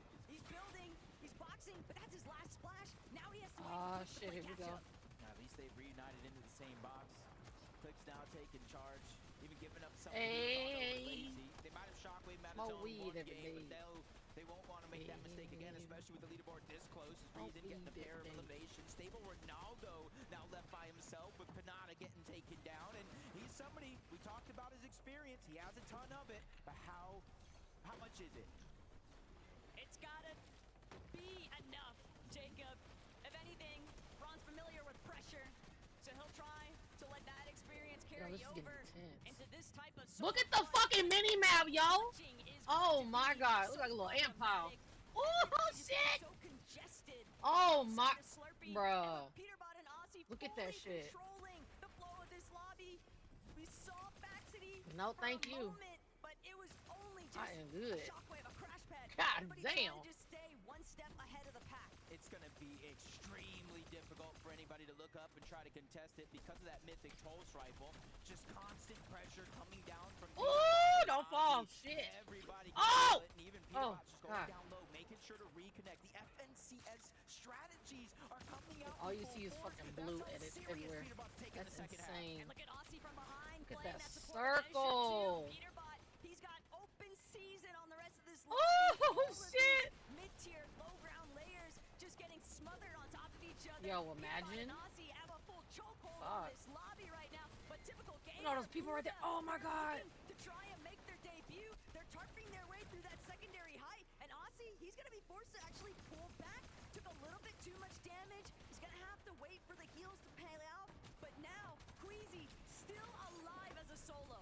Shockwaving, destroying some builds, but giving him a little bit of cover to look through, but Lacey spots him out. Oh, Gets the shit. elimination. Oh. 10 zone. Placement points have not even set in just yet. 11 Peterbot teams just still alive. fucking- Relatively loose with a couple of players playing as solos. Bugha being one of them. Lands a good shot on the Courage, but was a not good shot. enough to get that green light to go. Cooper, Zemi, they clean up Lacey, leaving Clix by himself, and this is where players are falling left, right, and center. Oh my god, Every that's one of them absolutely feels the insane. pressure. Yo. And Clix, he only Holy has 2 builds fuck. left. Make that one build and a dream. Doesn't Oh! have a chance to heal. He's going to be taken out before he can continue trying to build up those placements. Zemi Cooper, though, one of our few Oh healthy my teams on the God. low ground. But can they escape Peterbot's vision? That's been the Shit. real deciding factor Ooh. for so many of these teams. Courage also Oh! right next to them. Cole taking Oh! out Reason, though. Very big troubles, very huge scenes, though, as Courage finds his Bro, own how do you elimination even onto think this Jacob. quick? God damn. He just wiped the full duo out of the lobby. No siphon though, so 30 HP. Jesus. The necessary time for that Chug to pop is Should down. I be up Peter top Bob here? slowly but surely dropping down. They realize this one is all but over in their favor. Two Shockwave, half a Chug Just move as with that well. circle. More Hell food yeah. being passed up, but now they're contested. Flakes and gone. Look at the They're circle going up. moving. Oh my God. He has the last grappler. He makes his way back to the zone. This is why he is king. But Peterbot, he's got to get his way back towards where the zone is actually at. He doesn't want to find himself outside of it. Still, Oh! he takes out Gone. That's going to be the massive refresh. All of these builds, shockwaving up. One more tick could do it. God. Peterbot barely managing to stay alive. He's on the high ground, and Aussie still right behind him. Aussie's going to play this. Oh my God. You don't know who he is until you realize that is Fragger Aussie on the low Holy ground, shit. causing chaos. Peterbot's chopping down Cooper, sending him Bro, all they had the way that down. break and they was like motherfucking Space Jam at halftime, bro. Look at them coming in now. God damn. Strong duo because Courage has just gone down. Cooper has no choice but to try to make a play. Everybody left alive. Oh! It's going to be solos. Cooper Ooh, that was nasty. as he takes down Courage. But Cold, he's right there in the mind of Peterbot. Cooper trying Peterbot to is do what he can. solo. Peterbot doesn't have a whole lot of HP to work with. He'll at least Cooper have the solo. opportunity though from the high ground to play off these. Oh shit! Oh shit! They won one! About time! Holy shit! These guys are playing in synchronization to make things happen when it matters most. Ozzy dropping to the low ground. Peterbot doing everything else. They waited to the second half, but they shown up and shown up big. Right, Frankie? Well, they did show up big, and you know what? We know, Peterbot, you're the FNCS go, but please give it up for King Kangaroo! I mean, I think for most that end game, I was just trying to stay alive. I mean, you just let the best do what he does. I didn't really do much, but that was the whole plan. You got two eliminations to your name. You were alive in that end game. How much difference did Ozzy make to your game, Peter? I mean, he stayed alive very long. I mean, he did his job. You sound surprised. No, I'm not surprised. And we aren't either. He's not because real Ozzy, stand much up of a for talker, me, is please. Listen, I always look short, even standing next to you. So tell me, earlier I was speaking to the two of you, and it sounds like Pete's letting you IGL a bit. I don't know about that. I think he just let me make one decision. We're doing well. He's listening to my input. It's great. I mean, he's the greatest, but he still takes my advice. It's nice. And your advice was to drop on Cooper and Zemi in game 2. Okay, that sounds a bit bad. He wanted to go somewhere. I thought maybe that could be a play, but I love Cooper and Zemi, but It was your idea. It was my idea. I don't know why you credit it to Ozzy. But I just want to ask you one more question. You got your first victory royale in the bag now, Peterbot. Does this mean the next two are yours as well? I said we're gonna win the last 3 games to Aussie, so. All right, well, you heard the man. Let's see if he can make his prediction a reality after the break. Peterbot, let's see everyone!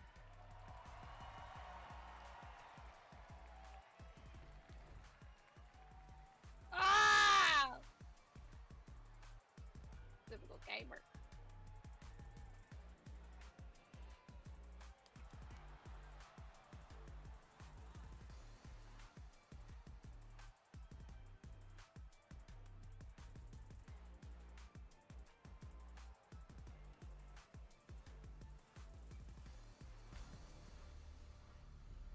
Crazy.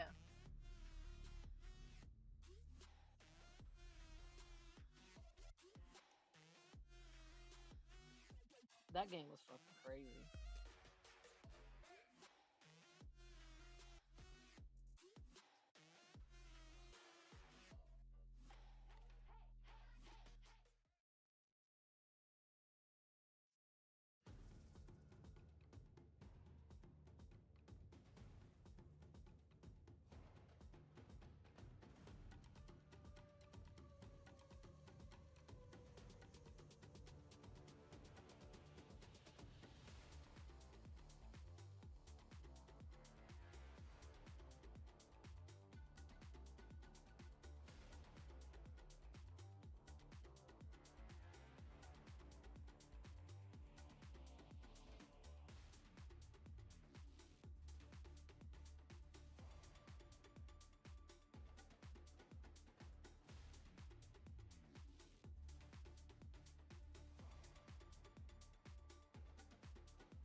voice actor of SpongeBob and the voice actor of Karen, Plankton's computer wife, have been married since 1995? No fucking way. Had no idea. I am is the shortest complete sentence in the English language. Get out of here.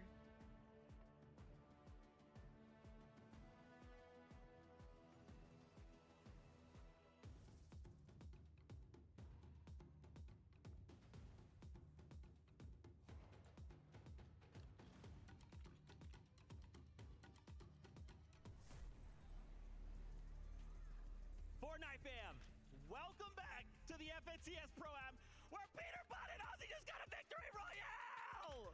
Yeah, Zeke's voice is a little rough if you can't tell. He was quite excited. I'm gonna pass out, that's crazy. I'm gonna pass out! In the world. Okay, guys, I knew Vivid was up here during this little game, all right, while we're off camera, and we both kind of looked at each other. There was a very key moment in this game. We tune in to Peterbot very, very early, and I said, Vivid, what's that yellow gun there? He's like, our dog, are you talking about the Mythic Pulse? I'm like, wait. They start the game with a Mythic Pulse? How did they get that shit? I love that you bring up the start of the game because honestly their domination was all the way from the beginning. Peterbot going after Mongrel, Ozzy also going after Ali A. But there was a moment there where he could have gone more on the aggressive of Ali A after Mongrel was down, and you could see them talking to each other. I'm guessing that they were saying to back out, that we want to try and go for more elimination points. We know that's where Peterbot's the strongest, so instead of getting them both down right away, let them reboot, and then we can get more points. And that is exactly what they did, racking up elimination after elimination. But this is what they needed. 7th place is where they were going into this match. They needed a big game to have a good shot at lifting up that trophy. It reminds me of the 2024 Global Championship. You see Queasy win a game, Peterbot in the background kind of eyeballing him down, cold-blooded, and now he has gotten that victory royale once again. I'm sure he shot himself up that leaderboard, and we can actually take a look right now at the standings. 2nd place. Damn, from you're in 7th. That's place crazy. Click the lazy went all the way down to 7th. Few points separating from Damn. 3-point difference between 1st and 2nd, 2nd and 3rd. Zeke, we just have 2 more games left and things are so close. Oh my gosh, we have a listen in from that game. Let's take a listen. We're putting on a flippin' show. Let's go, bro. Let's heck and get him. You can come with me if you want, but like I don't think you'll need to. No, dude, you're chilling. You do you, bro. You do you. Okay, be great, man. Be great. You good? Yep. Yeah, I'm gone. Bro. I just want to put myself between. I'm just going up, bro. Kill him.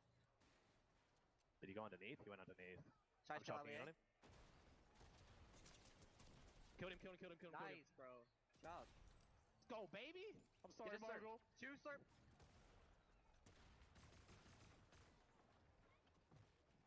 Got a body? Yeah, 1 sec. I'm just trying to like not die, but also go for Oh my god, something I'm good. You good? 2 builds. 1 build.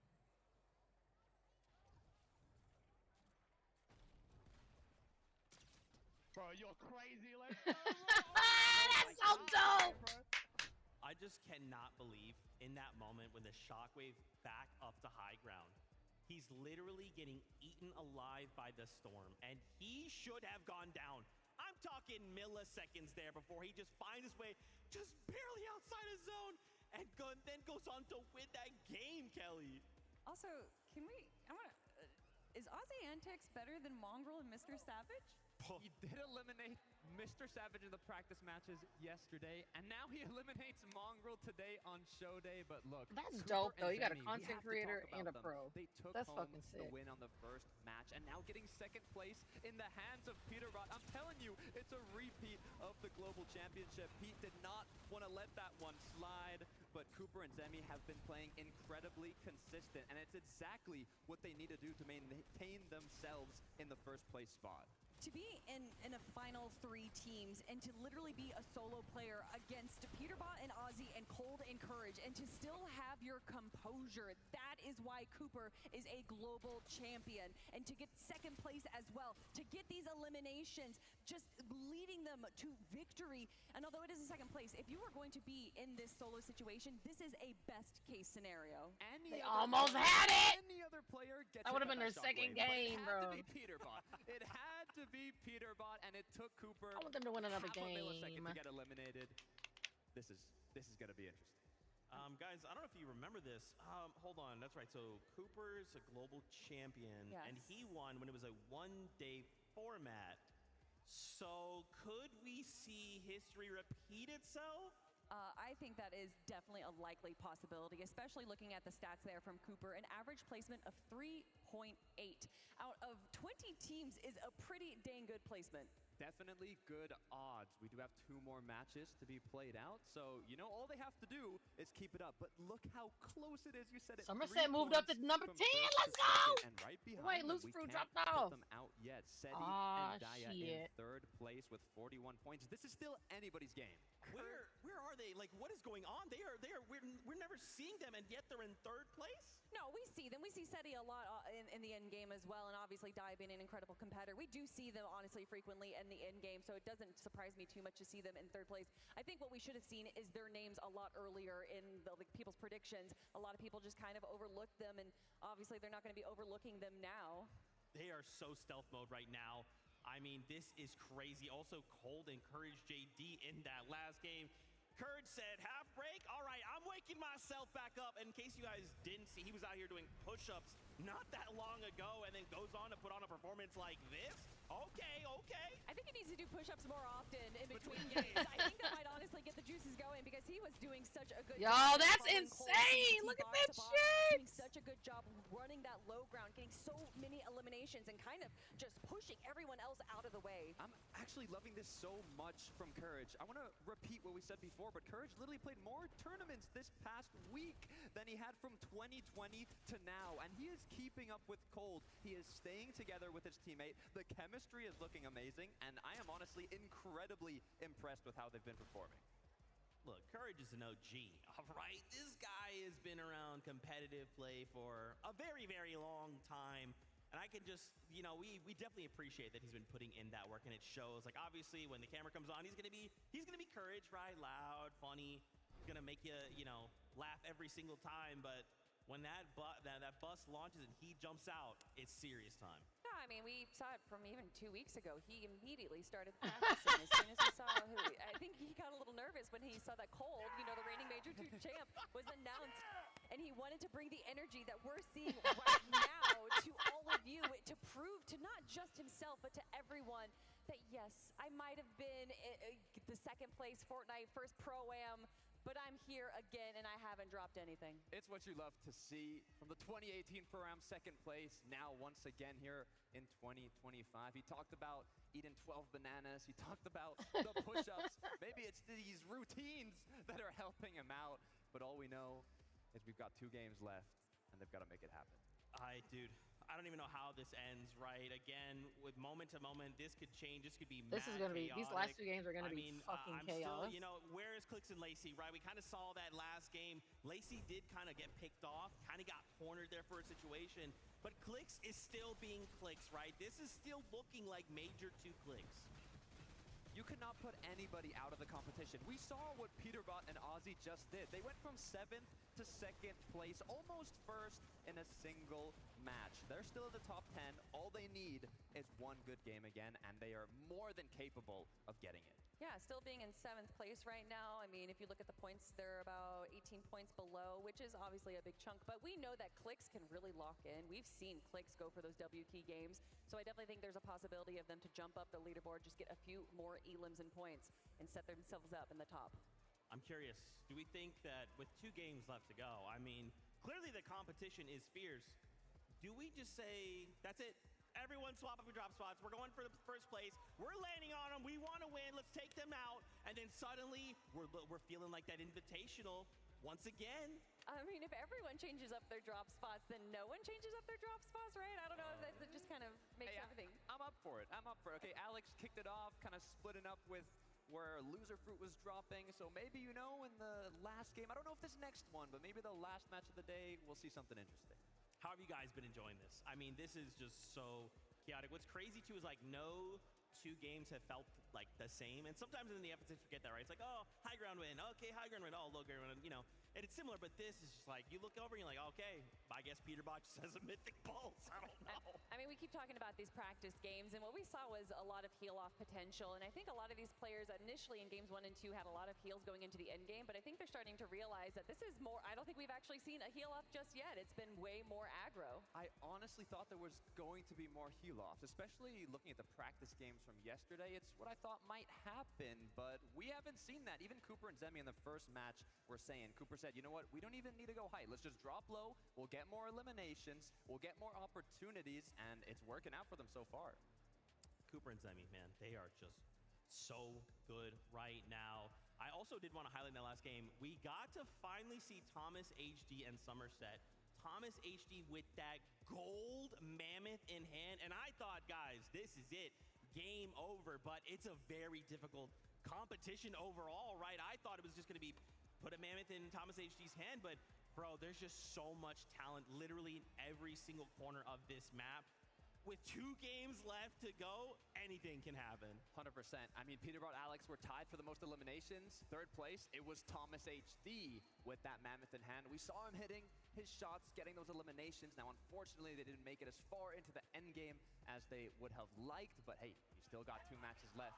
You can still make it happen. Yeah, that one shot onto Shota and then almost eliminating Koyota as well was absolutely phenomenal. And that's what we expected out of Thomas HD, especially with the mammoth. You know that Vivid was very excited when he saw that in Thomas HD's hands. But like you said, they're so good at the early and mid game, but being able to kind of control this end game, which is so much more chaotic than the normal FNCS, which is affecting both of them, honestly. Thomas HD and Somerset are more used to that standard mode, but I'm used to some more Fortnite. Yes, let's go. Game number 5 is ready. So casters, back over to you.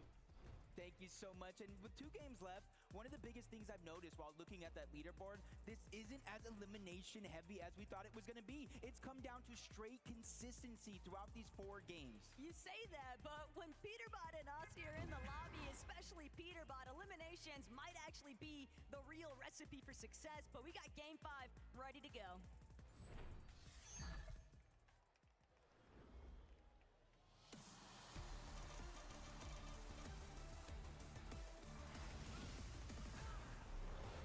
This is their second to last chance to figure out a way to make up for lost time when it comes to that leaderboard. You go ahead and find yourself in a situation to where you can take more chances, get a little bit more aggressive, figure out a way to close that gap with eliminations, because Taco, it's been the 10th zone more times than not that has been granting the placement points because teams just won't go down. But if you think about it, with Cooper and Zemi leading by just 3 points on that leaderboard in the penultimate game before today's final lobby, that's a lot of pressure, Jacob.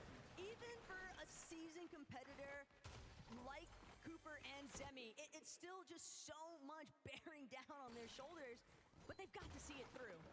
Yeah, especially if you're in first place, trying to play your game calmly, cool, collected, and then you just see the name in the feed lighting up with eliminations. It's almost going to force some teams to get more and more aggressive. Contested drop, though, this time around. Veno does look like he was getting aggressive over towards the boom and base. Onto Podesai and Nikov. Nate Hill's in the distance as well. And these are the type of strategy I expected to see. Game 5, Veno is able to land a good shot, but he is going to go down. We already saw Reddish at Simi's stack, so we know where he's going to get rebooted at. For a moment, it seemed like that was going to be turned on its head there for Podesai, but Nikov still had the backup necessary just in case things went south. And now, Frenchie's just looking to try and ensure that they have boom and base completely locked down. Veno dropping back in, though. Probably just happy about the fact that he wasn't beamed out of the sky like we've been witnessing so often here today. Yeah, and I've already saw on the feed, we got Mongrel, Olliade, both going down respectively. But there's just so much action going down. Let's jump into Vaxity and Reason. Nice. Oh my! What happened? Oh my god! I got the luckiest thing ever! Out of every exotic weapon! Okay, nice. Oh my god! Oh my gosh! Is that like a 0.00001% chance to get every exotic in that one chest? They got to be the ones to look at for this game. Not even 1 in a million, like 1 in a billion odds there, it seems like, Jacob. But that is everything. Just completely dropped at Reason's feet. Him and Faxity have got to pop off this lobby. There will never be a clearer sign that this is your game. And remember, Faxity said it himself earlier when we were talking to him. We're going to bring home at least one. Please let it be this one. This is their best chance with the loot that they have, as Alex just getting aggressive time and time again, fresh off the reload, but he gets taken down yet again. Loser Fruit barely have gotten enough time to reload back into this game before Alex going down. They're just kind of hoping, they're praying that they got some sort of landing spot to go ahead and land at, and then maybe they can worry about loot. But Regs saw the reboot. She's going fresh after Loser Fruit. And Regs, she might have even alerted Flakes and Gone that their prey has now been fully intercepted. They're gonna opt to just prioritize farming up a little bit of material, taking a moment to pause here, really scope out the scenery. But a little look back season on what was taking place with Ronaldo and Cypher. PK completely cornered by Kanata and Ron. A real strong tag team effort. Yeah, and you see that box was literally on fire. There was no way for Cypher to really escape besides going at him, and almost looks like he got farmed again by Ozzy this time around. Moxie's trying to stay alive, get these reboots, but this is the last place on this entire island I would want to try to stay alive to get the reboots, because Cypher is getting the Ollie treatment. But Cypher will manage to escape Peterbot for the time being. How much longer, though? Ozzy just gonna continue the conversation instead of pick up where Pete left off. That's some heads-up awareness from his duo mate. And that's the kind of chemistry that we've been witnessing come out really strong for Ozzy and Peterbot at times. And Jacob, 5th matchup, 3 points away. I cannot emphasize on it enough, because that is such an easy striking range. Only 3 eliminations, and they've already got like 2. And right now, you started as a 3-point game like you just said. Well, guess what?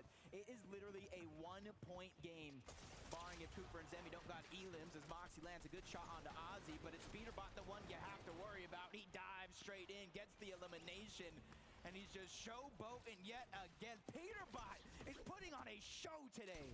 This is where that mental fortitude's got to come into play for some of our competitors when Peterbot is just nonstop emoting on everybody's body. And Savage, he might be next in the lineup if he's not careful, but it's Mr. Savage after all. He's going to have a little bit of bite back. Pete's got to be wary. He can't just openly aggress into Savage's box. He might even shift his focus towards Savage's duo mate, Locky. He's got to stay closer to where Savage is at. Peterbot from overhead. Peterbot cracks Savage's shields entirely. Peterbot knocks Savage, and that's just another elimination added up. Peterbot just said, I thought you retired. Maybe let me lend you a hand going back on over there. Lachlan just trying to stay alive. Like I said, this is the last place you want to be a solo, trying to keep your team alive, because they're going to see it. They're going to jump. Now they're pouncing onto Lachlan. They know Savage just got rebooted. He is on the clock, and time is definitely ticking. But it doesn't even matter what's happening here for Lachlan and Mr. Savage. More importantly still, Cooper and Zemi. You've got to be panicking a little bit. You're watching that lead get completely flipped upside down because Peterbot and Ozzy are just relentless. They are farming Lachlan and Savage, and one more elimination off of Lachlan. Peterbot with 4 already. There's got to be some form of a disengage, but Savage, he'll meet his end. A full duo wipe. And that might actually be the best case scenario, though, for Zemi and Cooper. 100% best case scenario, because now there's nobody to farm out of the sky. And just like that, Peterbot and Ozzy have a 2-point lead over the competition and are not looking to slow down yet. Ozzy looking over, seeing that team building up on top of Slurpee Swamp into the distance. He said, yo, Pete. And he's just sharing up that information and letting him decide where they want to push next. Never count out Clix and Lacey, though. They might want to be the first team to possibly repeat Victor Royale 2 on the day. And I like the fact that they're playing with so much patience. They don't need to do anything reckless. They've scouted out that Lucifer and Alex are on the bridge. And now, while Lucifer's trying to take this opportunity to heal, Alex left by himself. He's going to have to play support. He's going to have to try and prevent Clix and Lacey from pushing them entirely. And he's done enough. That's all he was really after, was just keeping Loser Fruit safe. Yeah, because you don't want to get stuck. This is 5th zone. This is the danger zone for when you want to start to position, maybe not take those risky fights, because if you go down, get reloaded back into this game, there's almost nowhere for you to land, or nowhere safe at that. Especially for 7th zone, that's when reboots will be disabled. As Thomas, Somerset, 5 eliminations. A good portion of those were on NECA at 30, as Reddish has now taken her share of that point gain, taking him down yet again. They're just trying to take that slow rotation. Even with launch pads around, they know it's too risky to expose yourself with the Mammoths, the Snipers, and how dangerous so many players are with their aim. Now, I like this from Thomas, just taking a lower elevation, using some of that natural map terrain, but when you see these pre-existing builds heading up to the high ground, gotta be really careful. You never know what might be waiting for you. And Coyota actually gonna be the one with that mythic. We'll try this because dangerous scenes here, but Coyota doesn't get the opening shot he was hoping for. Shota now gonna look to try and back up his duo mate. Coyota trying to give chase, but he's just getting blocked off even from his own shots. He was able to land one shot, but just a little bit too late. Somerset's there. They're trying to alleviate some of that pressure, and he's being so quick and predictive, trying to capture off guard. But no, it's Thomas that takes the big shot. Luckily for him, already pre-popped the legendary slurp juice, so the shield's going to take some time to get back on up, but it's well on its way. Playing defensive from one end, but it's forced to leave Somerset in a 1v2 situation versus Coyota and Shota. But this is great work by her, playing defensive, making sure that it's not going to be a free push, which allows her to reunite with Thomas HD. The problem that Thomas kind of scoped out is Cold and Courage. They were just constantly spraying into where Thomas and Somerset were at. They're not going to allow them to key any further towards Coyota and Shota. It's just not safe. It's not worth the risk. Thomas knows better. And he's going to opt to just fall back, wait for the lobby to kind of settle in a little bit deeper into the zone. And that's Oh, you put a smile on my face. How you doing, Lana? How you doing? In the game right now with How's that the mythic beach? charge shotgun that can actually hit Butthole. a one pump. So you have to be careful, because that could have been a much different situation. Veno, Reddish, still going around the outskirts of the map, towards the outside, finding a lot of the different barrels that are left behind. The bigger the barrel, the more the HP, and that's something they're going to utilize in open water. This is very familiar scenes, though, for Veno. He loves his dead side rotations, and it's a good heads-up play. You want to stay away from where so much of the attention is being drawn. I need to look more up towards Rita. that She center cute. zone. I need to watch With the way that they're her. basing up Okay, on a little bit of girl. elevation, Let's go. they might even have a great opportunity to kind of just pick off some other late straggler rotating teams. Now the 6th zone, 50 seconds, and it will begin to close. So it's about 2 minutes, Taco, to reboots, or you can see it in 45 seconds. but shit, they're starting to be Clix. Oh, disabled. shit, Clix. The Oh, zone's shit. closing. Lacey's feeling Oh, pressure. shit. Now is not the time to go down. Ozzy's even pickaxing, trying to take control of these pieces. They know danger is looming around anyone in the corners, and as soon as they drop down, they start to feel that feeling of safety, but it doesn't slow down. They're the focus of the lobby Ain't no as way of I can now. play like that, They're bro. barely Jesus getting just the smallest opportunities to try and restore some of that shield, but Clix, Lacey, they're just going to shockwave out. They're going to take their odds. Just Oh, themselves shit! further, but the lobby is not letting up. Clix so incredibly low. Lacey cracked as well. Queasy on the other end of things, but Flakes, he sees the white ticks. Oh, He fuck, wants man. to They in keep trouble. barreling them with pressure. Oh, my God. And Oh, my Clix, God. Lacey, they are just at their wits' end. They're practically out of material. If anybody else even spots out the fact that they're under so much heavy fire, Oh, they shit, might just man. look to steal this one away from the rest of the lobby. I gotta admit, it was Reason and Faxity. They have that exotic red eye, which means there's explosive damage, destroying a lot of those builds, which kind of started that lobby focus in general. Bad luck for Clix and Lacey, because now they just have very, very few materials. Reboots disabled. They're going to need an important elimination if they're looking to get back into this game. Kanata, Stable, Ronaldo looking through these cones, trying to figure out when and where they have to rotate. They spot out Faxity and Reason. They don't even know the treasure trove they behold right above them. That's a good hold, though, by Faxity, not allowing those floors to get fully chopped out. Kanata and Ron, they're going to have to default to a different strategy, and that might just be crash padding forward, trying to make sure they stay closer towards that front side. So many of our teams, though, have just been W fucking things out in the low ground. man, they got Jacob that cannon. And Clix, Lacey, they're going to have to be a part part got of that two because of they them? need a refresh probably more than everybody else that's still left standing right now. Yeah, 3 builds split between the 2 players. Cooper, Zemi already starting to rotate on Bro, them, look but at the there's a couple mini-map. of chances here Jesus. for Clicks and Lacey to start to get aggressive, but they're just waiting to catch somebody off guard.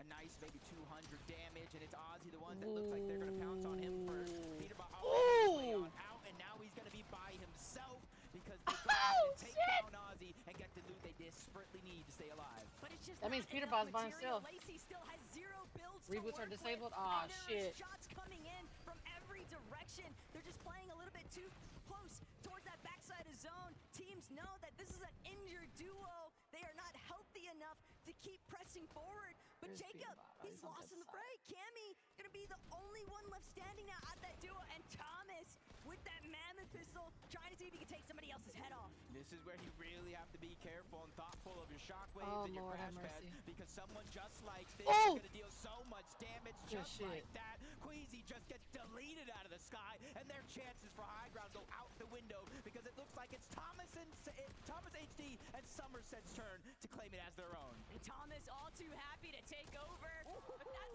the Damn, news that was a myself nice for Jacob. Just beam from the sky. No rotation is safe when you've got somebody like Thomas on high ground with that mammoth. But look at Baxity and Reason. Reason said he's feeling lucky, but he's going to need more than luck to make his way up this hill face. Thomas Somerset already beat him to the punch. Peterbot, no Aussie. But Peterbot, he's been here before, Jacob, and the last time we saw him, he managed to make it work. With only 2 shockwaves, though, all that's left, that's his primary rotation to make it Oh from my point A God. to point B. But he does have Blue Pump and the Gold Mammoth. 1 pump around. And Oh! just like that, Nick One Ledbury piece. is going to go down. Damn, bruh. This is now top 10. Now every team that goes down, you get placements. But Seti, Daya, they were just sneaking their way up the hill face. That shot was Somerset wild. Thomas too distracted. They're dealing with Peterbot right Come on, in front of Somerset, them. girl. But Hang in there, Somerset girl. crash padding up. Typical Gamer nearly getting taken out. Typical Gamer actually gonna force Somerset to drop ultimate low. No, she's gonna go try to go back up to her height. But Booga, he's already got control. Booga and Typical Gamer now fully taking over the high ground, and they gotta deal Look with at the Pete in the mini-map, middle. bro. Holy He's shit, ready to dude. challenge solo, teammate. He's somebody that's willing to go and risk it all for what he wants. But Booga, TG, you see they're running out of builds. It's Typical Gamer taking the charge, leading the IGL. Ooh! But in comes Peterbot yet again, taking down the shields of Booga. But he is limited with his resources, only 3 builds, so he can't break down into an all-out fight. All the while, Seti Daya in the low ground. This could be the optimal position because the heavy work is being done for them. The lobby is thinning itself out. Kanata might even be able to find another knock. No, he needs the refresh more than ever. Podesai spotted out. Oh, shit. Keep him safe for much longer, but Kanata forced to close off the wall. Scouts that it's Cooper and Zemi in the low ground, cutting him off, stealing that loot away from him. Cooper and Zemi finally getting eliminations. They're playing towards that consistency. We know throughout the course of this game, Peterbot and Ozzy have taken away that first place, but there's still 6 teams that need to go down, which is 6 placement points. And he has Oh, they that are right mid-charge there. shotgun, 1 pump potential for him. Peterbot, he's gotten a little bit of arsenal, but I don't think it's going to be Oh! versus Kanata. No Cypher. Oh, no shit! Both of them go down. Peterbot making sure that Kanata goes with them. Typical Gamer still on height with Booga. Damn. Daya, Seti, they're still up and kicking. Reason, Faxity to the high ground. Reason, Faxity seem like they want to be the ones to take over height. The challenge is a success. They're now on top. Typical Gamer stuck in the mid ground. Everybody getting trapped inside the castle Fuck. here at Fort Crumpet. And Typical Oh, man! There might have been over 4 million different timelines looking through, but Shit. this might be the one where Faxity, a late entrant into the competition, could come out, but he's having a couple of hiccups from up, down, left, right. His HP's out the window, but Cooper Oh, Zemi staggering died? himself Fuck, back. dude, His he's by only himself chance solo, was too. left of the Chug Jug. He has to figure out a way in because he's the only solo left versus Seti Ooh, that was a and shot. Daya. Faxity and Reason, the 2 strong duos, but they run into He goes down. Reason is the one that's firing down from above. Hail and Brimstone with that red eye. like that. Oh, my God. Seti and Reason, they just need Get him, to get him, get him. Oh! They won one, bro. Let's go. There hasn't been a team that has won 2 games yet, y'all. This is crazy. On top, you said it,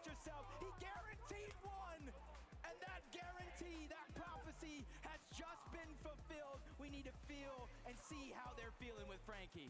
Why are you saying sorry to Reason, Faxity? Because he told me don't do anything stupid and I died. You got nervous. But Reason, you got the victory royale! Fucking go, man. Oh, I'm so happy. That was a nice win, but I told Fax don't do anything stupid, and he just jumps off high. By the way, Fax, you want to say it? What happened? Oh, shout out to Mar. We love you, bro. If you're watching from home, thank you. We're trying to win for you, bro. Yeah, and he is going to give you all of his prize money. He told me that earlier this week. Now stand up, boys, so everyone can see you, please, because everyone in the Galen Center obviously wants to give you their support right now. Reason, what was your reaction when you found out you were going to be playing with this man?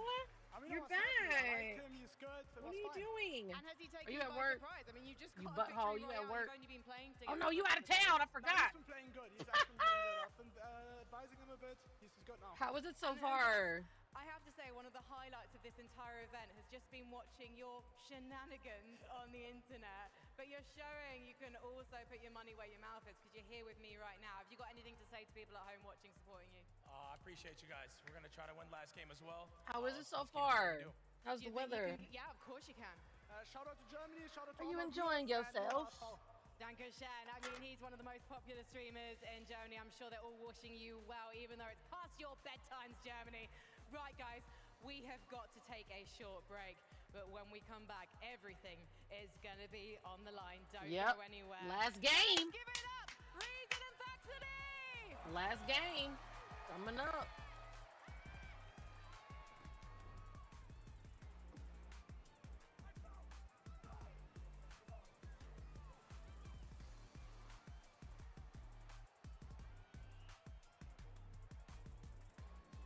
Damn.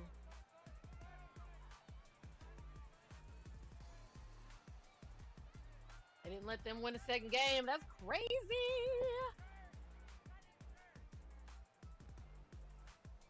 That's crazy, yo. There's some good fucking games. There's not been a team that has won more than one game. This is absolutely insane. W fucking tourney, yo.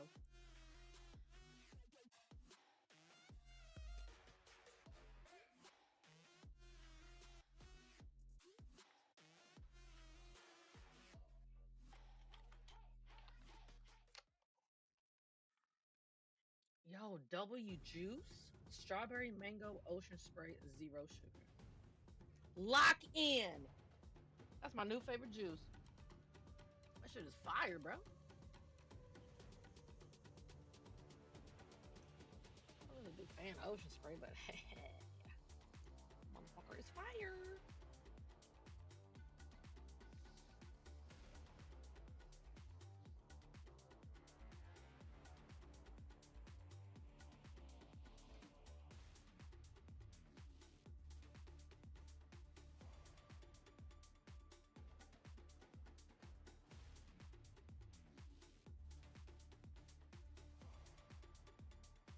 My boy and mother boy. Yay.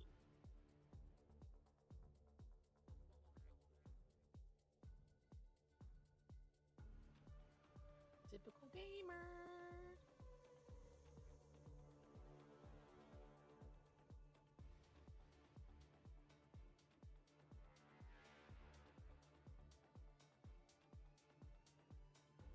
Reddish. What up, girl?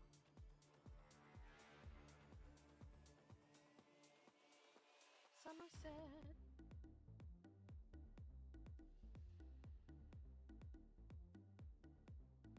Loser fruit.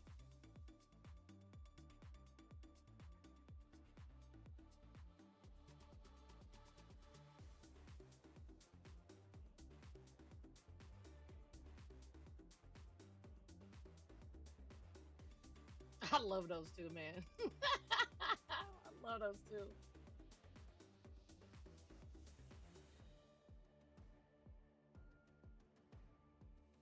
Never seen them before.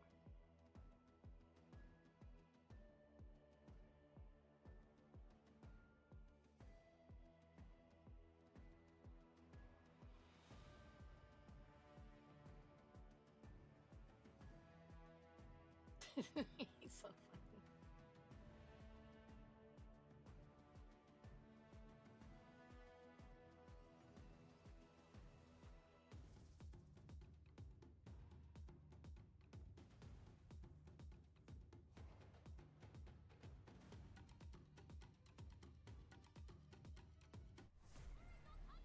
Last fucking game, y'all. Welcome back, Lock Fortnite the fam, fuck to the in. FNCS Here we go. program. We've got a bit of a predicament on our hands. That's going into the last game. There's a 1 point difference between first place and Oh, second place. shit. More on that in a second because we've got to highlight Faxity and Reason getting a victory royale. Bro, Reason opening that chest at the beginning of the game and the exotics pouring out. Jacob said, like, I don't even know how many zeros. The percentage chance is so small.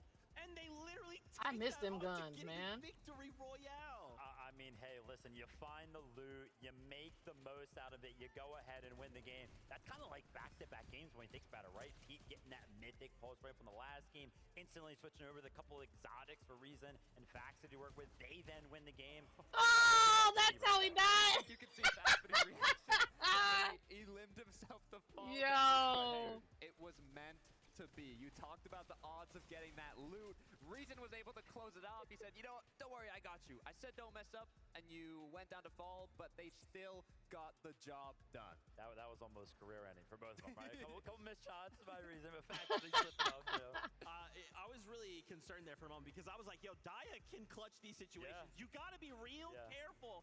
And it's crazy, too, because remember, Seti, Daya, they're still up there on the standings. So if that had gone the other way, this could be Oh, very, that's very scary. dope. Of course, Saw my keyboard. These standings because, yeah, like I mentioned, we are a 1 point difference. Going into game number 6, Aussie Antics, Heaterbot, 57 Somerset points. moved up to 9th. Cooper All right, and Semi, girl. 56, but Loser the fruit done kicker, fell off. Tokata, Seti, and Daya, 54. It's going to be absolute Damn, cinema Clifton going Lacy into dropped this to last 8. match. 3 points is Damn. the difference from third to first place.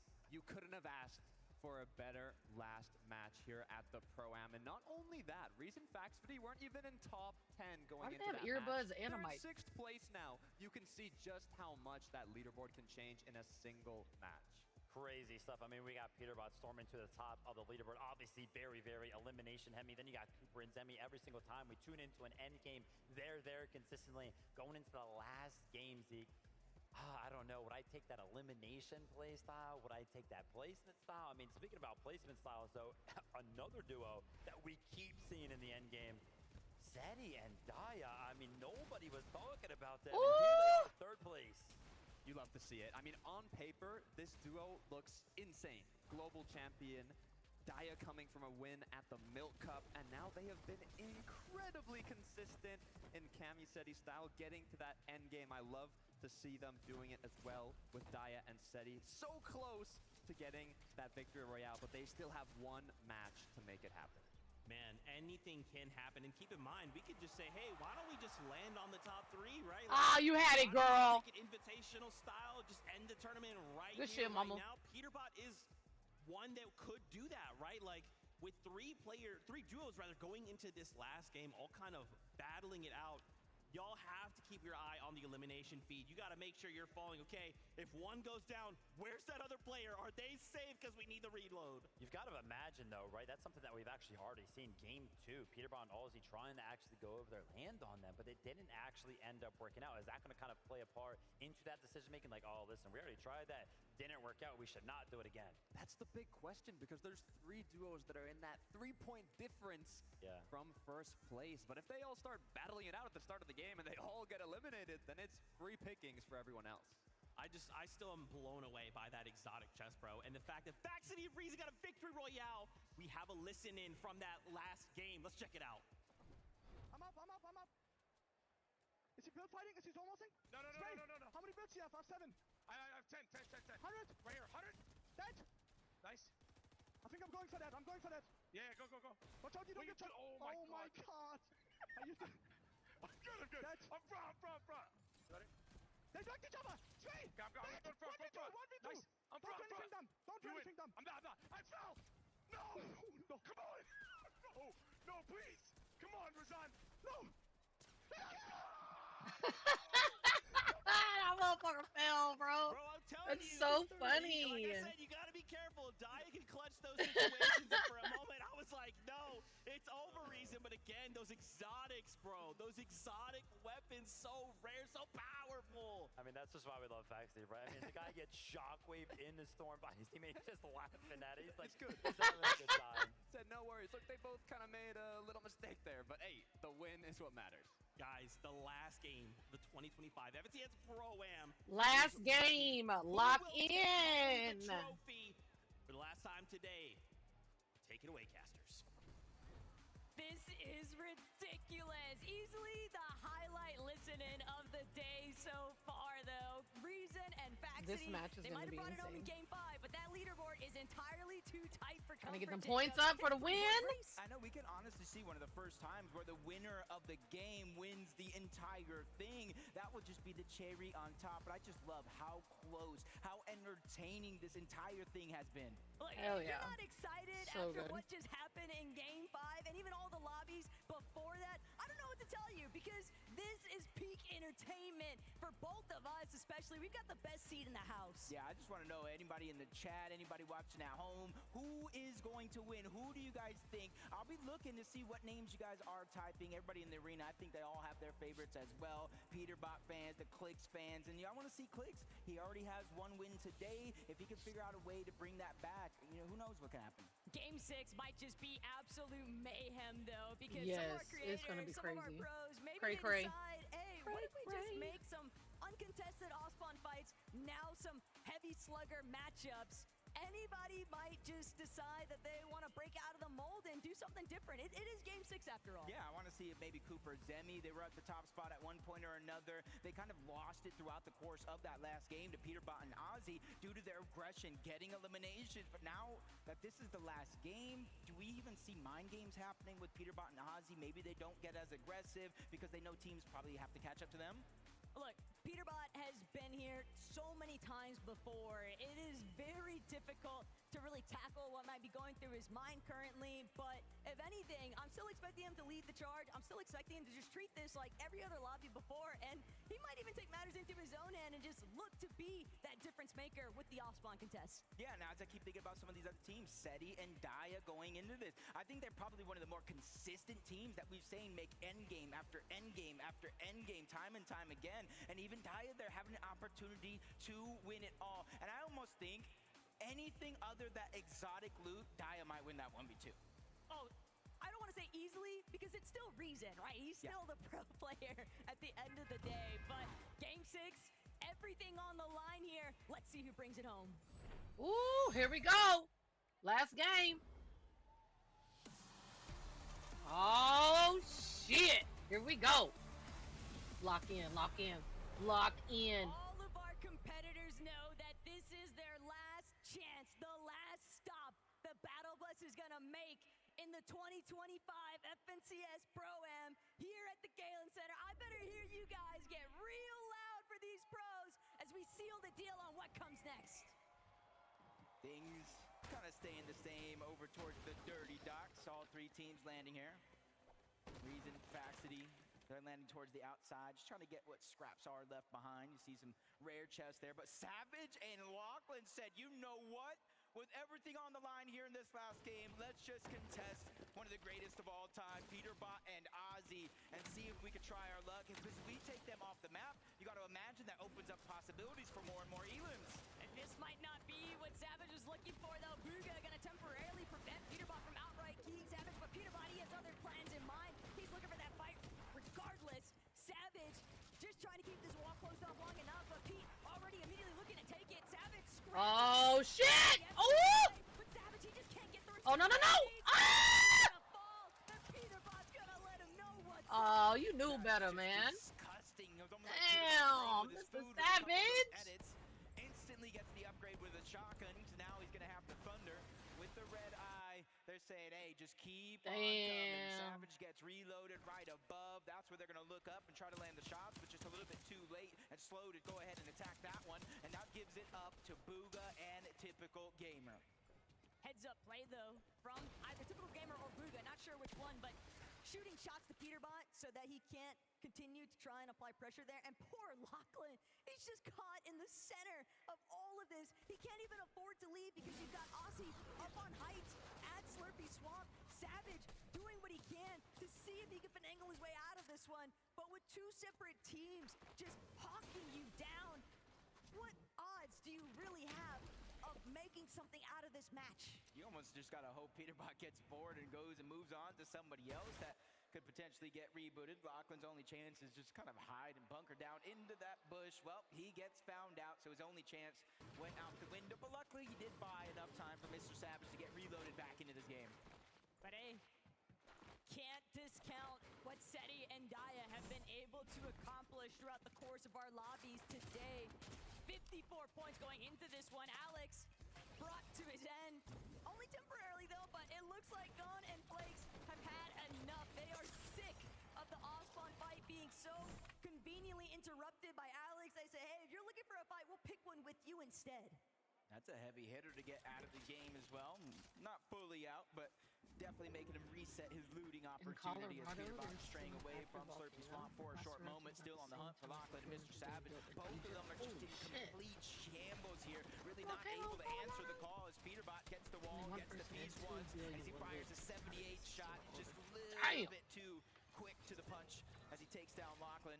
And it's just a huge giveaway because guess what? In about 12 seconds, Taco, he's going to reload right above Savage. And they're not only going to know where Lachlan's at, they're going to get a feel of where Savage is at as well. But Peterbot's not trying to go too far from where Aussie is at. You have to remember, Booga, typical gamer, they are still kind of just conveniently sticking around the outskirts of Slurpy. Oh, caught him slipping. He just can't catch a break here as Pete takes him down one more time. 4 points already just off of these individual eliminations that Pete's been building up. Zemi and Cooper, Seti and Daya just watching this elimination feed be highlighted with Peterbot's name off cooldown. It's got to start playing mental games with you. Already a 5-point lead over the competition. Oh, shit. And Zemi. More so over Seti and Diaz. Kanata and Stable Ronaldo just below them, 4th place on the leaderboard. They're going to need a monster last game. I'm talking 20, maybe 25 going for it. Let's go. Oh, shit! It started off, though. Nice shots on the Cypher PK. Damn! First elimination in the books. Look, Kanata, all he wanted was South Zones, and I get that that hasn't necessarily gone your favor, but Ron and Kanata are still here to play, Jacob. They are not giving up. And the expectations that they both set for themselves, they're strong competitors, and they're strong-hearted competitors at that. I'm sure that we'll expect to see them pop off a little bit here with some eliminations. Disaster continues for Lachlan as he goes down again. You see Mr. Savage just outside on that mini-map. They are far from the... Oh, my God, get out the Making storm. the rotation away from that booming base, that uncontested drop that they've had throughout the day. They're just waiting. 12 seconds have passed since Lachlan went down, so he gets reloaded back in the game. And that's a lot of information being given up. And instantly Podesai and Nikov are going on the chase. But this is exactly what the Gentlemates are going to be forced to do. They know that they're going to need more than just a strong placement to close things out. If they really want to play leapfrog with the leaderboard position, He's only they're got a gonna shotty need and a good Memphis. chunk of eliminations to go with it. Yeah, as of now, I do believe there was about 19 or so points down from Peterbot and Ozzy, and that's including some of the eliminations that we've had in this game so far. Seti and Daya, they started this one in 3rd place, 54 points, 3 points outside of that 1st place spot. They're just looking around, trying to get some eliminations, but you know how safe, how calculated and careful Seti does like to play, especially that he knows he has the firepower and the loadout that Daya has in your inventory with those 2 legendary slurp juices. So as long as they let those eliminations naturally come to them as they're rotating for that 50-50 is, I think they'll be okay. And Seti and Daya, they also know exactly where a couple of these opposing duos are actually located.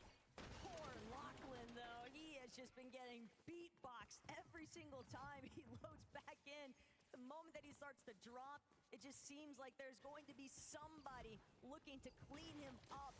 And Savage, there's only so much he can do because as a solo, it's so difficult to actually try and prioritize getting the resources necessary to make your teammate be healthy enough to stabilize, but that's all they're looking for. It's just a little bit of stability, and that might be enough to make a difference for the leaderboard. Yeah, especially since they both, at one point or another, were taken down during the course of this game, so loot has to be light as Kanata, Stable, Ronaldo rotating in continuously from the north, from bush to bush, box to box, is Seti.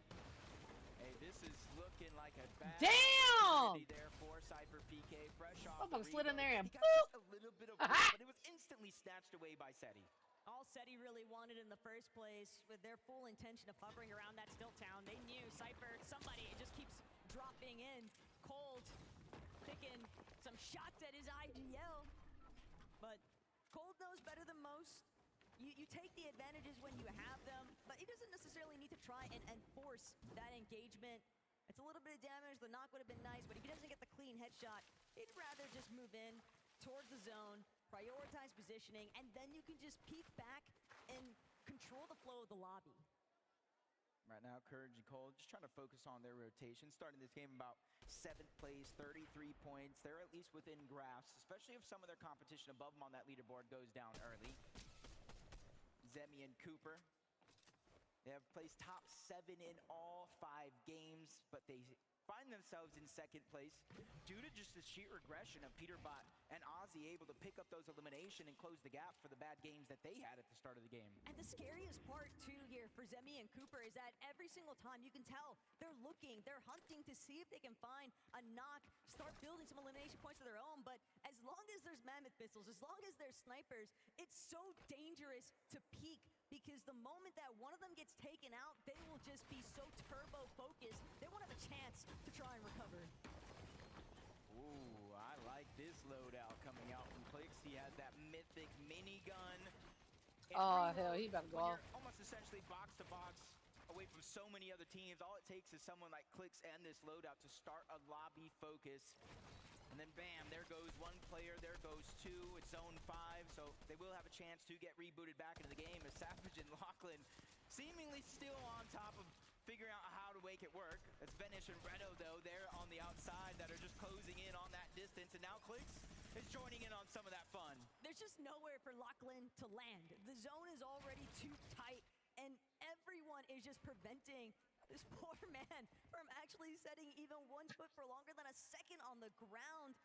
And Lachlan, he might as well almost be forced to wait until the reboots turn off, because when that actually closes off, that will be the real green light for Savage. Okay, I'm fully a solo, but Savage is probably already playing like that. Yeah, and he's just getting chased back there yet again. This time he was able to survive, touch the ground, but not for too long as Benno and Reddish were able to clean that one up yet again. There's just a lot of pressure being put onto Mr. Savage into this last game, because even though reboots have not been disabled just yet, where is Lachlan going to land? He can go deep in his zone, but he's going to have to make his way out eventually. But look how Peterbot and Aussie, they just kind of creeped up a little bit onto this hill face that's just a little bit below where Benno and Reddish are at. A lot of shots being fired, and Peterbot knows everybody's so distracted behind them, they can just look a completely different direction. And Zemi with no Cooper, this could be absolutely disastrous here. Oh, shit. I think Zemi knows what he's doing, though. He knows exactly what he's doing. He stopped rotating, boxed up Nah, immediately, reboots are still knowing in. that Okay, they have to reach zone. So why not use the this ending in time less than a minute. to let Oh, Cooper reload fuck. Here back we go. into this game, get as Oh, much he's loot shot as at! possible, because you can't really go loot for it and maybe drop what he has. But you're seeing how Oh, that was the nasty. crash pads. A lot of these players have those audio visuals, but guess what? With the That's crash pads, crazy. you see That was nothing. nasty. Just menacing by Kanata. Pretty much Goomba stopping Cooper. And that's going to be a steep uphill battle for Zemi and Cooper to try and tackle. Clix and Lacey. That Mythic is just going to be very detrimental for so many teams caught behind them too, because players are going to try to seek out that elevation point that Clix and Lacey are on, and they just have the ultimate cutoff. Queasy and Nick, they're the ones that are on the high ground for now. 6th zone relatively early, especially since we're going to rotate around the map here in a couple seconds. And man, that is a max pull for a good portion of the lobby, including 2nd place Zemi and Cooper. Zemi has no builds. Oh, Jacob, no. Zemi has 0 material, and it's really only just begun. Clix and Lacey, sure, we might be looking at them currently, but for the top 3, Zemi, Cooper, they're already having to function with all odds against them in terms of challenging for that 1st place position on the leaderboard. They're getting challenged not just on the top side, but for their second place spot as well. Seti and Daya have just tied them on 56 points. The only thing holding them above is that victory royale that they got in game number 1. And that's how close this leaderboard is. Those small differences, the tiebreaker scenarios could play a role. It's Queasy trying to lead the charge. He's going to go first, grab the high ground as Cooper grabs an important elimination onto Captain Shota. That was huge for Cooper and Zemi. Anything to kind of stem the bleeding that this duo has been dealing with. They have just been getting completely forced out of so many of their resources. So even the smallest lifeline can have a huge impact, but they still have so much left to tackle here, Jacob. He's still picking up some eliminations as well. Squeezy getting 4 for himself. Him and Nick once again having an amazing time on that high ground. As hopefully they can hold on to it though. They do have the crash pads and a lot of players down below. We've seen the shockwave plays time and time again as Peterbot picks up his 5th elimination by itself. 6 of the team as him and Ozzy focus Kanata and Ronaldo towards the backside of the zone. And Peterbot, the fact that he's rocking those double chug jugs, that is a sight to behold. Obviously, the other competitors aren't fully aware of that fact like we are, but Pete's already aggressive in his own right. Having the double chug jug already unlocked for him just means that he can choose to go for those This solo is pushes. crazy. Yo, everybody's going ham. Last game. His objective right now is survive. This is crazy. Look Just at the like mini Clix, map, and yo. He That's has to do it by himself as a solo. Not sure No how base he thanks. went down, but he is out of this one. Joining everybody else watching It's this about one. to get crazy. Seeing Here how we go. Clix is going to get out of this tough God situation. damn. He does have the mythic minigun, but Coyota's there on the other side, pressuring him. You add in the shockwave, all those builds come crumbling down. It's a tough situation for anyone to be in, let alone a solo.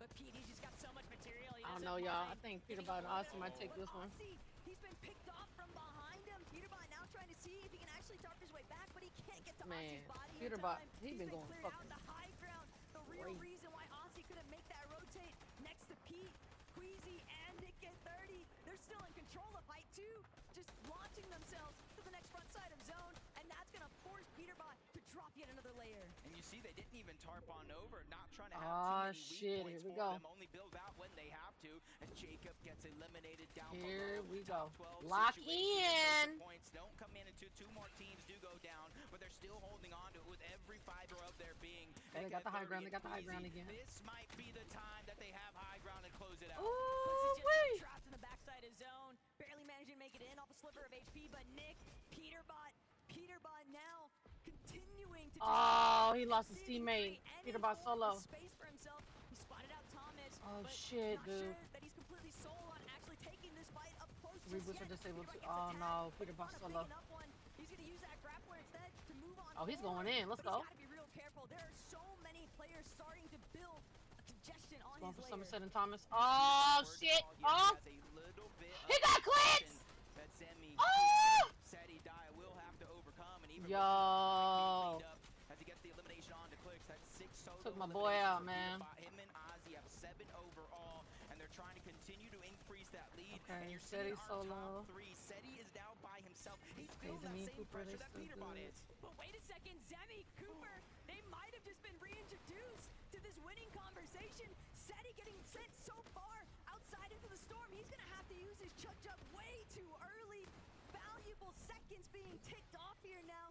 Trying to crank back up, trying to shockwave back into the zone. He does manage to make it, but only 20 left on that chug jug. Cooper Oh, Homework got eliminated. Cooper's Damn, having to do she this all by himself. almost won them a game. A couple Cooper, games though, does back. have med kits, the legendary slurp juice, different options here. Everybody in our top 3 are now. Oh, he lost so Zemi! players trying to hunt here, basically trying to outmatch each Oh other. Now my placement God, points are bro. starting to come in. Top 9, top 8 as another one's going to Oh fall. my That's God. Somerset that gets taken down. Kanata Somerset's is now out too. of this No! game. The players are now getting closer and closer here toward the end game where our final 3 could face off. Oh my, Elimination this is that gonna be Cooper crazy. just got onto Queasy. That might just be enough time. Cooper doing what he can to try and see if there's any spare heals that he might be able to find back. But Peterbot takes out Seti. What? They're no longer in the conversation for first. Oh, bro. Position, but there's still other players to deal with. Cooper also doing the same on the low ground, and Peterbot's out of here. Cooper has the opportunity of a lifetime here. Wait, Peterbot's out? He needs placement. He needs eliminations. It's We a didn't see chance that. to put up some big numbers here in the final Oh my God. Himself in a 1v1 My anxiety's through the roof. situation here for our final 3 players left in the Damn, game. Peter Bot's out, bro. Oh, shit! Going to get gone. That's the solo player who shockwaves towards the top, tries to fire a shot as he drops down low. Cooper's just letting them handle things. Oh my God, oh my God, oh my God, oh my God. I don't mind. Cooper, he might be looking to even try and send somebody back into the storm. He's got 5 shockwaves. Got He can 30s out too. time. Oh He's my gonna go God, straight bro. up. He's gonna throw that shockwave Oh my out. God, oh my God. But it's Oh not my God. gonna connect. Podesai gonna get chopped down. Ah! Cooper sending himself off of the shockwave. Oh! Cooper, he's just stuck. Oh my God, between oh my God, all oh of my God! Podesai. Ah! But it will find the Gentlemage victory in Game 6 here. But the damage has been done. Cooper falling when he did. Your FNCS 2025 Pro-Am champions are decided. Peterbot and Oceantics. One full day of competition. Bro, they just won $50,000, bro. You got Peterbot, reigning defending global champion. You got Ozzy, one of the biggest faces of competitive Fortnite. They went ahead and dominated with multiple eliminations. They got a victory royale. That's why your FNCS Pro-Am champion, Ozzy. Crazy, bro.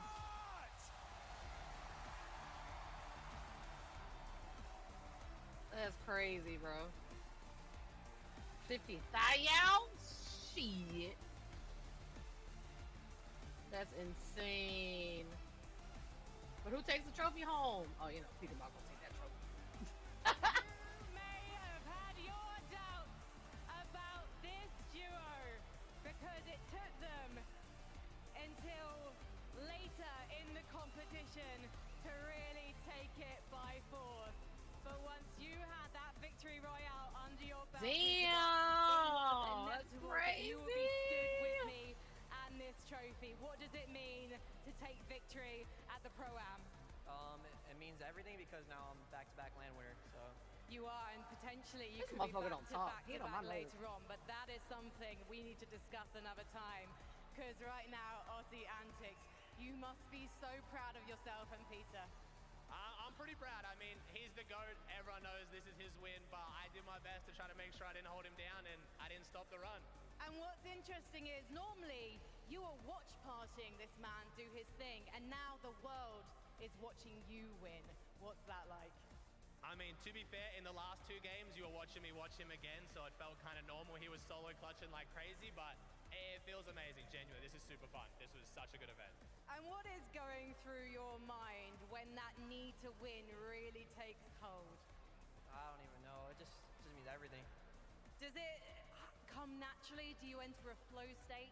Yeah, I mean, like after the win, I knew we were gonna win the tournament because like the momentum from that game. And you've got so much insight now for when you're watch partying at NA Major 3, Aussie Antics, because you know what it's like to be on comms with That this man. is So can crazy, you yo. give us some insight now? I mean, he did slow it down a bit for me, especially in that last game. He kept me with him, which I'm pretty proud of the fact that he cared enough to slow it down, but it's unreal. Trying to follow him is insane, but I'm just playing and it's just Elim. He's something else. Any words to your fans before I let you lift this trophy one more time? I appreciate all you guys, and I'm glad to bring it home again. Well, you know what? Fortnite is all about moments, as a very wise man once said. So let's make another one right now. Guys, if you'd like to take your position behind the trophy. And please, Gallon Center, one more time! Make some noise for your 2020 That's crazy, yo. Pro Champions!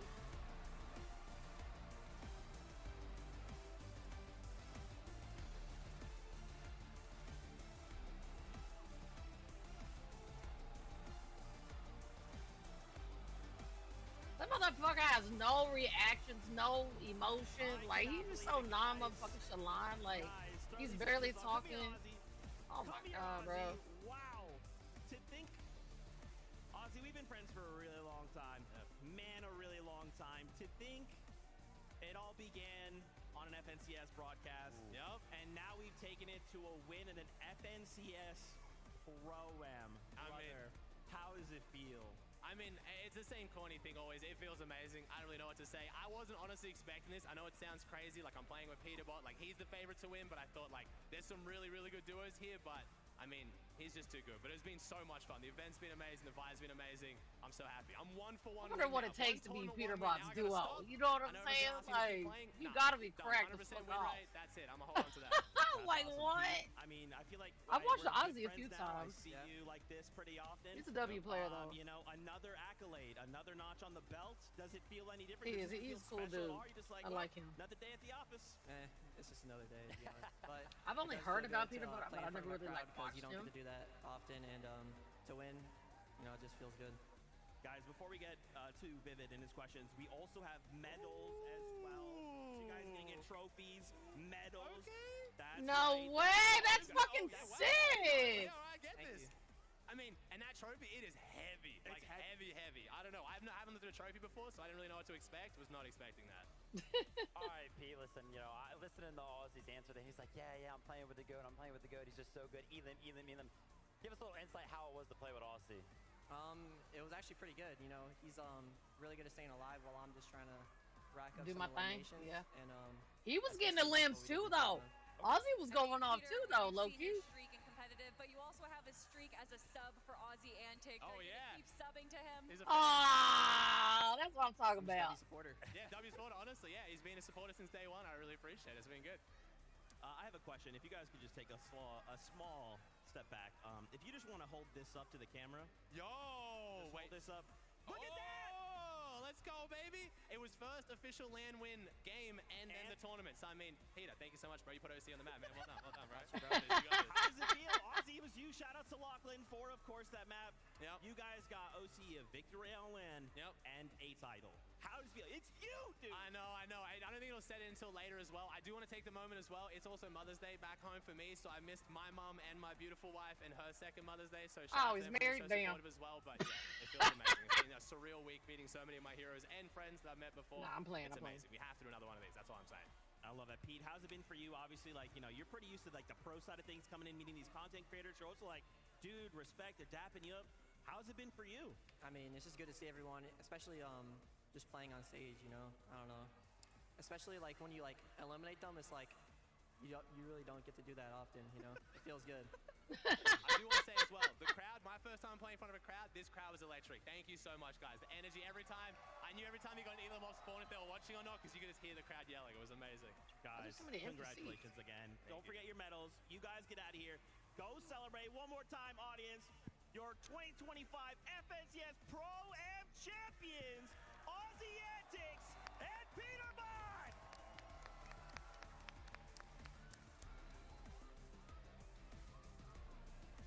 My goodness. If that don't give you motivation, I don't know what will. We're really tight. That's dope. That's fucking dope. We hang out often on this stage. Yeah, that is crazy W's. though. So you know, going into this, I Fucking think the first W's. 3 games were a little bit of like a question mark, maybe like a little head scratcher. You could say it's like I kind of just expected Pete to come in and be like, yeah, 20 elimination bombs, and that didn't really happen for the first 3 games. But then the second half, he came went off. alive. But I'm really happy that Pete gave one of the answers, right? And he was like, oh, listen, after we got that game win, I knew I was winning the tournament. And that's kind of what I was alluding at before. I was like, listen, we haven't really seen a Peterbot as game. And as soon as that one happened, as soon as they won that game, even he himself being confident, I was like, yeah, they're back towards the top of the leaderboard. The momentum's there. They went ahead and carried it all the way through game 6. Champions, Aussie Antics, and Peterbot. Now, Ozzy understands the story that goes behind esports, and maybe beforehand he was like, "Hey, listen, Peterbot, we This gotta make it motherfucker look in the good, back. okay? We gotta make it look close." So these first 3 Oh, games, yeah. let me take it a little bit easy, okay? No, honestly, I think that they were probably in that halftime show really talking about their strategy because you could see a switch go on in game 4 through 6, and that is what makes or breaks these pro players, being able to see what they're kind of falling short on and changing that on the fly. So much respect to these players, to these content creators who are basically now pros. You have been dubbed That's pros, crazy, every yo. single one of you. That'd Let's be take a so look at these fire. standings before we get ready to say goodbye, because I was curious to see where Seti Daya ended up, Cooper and Zemi. These guys 50,000! But the gentle mates POTUS Somerset got 25. Let's go, girl. Take a look, guys. It's actually Zimmy and a Coos got tie on 45. Oh, Clicks and I mean, Lacey setting got up Dyer 25. there right now, that top three. It looked like they had Let's a go. comfortable Nigga at cushion 30. actually Queez going got into game number 25. 6 there, but slipping down to 4th place. Literally on Oh, that top 10 tiebreaker. wins money. Stable Ronaldo's return Let's to go. competitive FNCS Let's format. go. Kanata alongside him, they pick up a top 5 placement. I mean, you heard Takata talk about them at the start of the show. Gone and Flakes Bro, really showed up today, imagine. getting 6th place. Of course, Somerset and That's Thomas crazy. HD as well Yeah. being Playing into our Fortnite. top 10. Honestly, everyone really impressed us, even the people that got last place. This has been such an incredible event. It's no longer just about who's the best, but also what can we provide. Y'all for the still got some money in your community. pocket? And I You think know what I'm all saying? 20 Keep duos your head here up. provided so much entertainment and so much incredible Fortnite action. They won the first game. You know, sometimes it's about entertainment. Sometimes it's about Faxity being a sub. Sometimes it's about opening a chest. 0.1% chance. Sometimes you just got to be Peterbot, and you can still provide entertainment. Friends, we are basically Lot of done money, with the yo. FNCS Pro-Am. Yo, Let me bring up our friends imagine. up here. We got Tokata, we got Frankie, we got the best taco. Where's Jacob PR? They're gonna make their way up here as we prepare to say goodbye. Man, the Pro-Am delivered. Somerset, hey girl. There's still a competition to be had. This is but a taste of what the Global Championship will be like. We still have Major 3 on the horizon and more spots to claim on that battle bus going to Global. So that will be the next time we'll see you. Major number 3. Until then, as always, we love you. Keep yourself safe. We'll see you on that battle bus. Beep, beep. W Tourney. That was dope. That was fucking dope. Good shit. W Tourney. W Tourney.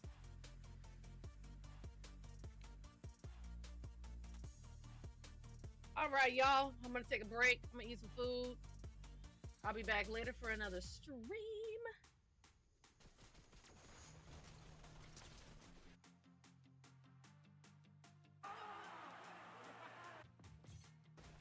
Such a good tournament.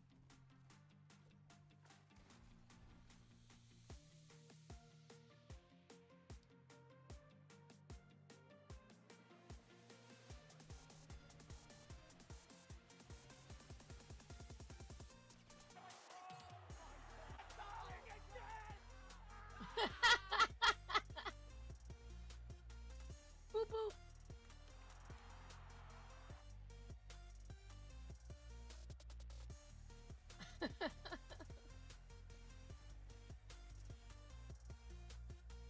Yo, they almost won that one, yo. Girl power. Almost, you was so close, bro. $50,000 or 500,000 in Norwegian money? God damn. Imagine. That's crazy. All right, y'all. Thanks for hanging with me. W fucking Tourney. Like I said, I'm gonna take a break, eat some food. I'll be back later. I'll be back later for another stream, either some spooky time or Fortnite COD repo, whatever. I'm gonna figure it out if I get a crew. I'll see y'all soon. Thank you guys. One. Peace out.